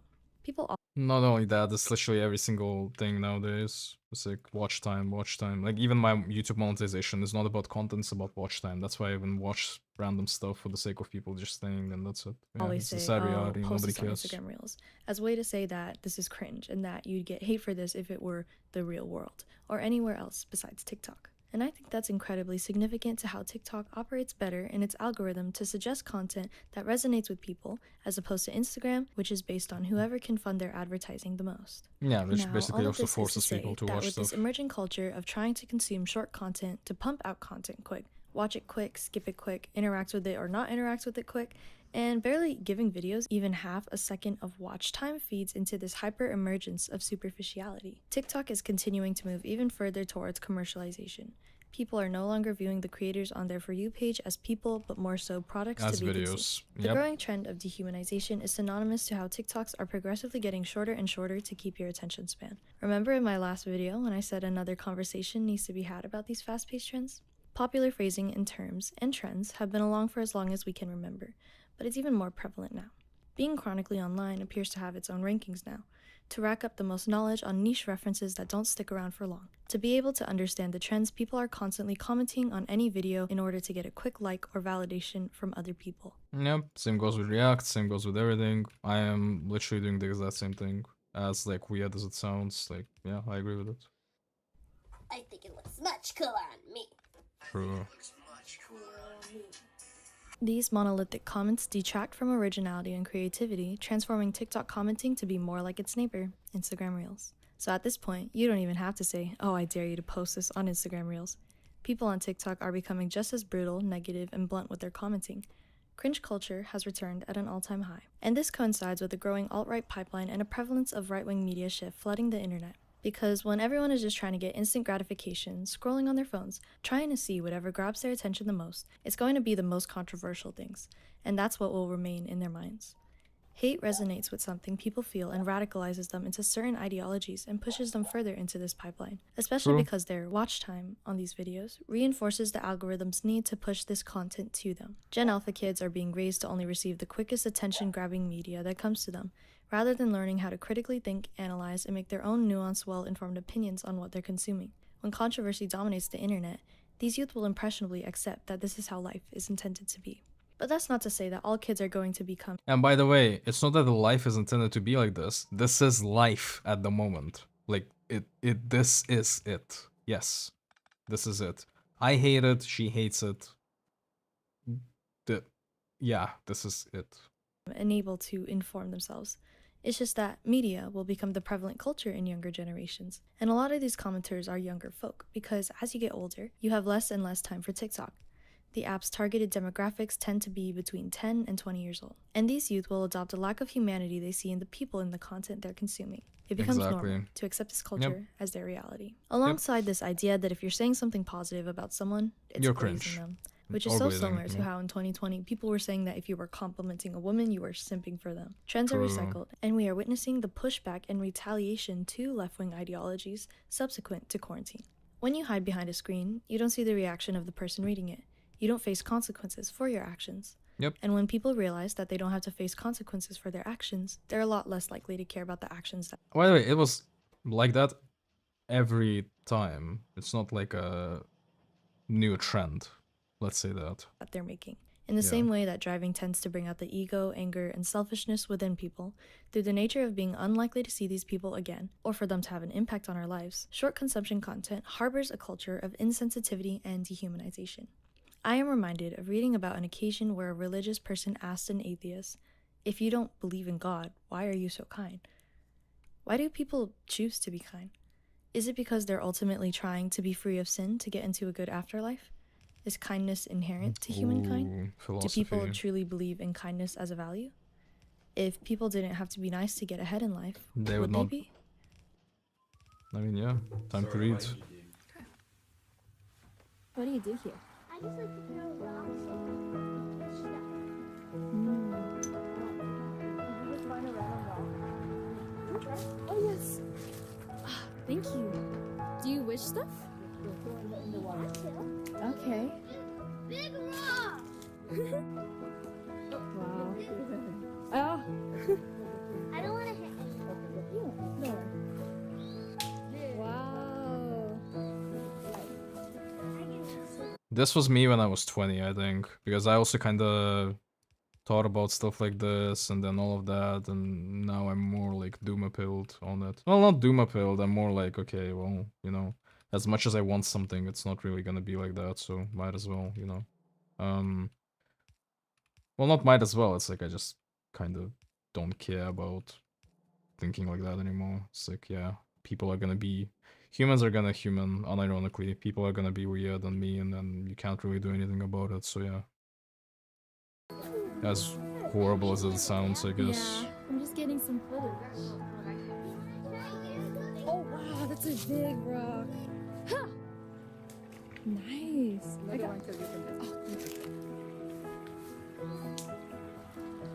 Yeah, that's sad. That one didn't make it at all. Wow, it's like shiny.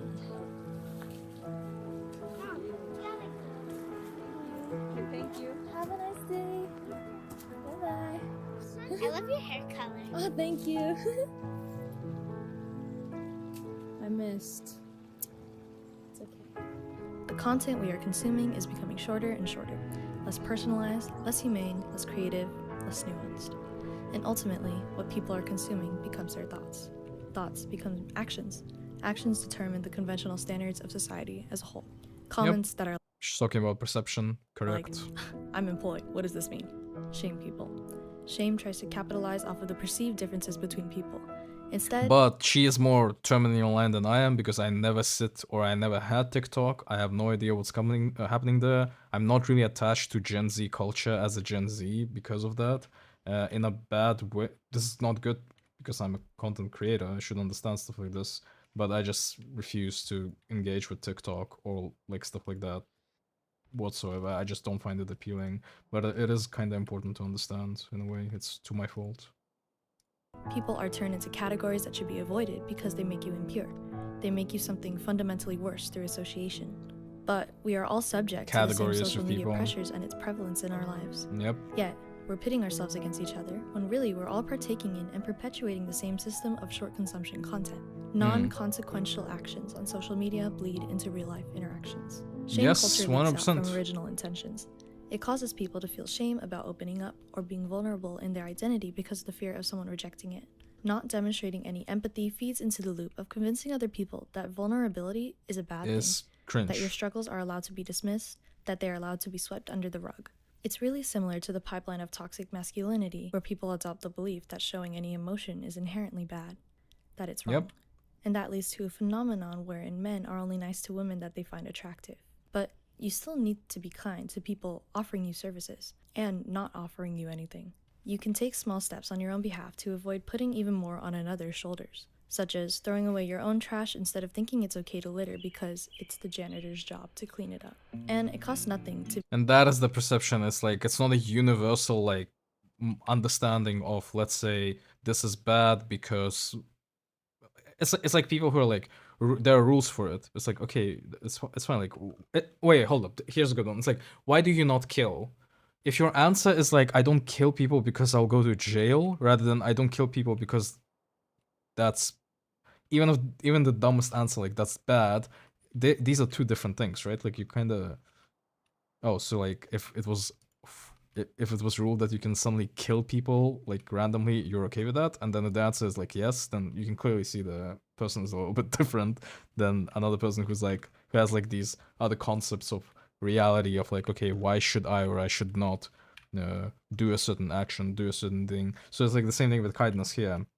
In a weird way, it's like, oh, I want to be kind to get something from people, or I just want to be kind because I just want to be kind. These are two different things completely. be kind to anyone who you pass by. If we don't try to offer decency to even Where's those my who car, technically owe man? us nothing, what makes us human? What makes us good? Leftism bases itself in empathy for others and in rejecting the systems that put the barriers on us realizing our self-determination. So why are leftists at each other's necks for the most minute mistakes? Because there's a lot of purity tests when it comes to leftism as well, and this is something that eats the cause as well. Because like I easily consider myself leftist, easily, but when it comes to purity testing, I will never be accepted as that movement, because the leftist movement is all about you're either 100% for it or you're 100% a bad person. That's literally it. Calling each other out and feeding into shame culture when we can simply call in. It's one thing to be self-critical to encourage further growth and nuanced thinking. And I think I will also blame people who they simply refuse to acknowledge things like that and basically ostracize other people for not even like going into their ideology. And that's why a lot of people will flock to the right. Like they will literally be like, oh, this bad, trans bad, person bad, X bad, Y bad, LGBT bad. Every single thing is like that now. But it is another I do to be blame contributing them, to the empathy 100%. shortage within our only remaining safe spaces. So, where can we find the spaces we need so we can find solace from this negativity trend surrounding us? I tried to start making content on TikTok, but I found myself changing what I actually wanted to post based on it, shortening attention spans and what was currently in. It doesn't matter what cumulative thousands of views I may get on TikTok, it's all short-lived and doesn't stick with people. Just meaningless content being added into the algorithm. A view on YouTube is worth miles more than a view on TikTok. You had to choose to click on this video. The beauty about YouTube is its longevity. Yep. Videos continue to be recommended timelessly years later. Yep. No matter how much it tries to adopt short consumption content, which may appeal to some, its core audience always receives the journey of the stories told through a video.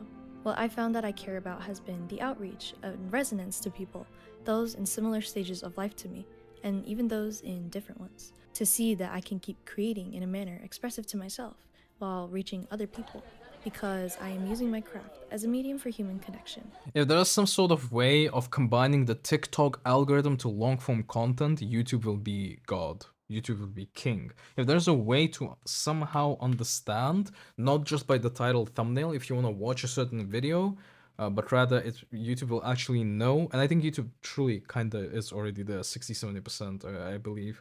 But if there's a way that we can just watch videos based on the watch time and based on the stuff that we really like, all of that combined, it's not refined as TikTok stuff, but if there's something like that for the long-term content, 1 billion%, 1 billion%, everyone will love that. For vulnerability, for building that genuine community, and that takes time.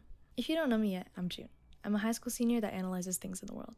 I like to convey my message through accessible content that resonates with people. I do this through Minecraft, a medium that people are familiar with, to try and curate a safe third space that we lack in our present-day world. Man, where's this youth nowadays, man? I have like younger siblings, and they're actually so fucking stupid. Holy shit. Want to stick around as I curate this place. I respect Please people like subscribe. this. I also have a Discord linked in the description if you'd like to connect with other people in the same space. For a quick answer to the empathy shortage, we simply have to just start within ourselves. We can integrate kindness into our lives one step at a time.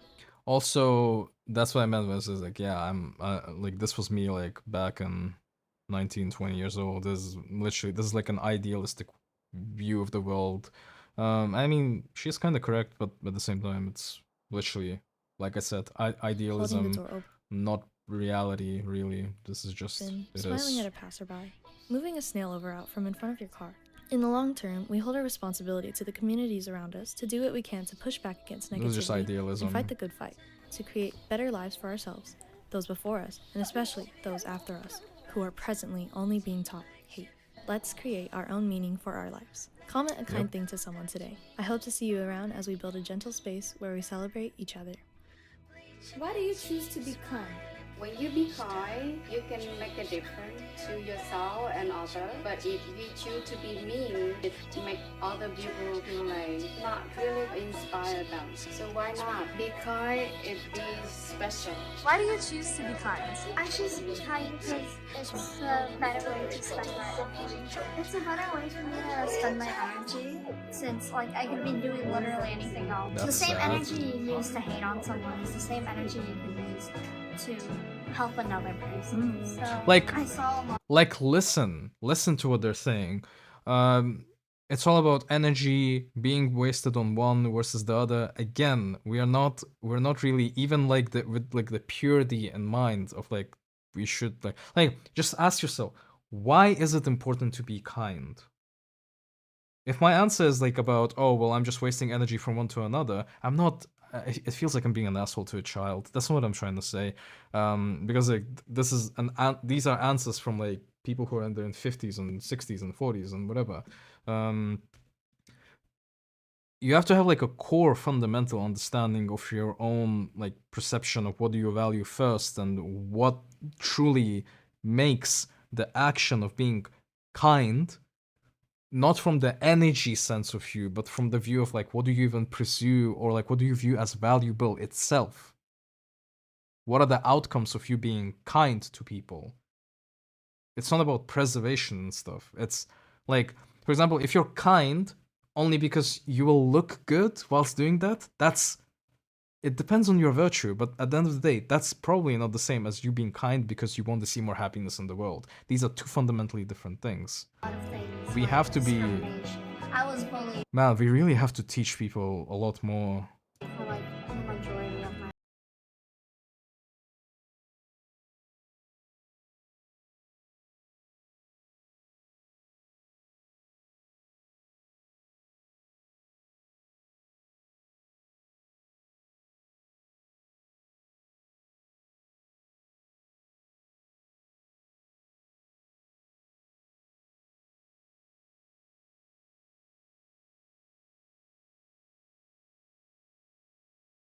I want to be respected by others. In elementary school. Treat It's others not the way you bad. want to be treated. That always stuck with me. Like, as corny as that sounds, like I feel like I always treat others the way I want to be treated. Just peace, love, and respect.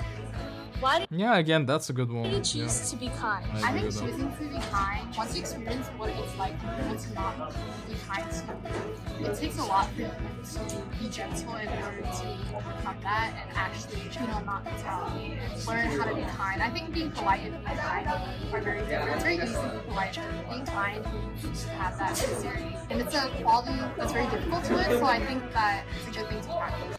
Like, imagine saying say that to like a Ukrainian fucking person who got their like leg blown up, and it's like, yeah, you just have to be kind, man. Like, it's not the same thing. Again, wait, hold up. Before I even do anything, this is an amazing person. Absolutely this. But yeah, again, we have to stick our guns to reality. Again, this is a good video. This was very positive. It was all fine. It was cute.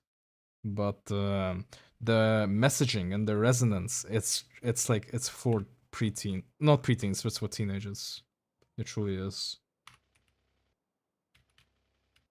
We are like way past this stage of acceptance and everything. They're like kinda like, for example, here's a good one as well. Operating kindness has to be on the same level field with other people who want to respect the same rules as you do, in a weird way, right? Because like, how can you show, like, how can you make sure you're not getting used by or something? There has to be more to it. I don't know why I keep, okay, I need to move on topics. I'm being an asshole for no reason, but yeah. And what she said was in a way correct, but there is more to it always.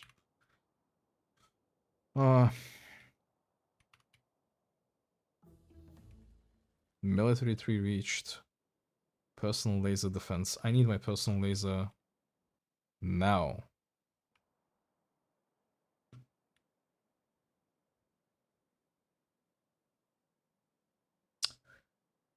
Oh, John Bleep. The internet is dead. I'm tired of AI. Why growing up feels like giving up. Almost 3 years. What is this?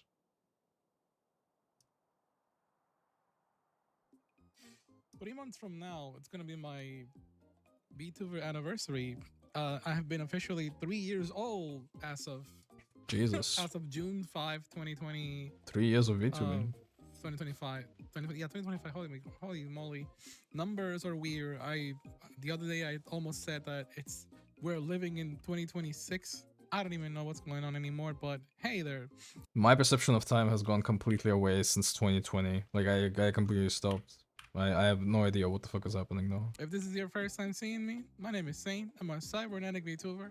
I wasn't always a cybernetic VTuber, but now I am, and I am here to stay.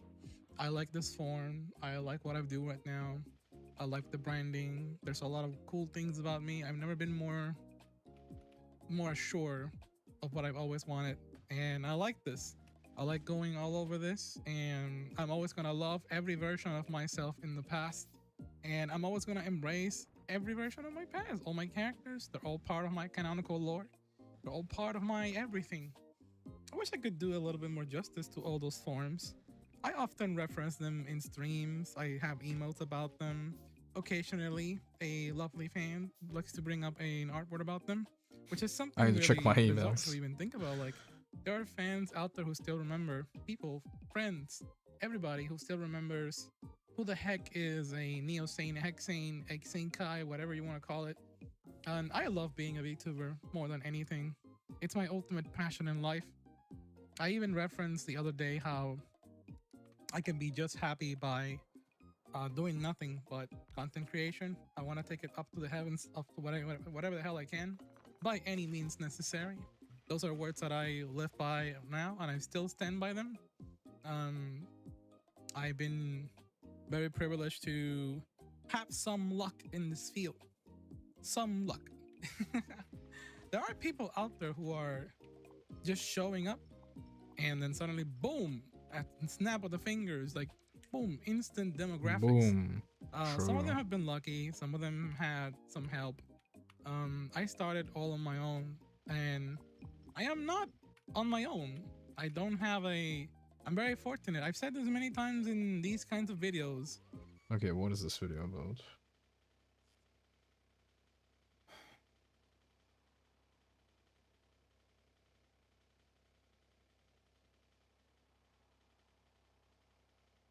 Man, that HoloLive video was like the truest true of them all, to be honest. This is the most ugly voice I've ever heard. What the fuck? Are we going there now? Hope your week is off to a great start, and thank you for tuning in. No, I don't want any negativity now. A little bit later, maybe. Why growing up feels like giving up. Please forgive me for how long it's been since I uploaded. The winter is a hard time for me. When the world looks dreary outside, I feel dreary inside. Please don't blame me. I'm just a baby that grew up. I don't know what's going on. Like, my atoms haven't even been aligned in this form for that long, yet somehow the world I grew up in hardly resembles the world I'm in now. Like, what is this? Wow. What is going on? Why do I feel this way? I often ask myself, how did I go from this cheery, hopeful kid into this sad adult I am now? I mean, come on, you can't look at her and tell me she hasn't obviously given up, because honestly I have, but not completely. Sure, I've given up on hope that humanity is going in a great direction, or that the planet will be inhabitable in 1,000 years, or that I'll get to live some semblance of the life I was promised as a kid, because I'm so tired already. Where do I find a reason not to give up on everything? Well, I wish I could perfectly answer that for you, but I can't always perfectly answer it for myself, but I have a lot of feelings, so I'm just gonna lay out all my brain mush, and maybe it can help your brain mush. Or if nothing else, maybe you can at least relate a little bit, and then you'll know you're not alone. Because for me, growing up has been really hard. I'm lucky I got to be that cheerful kid growing up. I believed in a lot of great things, but over the years I felt so much pressure to give up on most of them. I was led for so long to be kinda completely delusional. Not in a malicious way, but in like a way of no adult is gonna be like, sorry kid, your dreams are unrealistic. That drawing does not look good, and honestly, I feel it. And when you grow up, you're gonna feel and experience a lot of horrible things. Like, who does that? Adults should protect kids from the realities of the world, and I'm grateful my parents did that for me the best that they could. And so once I got old enough to actually start understanding the world, I tried for so long to hold on to that delusion, even though I was witnessing and experiencing things that directly opposed my naive worldviews. And even though I'm an adult now, and am supposed to have it all figured out by now apparently, I still find myself longing for that world where everything was okay. By the way, you should never... That's a bad way to view stuff. It's never like that. Because every single 50-year-old, 60-year-old, 70-year-old, they're always saying the same thing. It's like time, like it's different. 20s are weird, 30s are weird, 40s are like it's weird. Like people have it differently. Don't perceive every single thing on social media as truth and evidence of stuff. Just don't. But I'm grateful that I at least got to live in that bubble for the time I did, because not everybody gets that chance. Even though that bubble has been brutally popped for me over and over again. It's rough out here, guys. You know. But I can't even feel bad in peace. I feel bad for feeling bad, because I'm constantly learning about new atrocities that happen in the world, and I'm like, wow, even though I know my feelings are valid, and I know that I've gone through hard things, it all just feels so small compared to everything else. Stop and I'm sure I social can't be the media. only one. Like, I just don't think we talk enough about the effects it must have on all of us to not only deal with the shit in our own lives, but to also be so overexposed to everything horrible that has or is happening in the world. Yep, I don't think our predicted monkey it. brains are equipped for it. I could have been a baby that grew up 10,000 years ago when we barely had agriculture, and that simpler world would have been enough for me, and I would have grown up not understanding the world around me and thinking rainbows were magic and that the stars were just holes poked through a sky blanket, and I would have been chill with that. And then I probably would have died of dysentery or a scratch that got infected, but it's fine. But instead I was born into this world where I'm constantly bombarded with new information. And while it's cool to know Yep. what rainbows and stars are, some of the information sucks. just not Like, did you needed. know the average person can see up to like 4,000 ads every day? Leave me alone! All these companies are fighting to Wow. profit off of our attention, so it takes something really shocking to stand out. And so we're just constantly being fed information online that makes us mad and sad for no reason other than to up those engagement metrics. And while negative emotions are important to feel, I can't imagine it's good for us to just be microdosing negativity every day, all day, in short form content. Like, it's one thing to watch a sad movie or a Moopaverse video, because I promise I'm gonna make a point with all this, but I feel like I'm constantly just skimming headlines of horrible atrocities or statements designed to make me mad or afraid, and there's no intent behind it other than to keep my attention, to keep me on the app, to get somebody richer. It's all pointless. But for me, I feed into it because of the desire to be informed. It feels worse just to ignore it all. Like, what am I supposed to do? I feel like I know about so many problems and bad things, and I'm just like, man, I want to help. I want to fix some of these problems. But where do I even start? Instead, you just can't do anything. If you keep consuming media like this, like, all you have to... Like, if you consume and know stuff and don't do anything with the stuff that you know, there's no point in like, knowing it. Like, that's it. For example, even, like, going on a protest is far significant than just, like, brainlessly consuming things. of like your government being bad. Okay, now what? What do you do now? Like, okay, you post something, sure, but that's about it. Even posting more, but like just sitting there and acknowledging stuff and not doing anything. Not like from the sense it's bad for your like mental health. Actually, it's just horrible because not only are you aware of the stuff that's happening, you can't do anything about it, and you're not doing anything about it. So at the end of the day, the only person who's losing is you. Like, unironically. I don't really That's, have an like, answer harsh, for but that, it's but at least true. being conscious of it has helped a little bit. Like, I think we all collectively deserve a little credit. To exist in this world is so much harder than it has to be. Every day this world gets a little bit more complicated and entropy true. persists. Our brains evolved to prepare us to look at trees, not screens, and not these fuck-ass, square-ass, concrete office buildings. We've gotten to a point where things aren't even allowed to be pretty anymore because it's not as efficient. Like, you know those horrible videos of somebody being like, watch me. She's a little bit like poisoned into that stuff. Stuff can still be like the way it is. It's just a little bit like if you want to view stuff like from like a money making point of view, sure, but again, Renovate this old Victorian home, and then they wanna just suck disagree the life completely out with of it and make everything gray and beige and boring. That's what I feel like is happening to the whole world slowly. Like if you look up any major company's logo progression over the years, you can see it Minimalism. happening. And now Yep. what little art that did get to exist in the corporate world AI. is now being made by machines. And the result is Wow. never as good as if an actual artist touched it. But it's more efficient. It ups our stock prices. And by efficient, I mean a CEO gets to hoard the money they would have paid to an artist. I just feel like it affects our psyches more than we think to constantly be looking at lame, boring, ugly stuff. It's like we've forgotten who we are. We aren't machines, we're people. We are mammals who are best equipped to look at pretty things, use our bodies, and to connect with and love each other. And the world is pushing us away from those things so we can strive for carpal tunnel in a fuck-ass, concrete, square-ass office building. Or if you're lucky, you get carpal tunnel alone at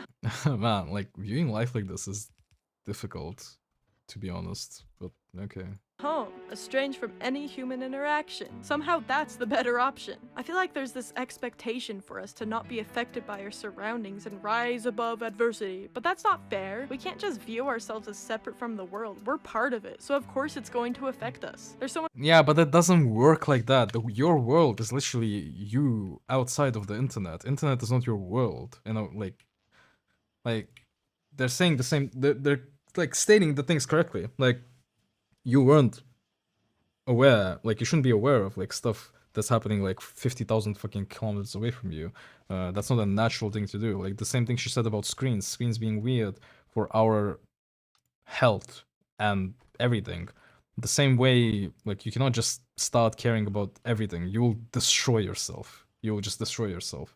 for us to not be affected by our surroundings and rise above adversity. There's a lot of bad But stuff that's not happening, fair. yes. We can't just view ourselves as separate from the world. We're part of it, so of course it's going to affect us. There's so much wrong with the world, and it sucks to witness it all. It sucks that we have everything we need to make the world so much better for all of us, and we just can't because the resources are being held hostage. Like, Man, we are just like viewing idealistically on every single point. I feel like I'm watching a 15-year-old's essay and stuff like it's this. all so Yeah, loud, true. so loud that I can't even pay attention to things in my own life. Like, I feel I've been robbed of the chance to make meaningful goals that actually enrich my life and make sense to me as an individual because I'm constantly being told by Like sometimes I just want to ask these people, it's like, you're creating YouTube content, you're creating this beautiful animation, you're creating so much beautiful art, like meaning that should not come from like what a fucking other company is doing, you know, like meaning should come from the things that you're kind of accomplishing now, because they are kind of accomplishing. Like, what the fuck is happening? This is a 50K, I mean, not that it matters, but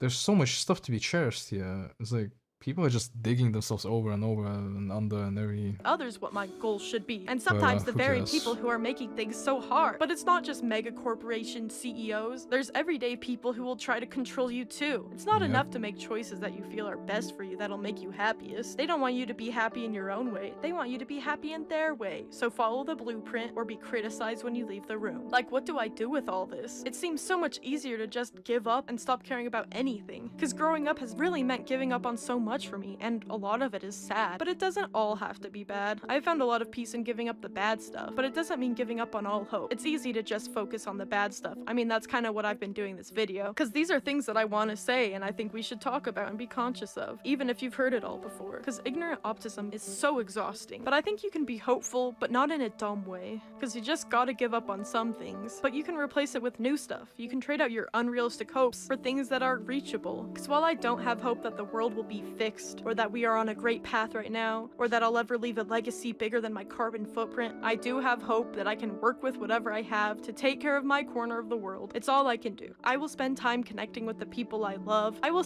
The video message is true. It is. But then if the result of a certain action or a certain message being that you're actually suffering and you're like in full-on depression and you need medication to sustain yourself by watching content and browsing TikTok, then you should detach yourself completely. This should not be the way you live life. Like the way she started here is correct. We are not programmed. We are literally monkeys with a fucking screen. We should not be viewing content like this at all. And we should not be consuming content like this. Every single mental health person will tell you this, that this is unhinged to consume product in this way. If stuff is truly affecting you like this, you should do the responsible thing for yourself and your surroundings and just completely unplug yourself. That's really it. What she's saying is correct, but not in the way that it should be, in a way. I don't know how to better explain it, but yeah. Say thank you and pardon me to strangers who won't even look me in the eye, and I will work my ass off to enjoy every little morsel of joy I can find in this world by doing the things I like to do and by taking care of myself because I can. I miss the days where I was fueled by optimism, but for now I am fueled by spite, and that is enough for now. And that's not good. That's not that. This will burn you out and destroy you completely. That is not good. That is just not good. Refuse to just give in and yield to all the bad in the world without a fight. My whole life might be a meaningless speck to the universe, but I will not let it be meaningless to me, cause I don't wanna. Anyways, thanks for watching and listening to me rant for a while. If any aliens are watching this, I really want you to make a move now. Anyways, for the humans watching, you guys are so fucking awesome. Anyways, I think the kind of people who watch a video all the way to the end like this are the coolest kind of people. Also, the people who subscribe to my Patreon are probably the the coolest. best. I recently lost my job, so you guys are really saving my ass. The fact that you guys want to support me is so mind-boggling and touching to me, and you guys are so special for that, and I am so grateful. Anyways, moop out.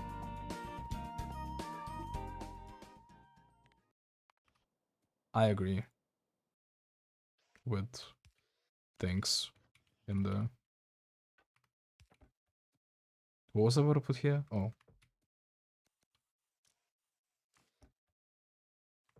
No.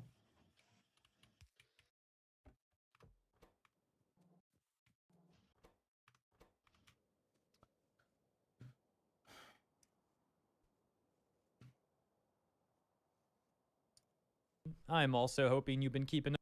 Hope your week is off to a great start, and thank you for tuning in. I'm also hoping you've been keeping up with the voice actor Genshin situation and all that, because this video is another follow-up to all that, another update, specifically More a follow-up to Saga yesterday's video about the VA for Paimon crashing out, making a Crashing minute and a out. half video or so, just like raging at gamers, at Genshin fans, at YouTubers, because how dare any of us notice and reasonably criticize the corruption going on with their union and their harassment of non-union voice actors. Now it looks like Paimon's crashing out video has made it overseas to China. We're going to take a look at what the Chinese Genshin community has to say about all that. Spoiler alert, they're basically mocking the heck out of Paimon's VA. Back over on the Genshin subreddit, and another post with Bilibili comments kindly reposted and translated by Boy King. The post titled, CN Bilibili Community Reaction to Paimon EN VA TikTok Crash Out. So yeah, you know this is going to be a good one. Let's take a look at what the CN community has to say, starting here.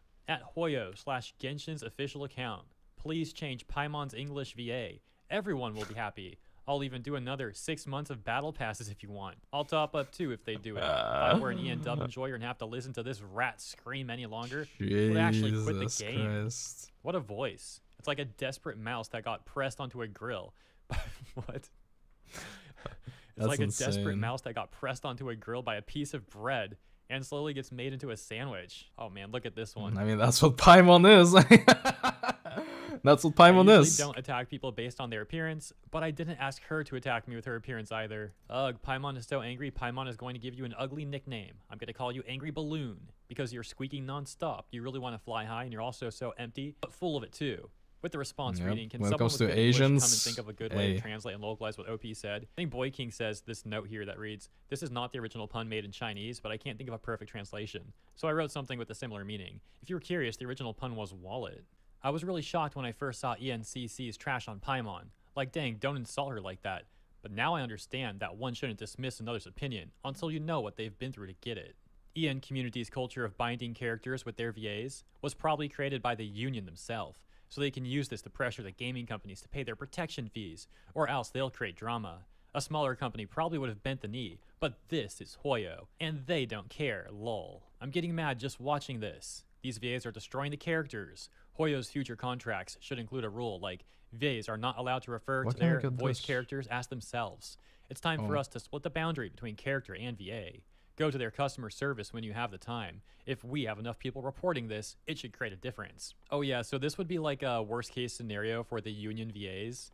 If the CN community gets this involved, that they start going to Hoyoverse about all this. It's Yeah, really quite this is bad impressive then. that the union VAs managed to make this all such a mess. This VA Yeah, just keep in mind, we have people siding with a multi-million-dollar billion maybe dollar company versus like workers who are trying to pass like a anti-AI protection because for a union. This is the level. How much unhinged do you have to be so that, like, I mean, even I am kind of siding more towards like I still think SAG-AFTRA has like good stuff. A But is a classic. man, When stupidity hinders Jesus. villainy. Karina's voiced Paimon for 5 years uh. and still hasn't learned any good qualities from her. If I remember correctly, Hoyo actually helped her change studios before, when her pay was being delayed. You're not a refrigerator, you can't freeze stuff, therefore you can't comment on fridges. Note, this is a common analogy in CN, usually related to whether someone can/should comment on someone, usually a public figure, or not. It's also directly related to what Paimon's VA said in that video. That whole thing of like, oh, you guys and the YouTubers are not voice actors, and you can't comment on any of the You're voice the actor stuff. truth. That, of course, is paraphrased, and to be quite frank, also a I mean, lot she kinda nicer did say than that, the way so. Paimon's VA put it.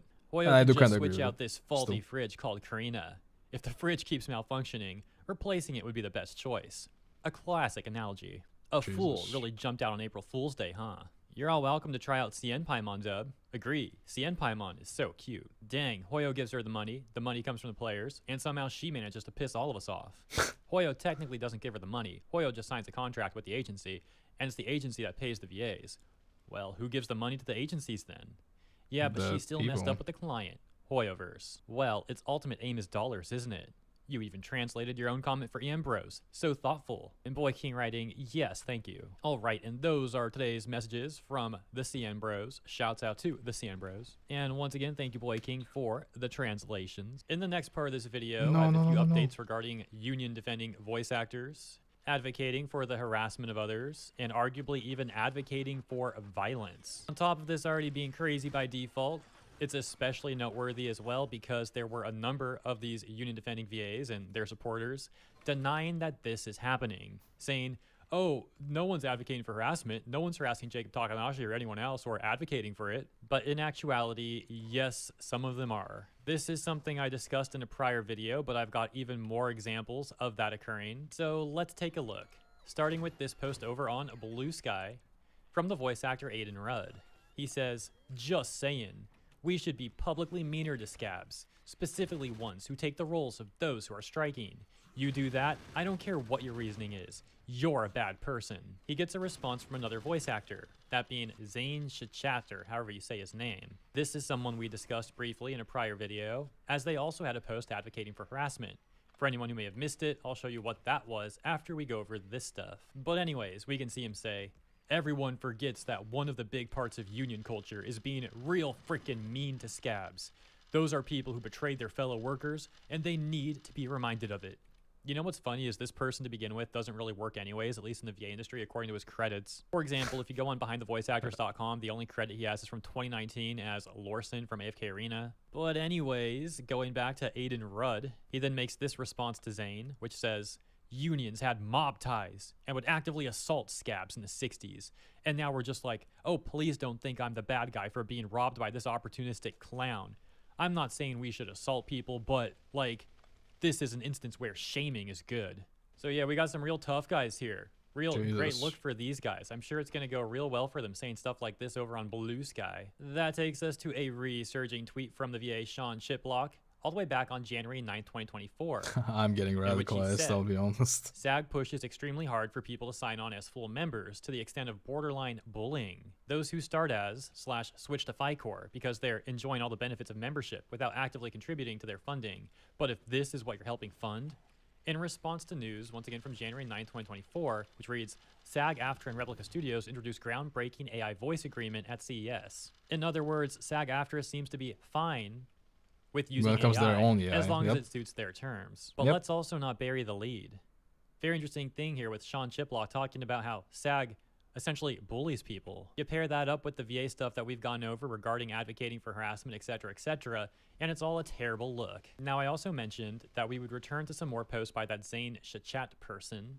For additional context to anyone who may have missed the prior post that he made that we went over a few days ago, we can see that he said, much like how a tolerant group must still be intolerant towards intolerance, a cornerstone of union culture is making sure that scabs, regardless of any sort of legal justifications for what they did, feel constant scorn, shame, and derision for willingly betraying their fellow workers. Piss off. But he wasn't done there, adding these posts that say, if you screw over your fellow workers, I will not give you the benefit of the doubt. I do not respect you. I do not like you. I will not support anything you're involved with. Oh, wow, what a threat. And it is especially because you are involved. I will treat you like the backstabbing rat you are. Ooh, woo, he lives in Japan, so maybe he doesn't know about the strike. Also, technically, he doesn't have to. That very likely referencing what people were saying about Jacob Takanashi and the message he had with Auroran's VA. Which I stand still with, by the way. I think that's bullshit that he can, like, get away with that stuff. Disregarding, like, what you think about the strike or whatever, which, like, all of it is bullshit, who cares? It's more like, what do you mean you don't know? Like, at least, let's be consistent somewhere, at least, please. I got a new tank. Look at this bad boy. Holy shit. And I'm running out. I am running out of, yep, coal. And if we're running out of coal, it means we're gonna get fucked very, very soon here. So I need to get this factory going ASAP. Oh, Jesus. Okay, be right back 1 sec.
Oh.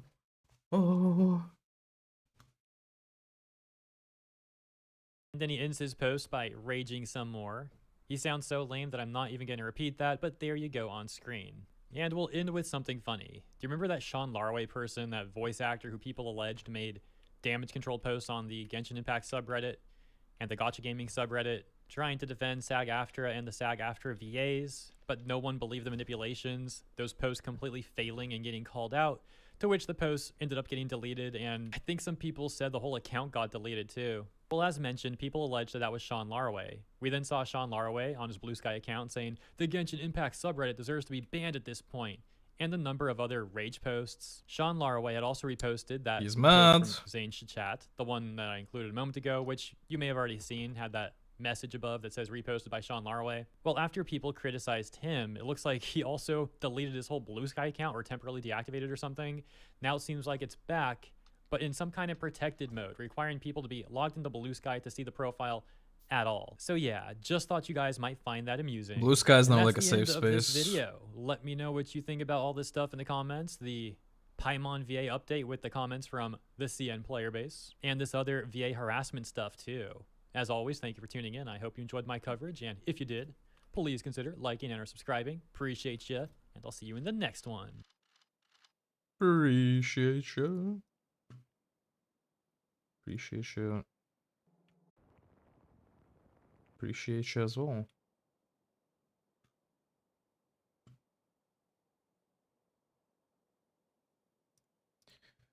AI generated content. Oh my god. Oh my god. Another legal mindset video.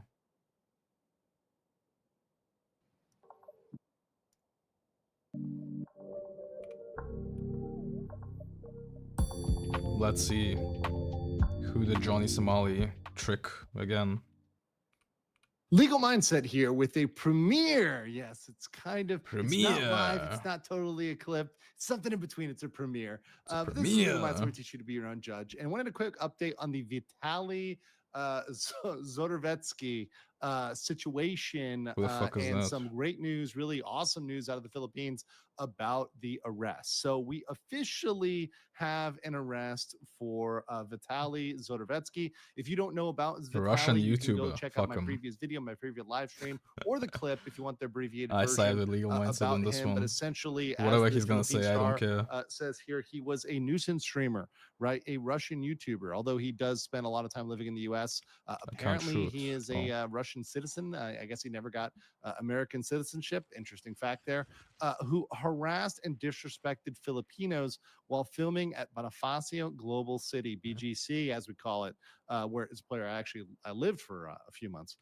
He was caught by police officers in front of a hotel along Seaside Boulevard in Pasay City on Wednesday, based on a mission order from the Bureau of Immigration, according to CIDG Director Major General Nicolas Torre III.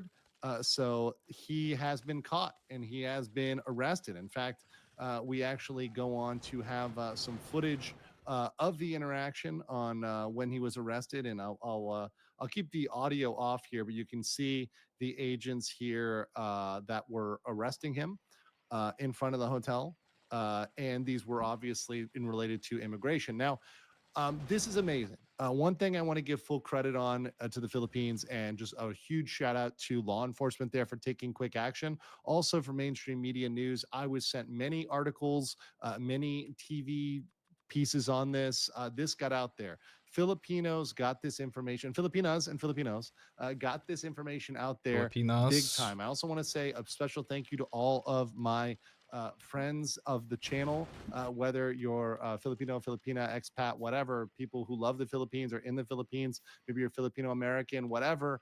You guys came up huge on this. You gave me a bunch of information, and clearly people in the Philippines were talking.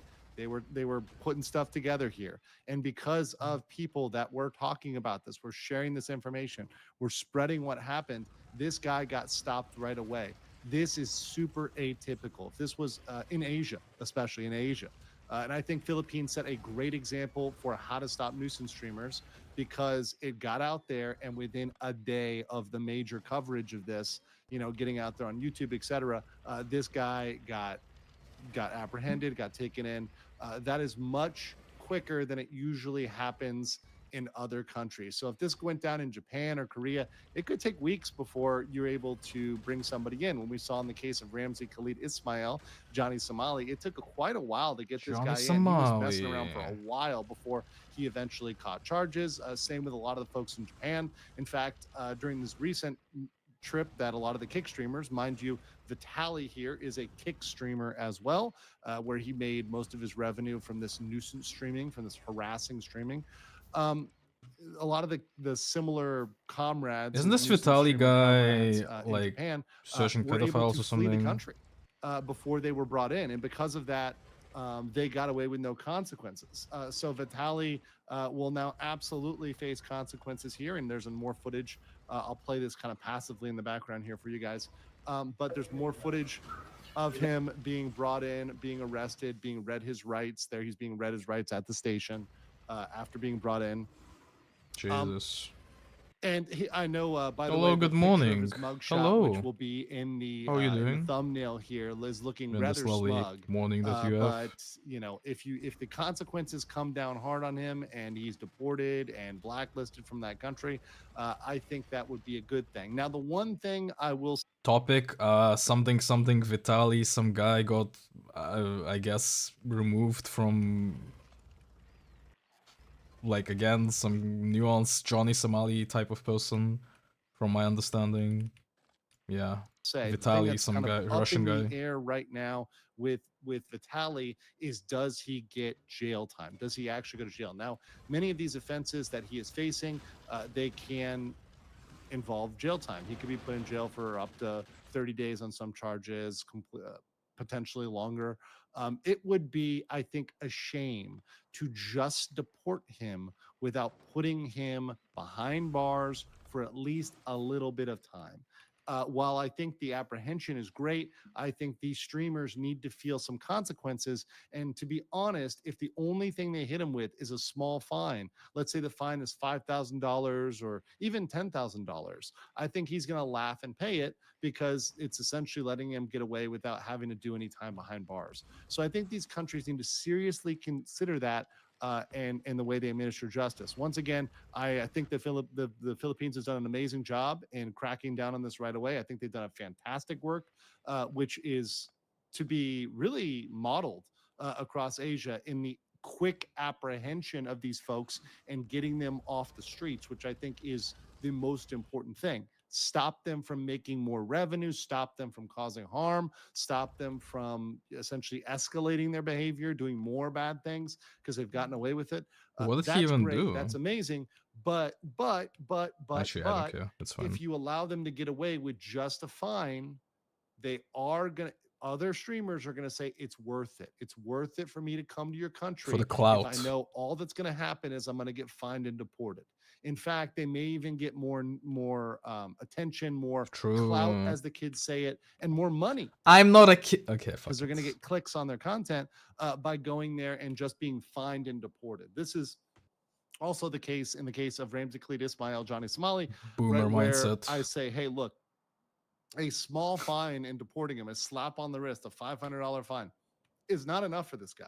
This guy needs to have a very large, extremely large fine in addition to real jail time for him to feel the consequences. Otherwise, he's just going to shrug it Jesus. off. And I think Vitaly is no mistake here. And Vitaly, of course, even beyond Ramzi Khalid Ismail, Johnny Somali, in terms of publicity, he has a million, 10 million viewer YouTube channel, right? A massive YouTube channel, a big presence on Kick. So he's got funds to pay a fine. So let's see him get some real time, and I think that will be the justice that he deserves. And all those folks that did an amazing job in spreading information regarding Vitaly, those people that helped really bring him in and get people to lock him up, I think we need to start spreading the news of this person needs jail time. That's the narrative going on in the news, and that's, I think, what we need to push for, because otherwise more people will come to the Philippines and try this sort of stuff, and not just the Philippines, the rest of Asia, right? And it's absolutely shameful. It's absolutely What about not the rest of Asia, but the entire world as well, if we want to go at it? embarrassing, and it's a disrespect to the entire country, culture, Disrespect. and region, because they're doing it specifically in Asia because they feel they can get away with it. So that's what I've got, my friends, for this one. If you like this, please leave a comment. Please smash the like button on the video. As the cool and kids we'll say. be back with, of course, more coverage into cracking down on nuisance streamers on the next one. What does Rev has to say about this? I'm done with legal stuff. What does my friend Rev have to say about it? Or Mizuki? True! Ubisoft joined Tencent as a subsidiary. Oh my god. Mizuki? Hey guys. I want to hear Mizuki's opinion about this. Mizuki reacts to a Twitch simp. No, she didn't post anything. I'm sad. Hey guys. No Mizuki today. Where's Rev? I need my daily dose. A new streamer fucked around and find out in Philippines. Oh, this is the Vitaly thing again.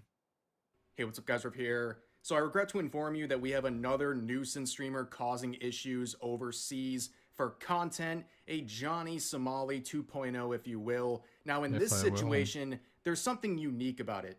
Okay. Uniquely pathetic, because this is one of the hardest fall-offs I've seen in a minute. So the nuisance streamer in question here is Vitaly, who is someone who at one point was considered one of the most successful YouTube channels on the entire planet. But now, after years of trying to up the ante over and over again, he has reduced himself to being a nuisance streamer. He has recently gone to the Philippines where he has harassed and even threatened people for content on Kick.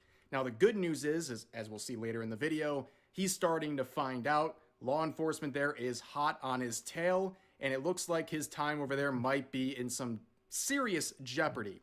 Now before we get into the ridiculous clips we're going to watch from some of his recent streams, let me introduce you to Vitaly here. So he is I don't know who this person is. YouTube channel with over 10 million subs. He garnered most of that about 10 years ago during the whole prank meta, where he was the biggest prank channel on YouTube. I mean, you can see some of his videos with tens of millions of views.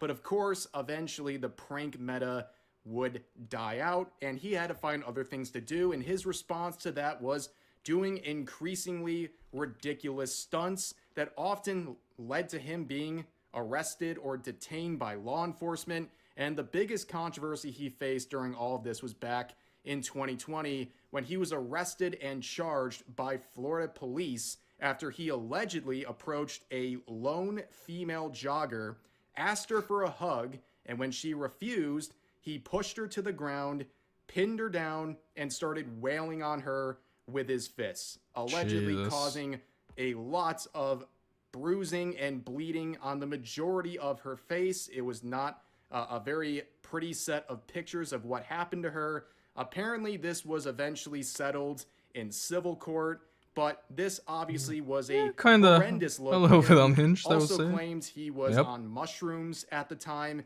It's just a mess. So what do you do when you have a major controversy like this and you want to continue streaming? You know the answer. Go you to go Kick. to Kick. Yeah. So for a while, he was joining in on one of the popular metas there, as you can see on the screen here. It's the whole Predator Sting meta where, in his case, it's a big production. He has a production team.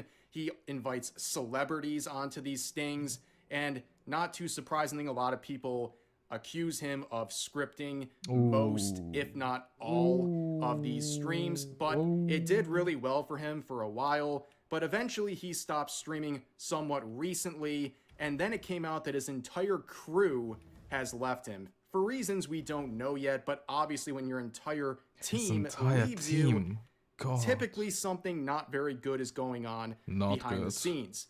Now recently, about 2 or 3 weeks ago, he has returned to YouTube to ironically promote his Kick stream, where he released this video titled Vitaly is back.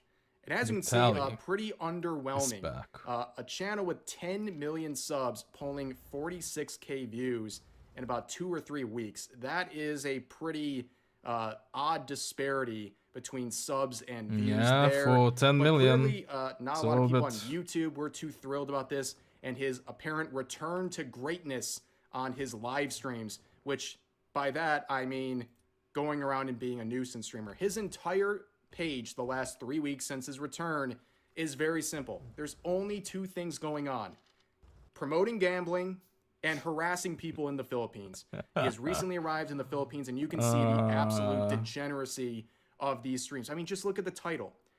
Vitaly, disturbing the peace in Philippines. I mean, it's not even like It's his own titles, right, as well. something he's hiding. He is openly admitting he's going around Jesus Christ. harassing and bothering people for content. It's Now, of literally his own course, we stuff. have some clips. I'm going to start off with this very short one, just to give you a taste of the gut-busting comedy, the return to greatness in terms of pranks that this guy has returned to in the Philippines. Excuse me, madam. Madam, I'm gonna fucking rob you if you keep walking away. I want to give you money. No, okay. That is wild. Okay, because you got a COVID mask, you liberal fuck. What the f? Go get your vaccine. Oh my god. I can't take it. It's fine. I have rev enough. It's okay. Oh my god. Alright. Alright.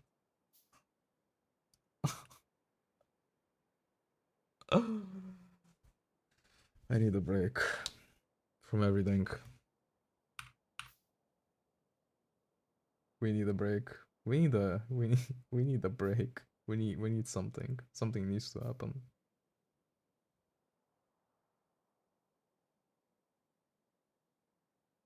Please forgive me for how long it's been since I uploaded. The winter is a hard. I have no words. What I just saw.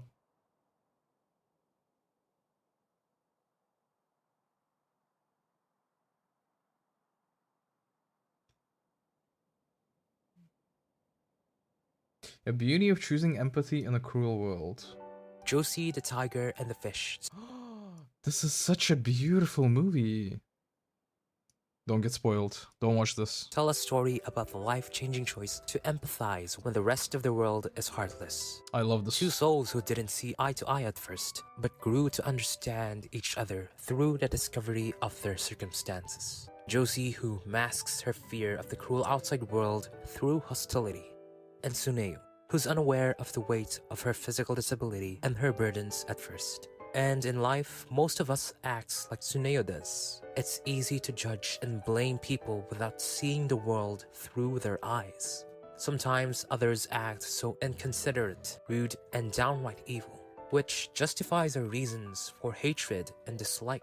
But what if the only thing they truly need is for someone to understand them? And what if that someone could be you? That is what Tsuneo becomes My to factory Josie. just died. But it didn't start. Hold up. My factory died, didn't it? My factory has died. Oh, hold up. I cannot. Japanese Twitter user got mad because Picora acquired a Pokemon emulator that basically was hacked. That supposedly was hacked for a rare item from the previous owner. On what levels of like misunderstanding am I not understanding anything here right now? What is the Japanese Twitter got hacked? Wait, Japanese Twitter user got mad because Picora has acquired a Pokemon emulator that supposedly was hacked for a rare item from the previous owner.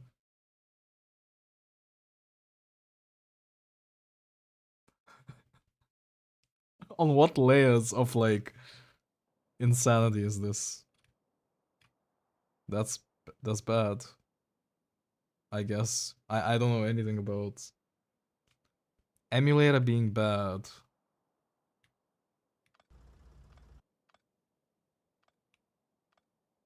Is that on the same level of Unhinged? Are we going on x.com right now? Hold up, I need to Fixing this will require a lot from me. I don't think I can. I need to destruct.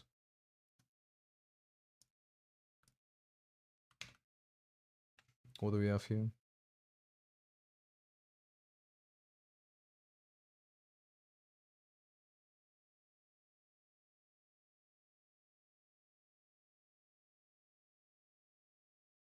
By the way, let's see. How's my Trump coin going?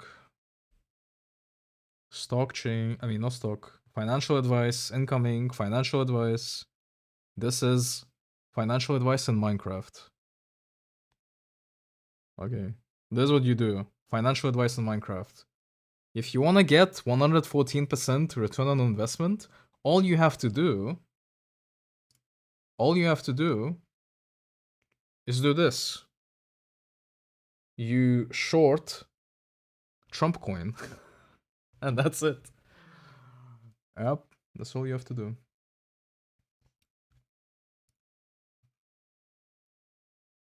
Basic approach to tax.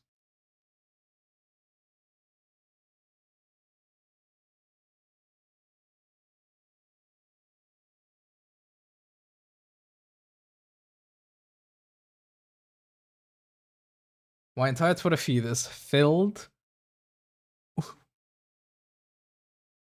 with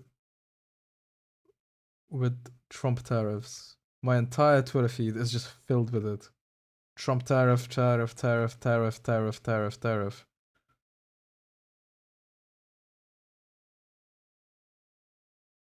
Let's look at my local TMZ. $1 this could be yours. That was the first of the cards. And then, you know what that card is? Gold card. It's the gold card. Get me out. Tommy Ennett is going viral for his diabolical joke about his grandma who recently passed. Excited to announce the Dream SMP reunion. I spent yesterday holding my grandfather's hand as he exhaled his last breath, and this tweet is still the worst moment of my week. The fuck? Oh. Dream tried to hop in and play Empathy Olympics only to get cooked in the replies.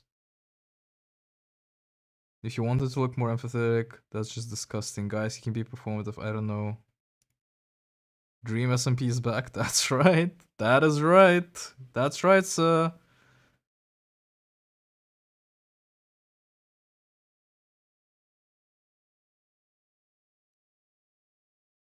Dream is that what actually happened to Dream? Like everyone hates Dream because of the face reveal and that's it? Or did he do some more stuff that I'm just not aware of?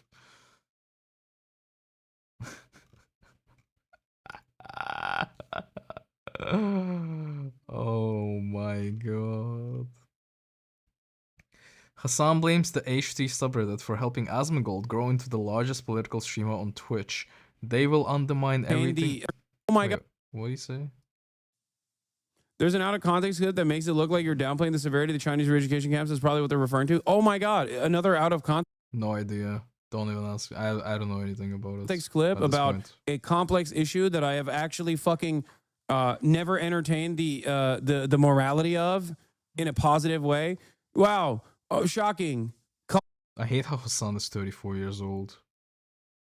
And this stupid. Color me surprised. There's clips that I'm willing to bet that there are at least not one, if not two different clips on like Ethan Klein's subreddit right now as we fucking stand that shows something directly out of context, either calling me fucking transphobic or calling me fucking pro-Russia, calling me fucking pro re-education of Uyghurs or some shit like that.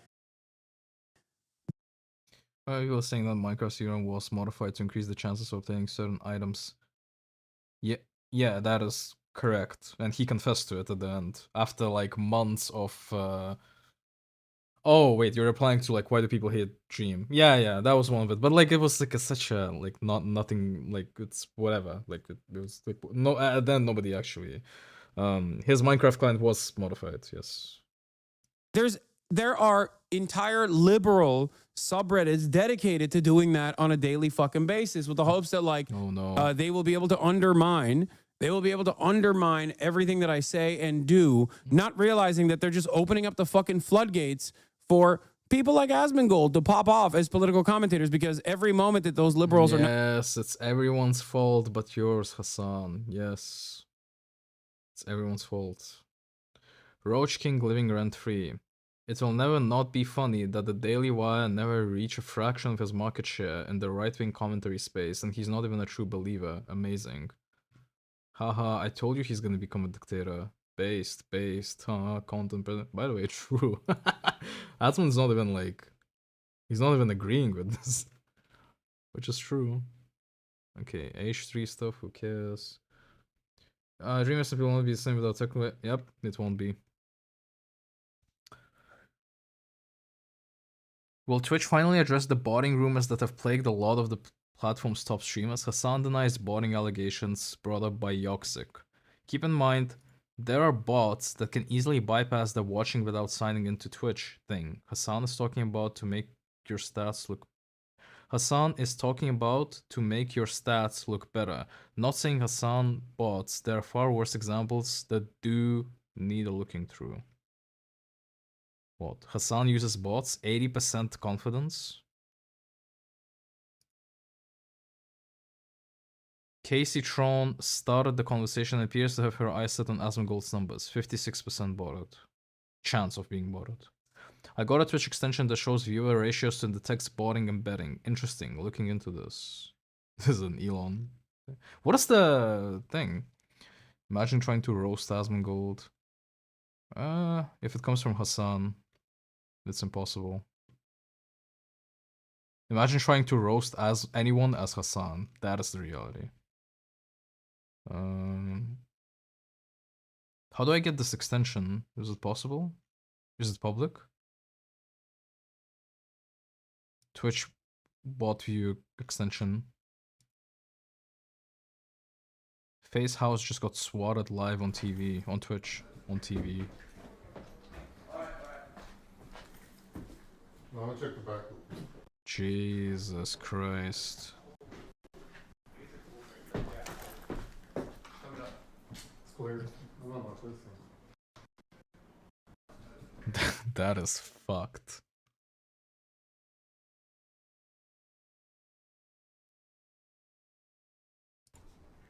Hi Josh, this is Dr. Gilchrist. Oh, someone's dog died. Stock market just had its worst day since COVID. Courtesy of Trump's tariffs. S&P down 5%, Nasdaq down 5.4%. Hey, he did it. He's estimated $2.8 trillion wiped out. That is 17 hours ago. I don't know what is it now. Dexterdo drops an exclusive story. Twitch has been charging some users for subscriptions to permabanned streamers. This would go against the platform's policies. Twitch has been charging some users subscriptions to perma-banned streamers. Dexterdo spoke to multiple banned streamers still receiving payments from subscribers, finding instances of this happening since 2022. Dexterdo also learned that Twitch has a policy, not explicitly stated in terms of services, in which subs to permanent streamers do not cancel right away, directly contradicting the platform's policies. Several instances of permanent streamers continue to receive payouts. The issue is, if you're indefinitely suspended, you are unable to utilize Twitch monetization tools. Is Twitch keeping that money? How is this even possible? Twitch can ban me and still take 50%.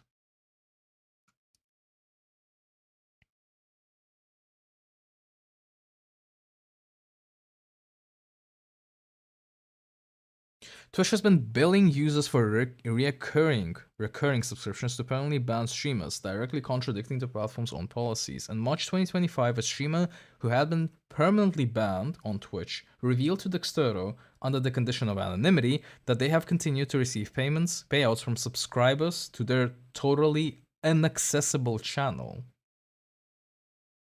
This is despite Twitch's policy stating that existing subscriptions will not renew if a streamer is indefinitely banned.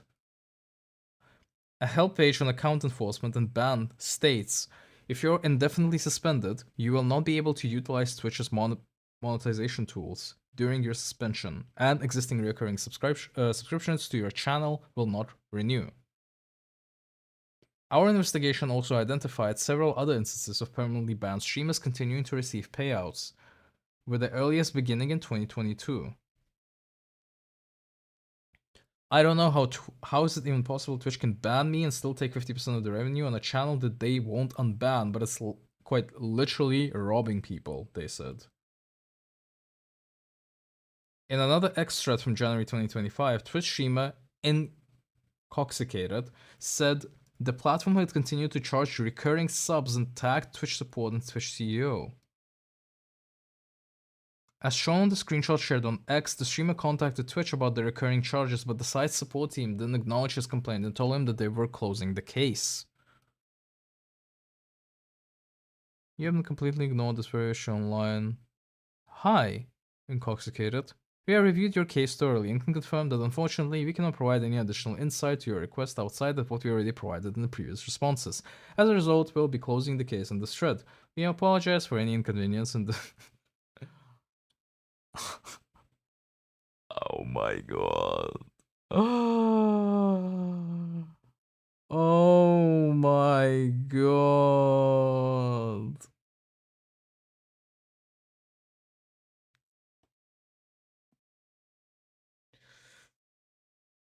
Oh. Twitch is going from bad to worse.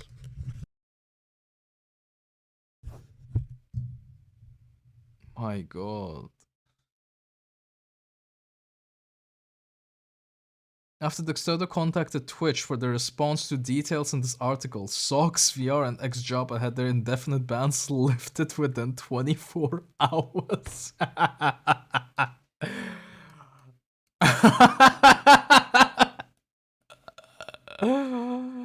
What?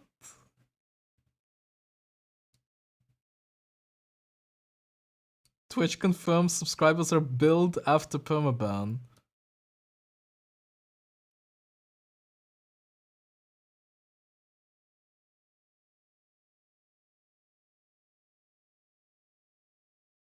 Twitch also said that they have a limited grace period to give indefinitely banned streamers a chance to retain recurring subs in the event the ban appeal is successful. After that period is over, the subscriptions should be set to not renew. However, they did not clarify how long the grace period lasts, literally.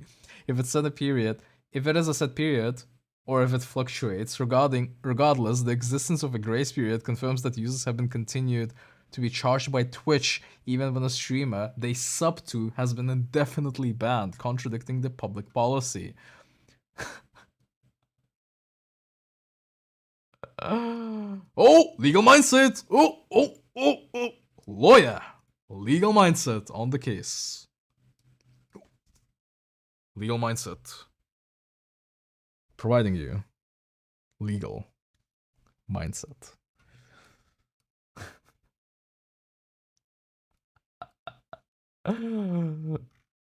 Lawyer up!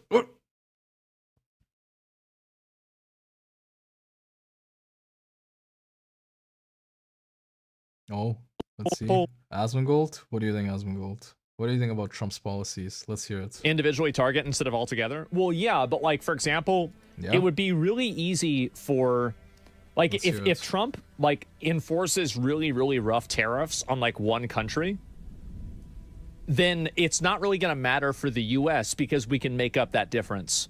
But if he's able to do that for every country and the country isn't willing to get rid of their tariffs, that's when the U.S. would really see a big risk, and that's when Trump's plan wouldn't work. So the fact is that these countries roaching out before this happens actually makes it's like a self-fulfilling prophecy that will make it to where Trump will come out ahead with this.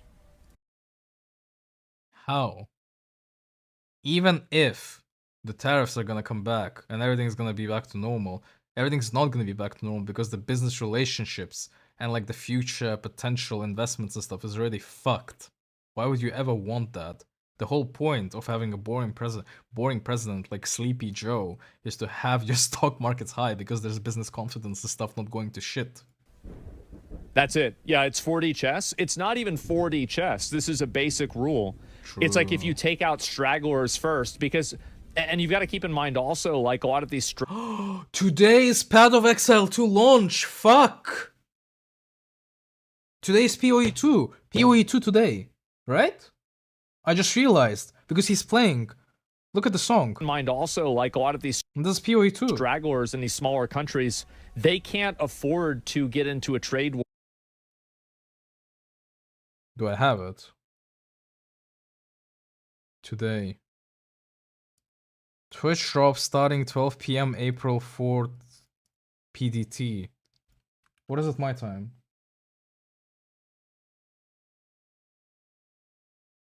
Today I'm staying up a little bit more than usual. I'll be PoEing. But I'll need to split the stream. I might go now because I need to buy things. And then I'll come back. And then we're gonna fucking play the game. God damn it. Fucking finally. Jesus.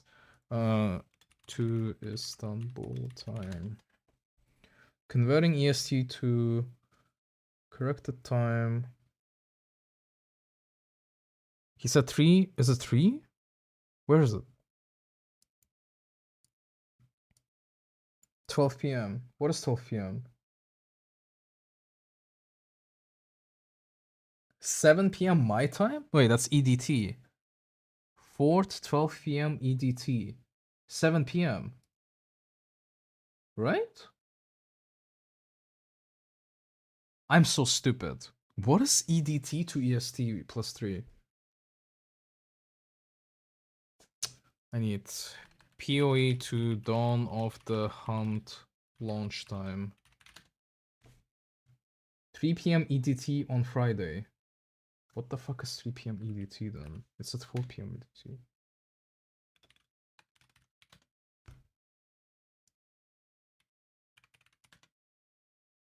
$10 p.m. Okay, it is 10 p.m. It's in 5 hours. It's in 5 hours. Current time. Okay, it's in 5 hours. Right. Right. Nice. I saw. I saw. Okay. Okay. I have stuff to do. I have stuff to do.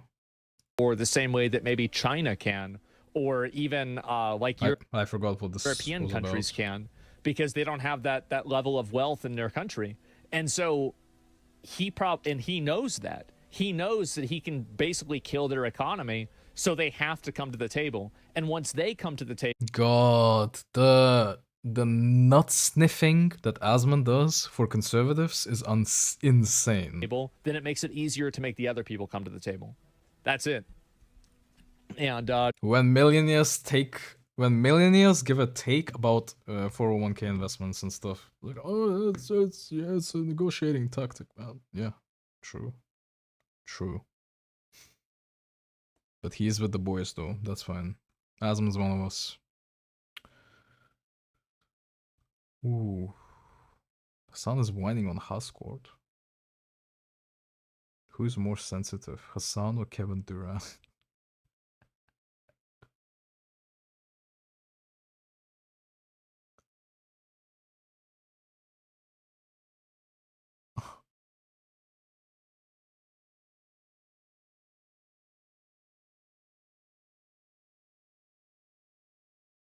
Who cares? Oh my god.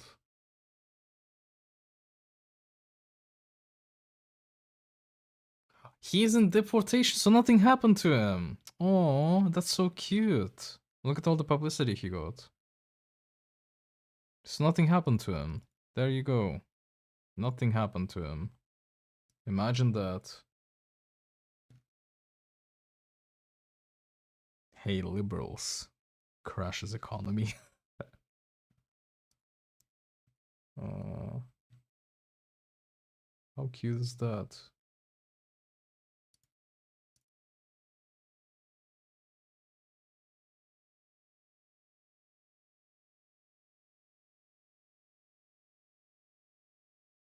Okay. If PoE is in 5 hours, a few things. I need to do a few things, and I'll come back in, let's say, 3 hours or 4 hours, and then yeah, it's PoE time. It's a small PoE stream. Not a small. I mean, I don't know how long it'll last. Like 2-3 hours maybe before I go bed. So yeah, I have things to do. See ya in 3 hours. Bye bye.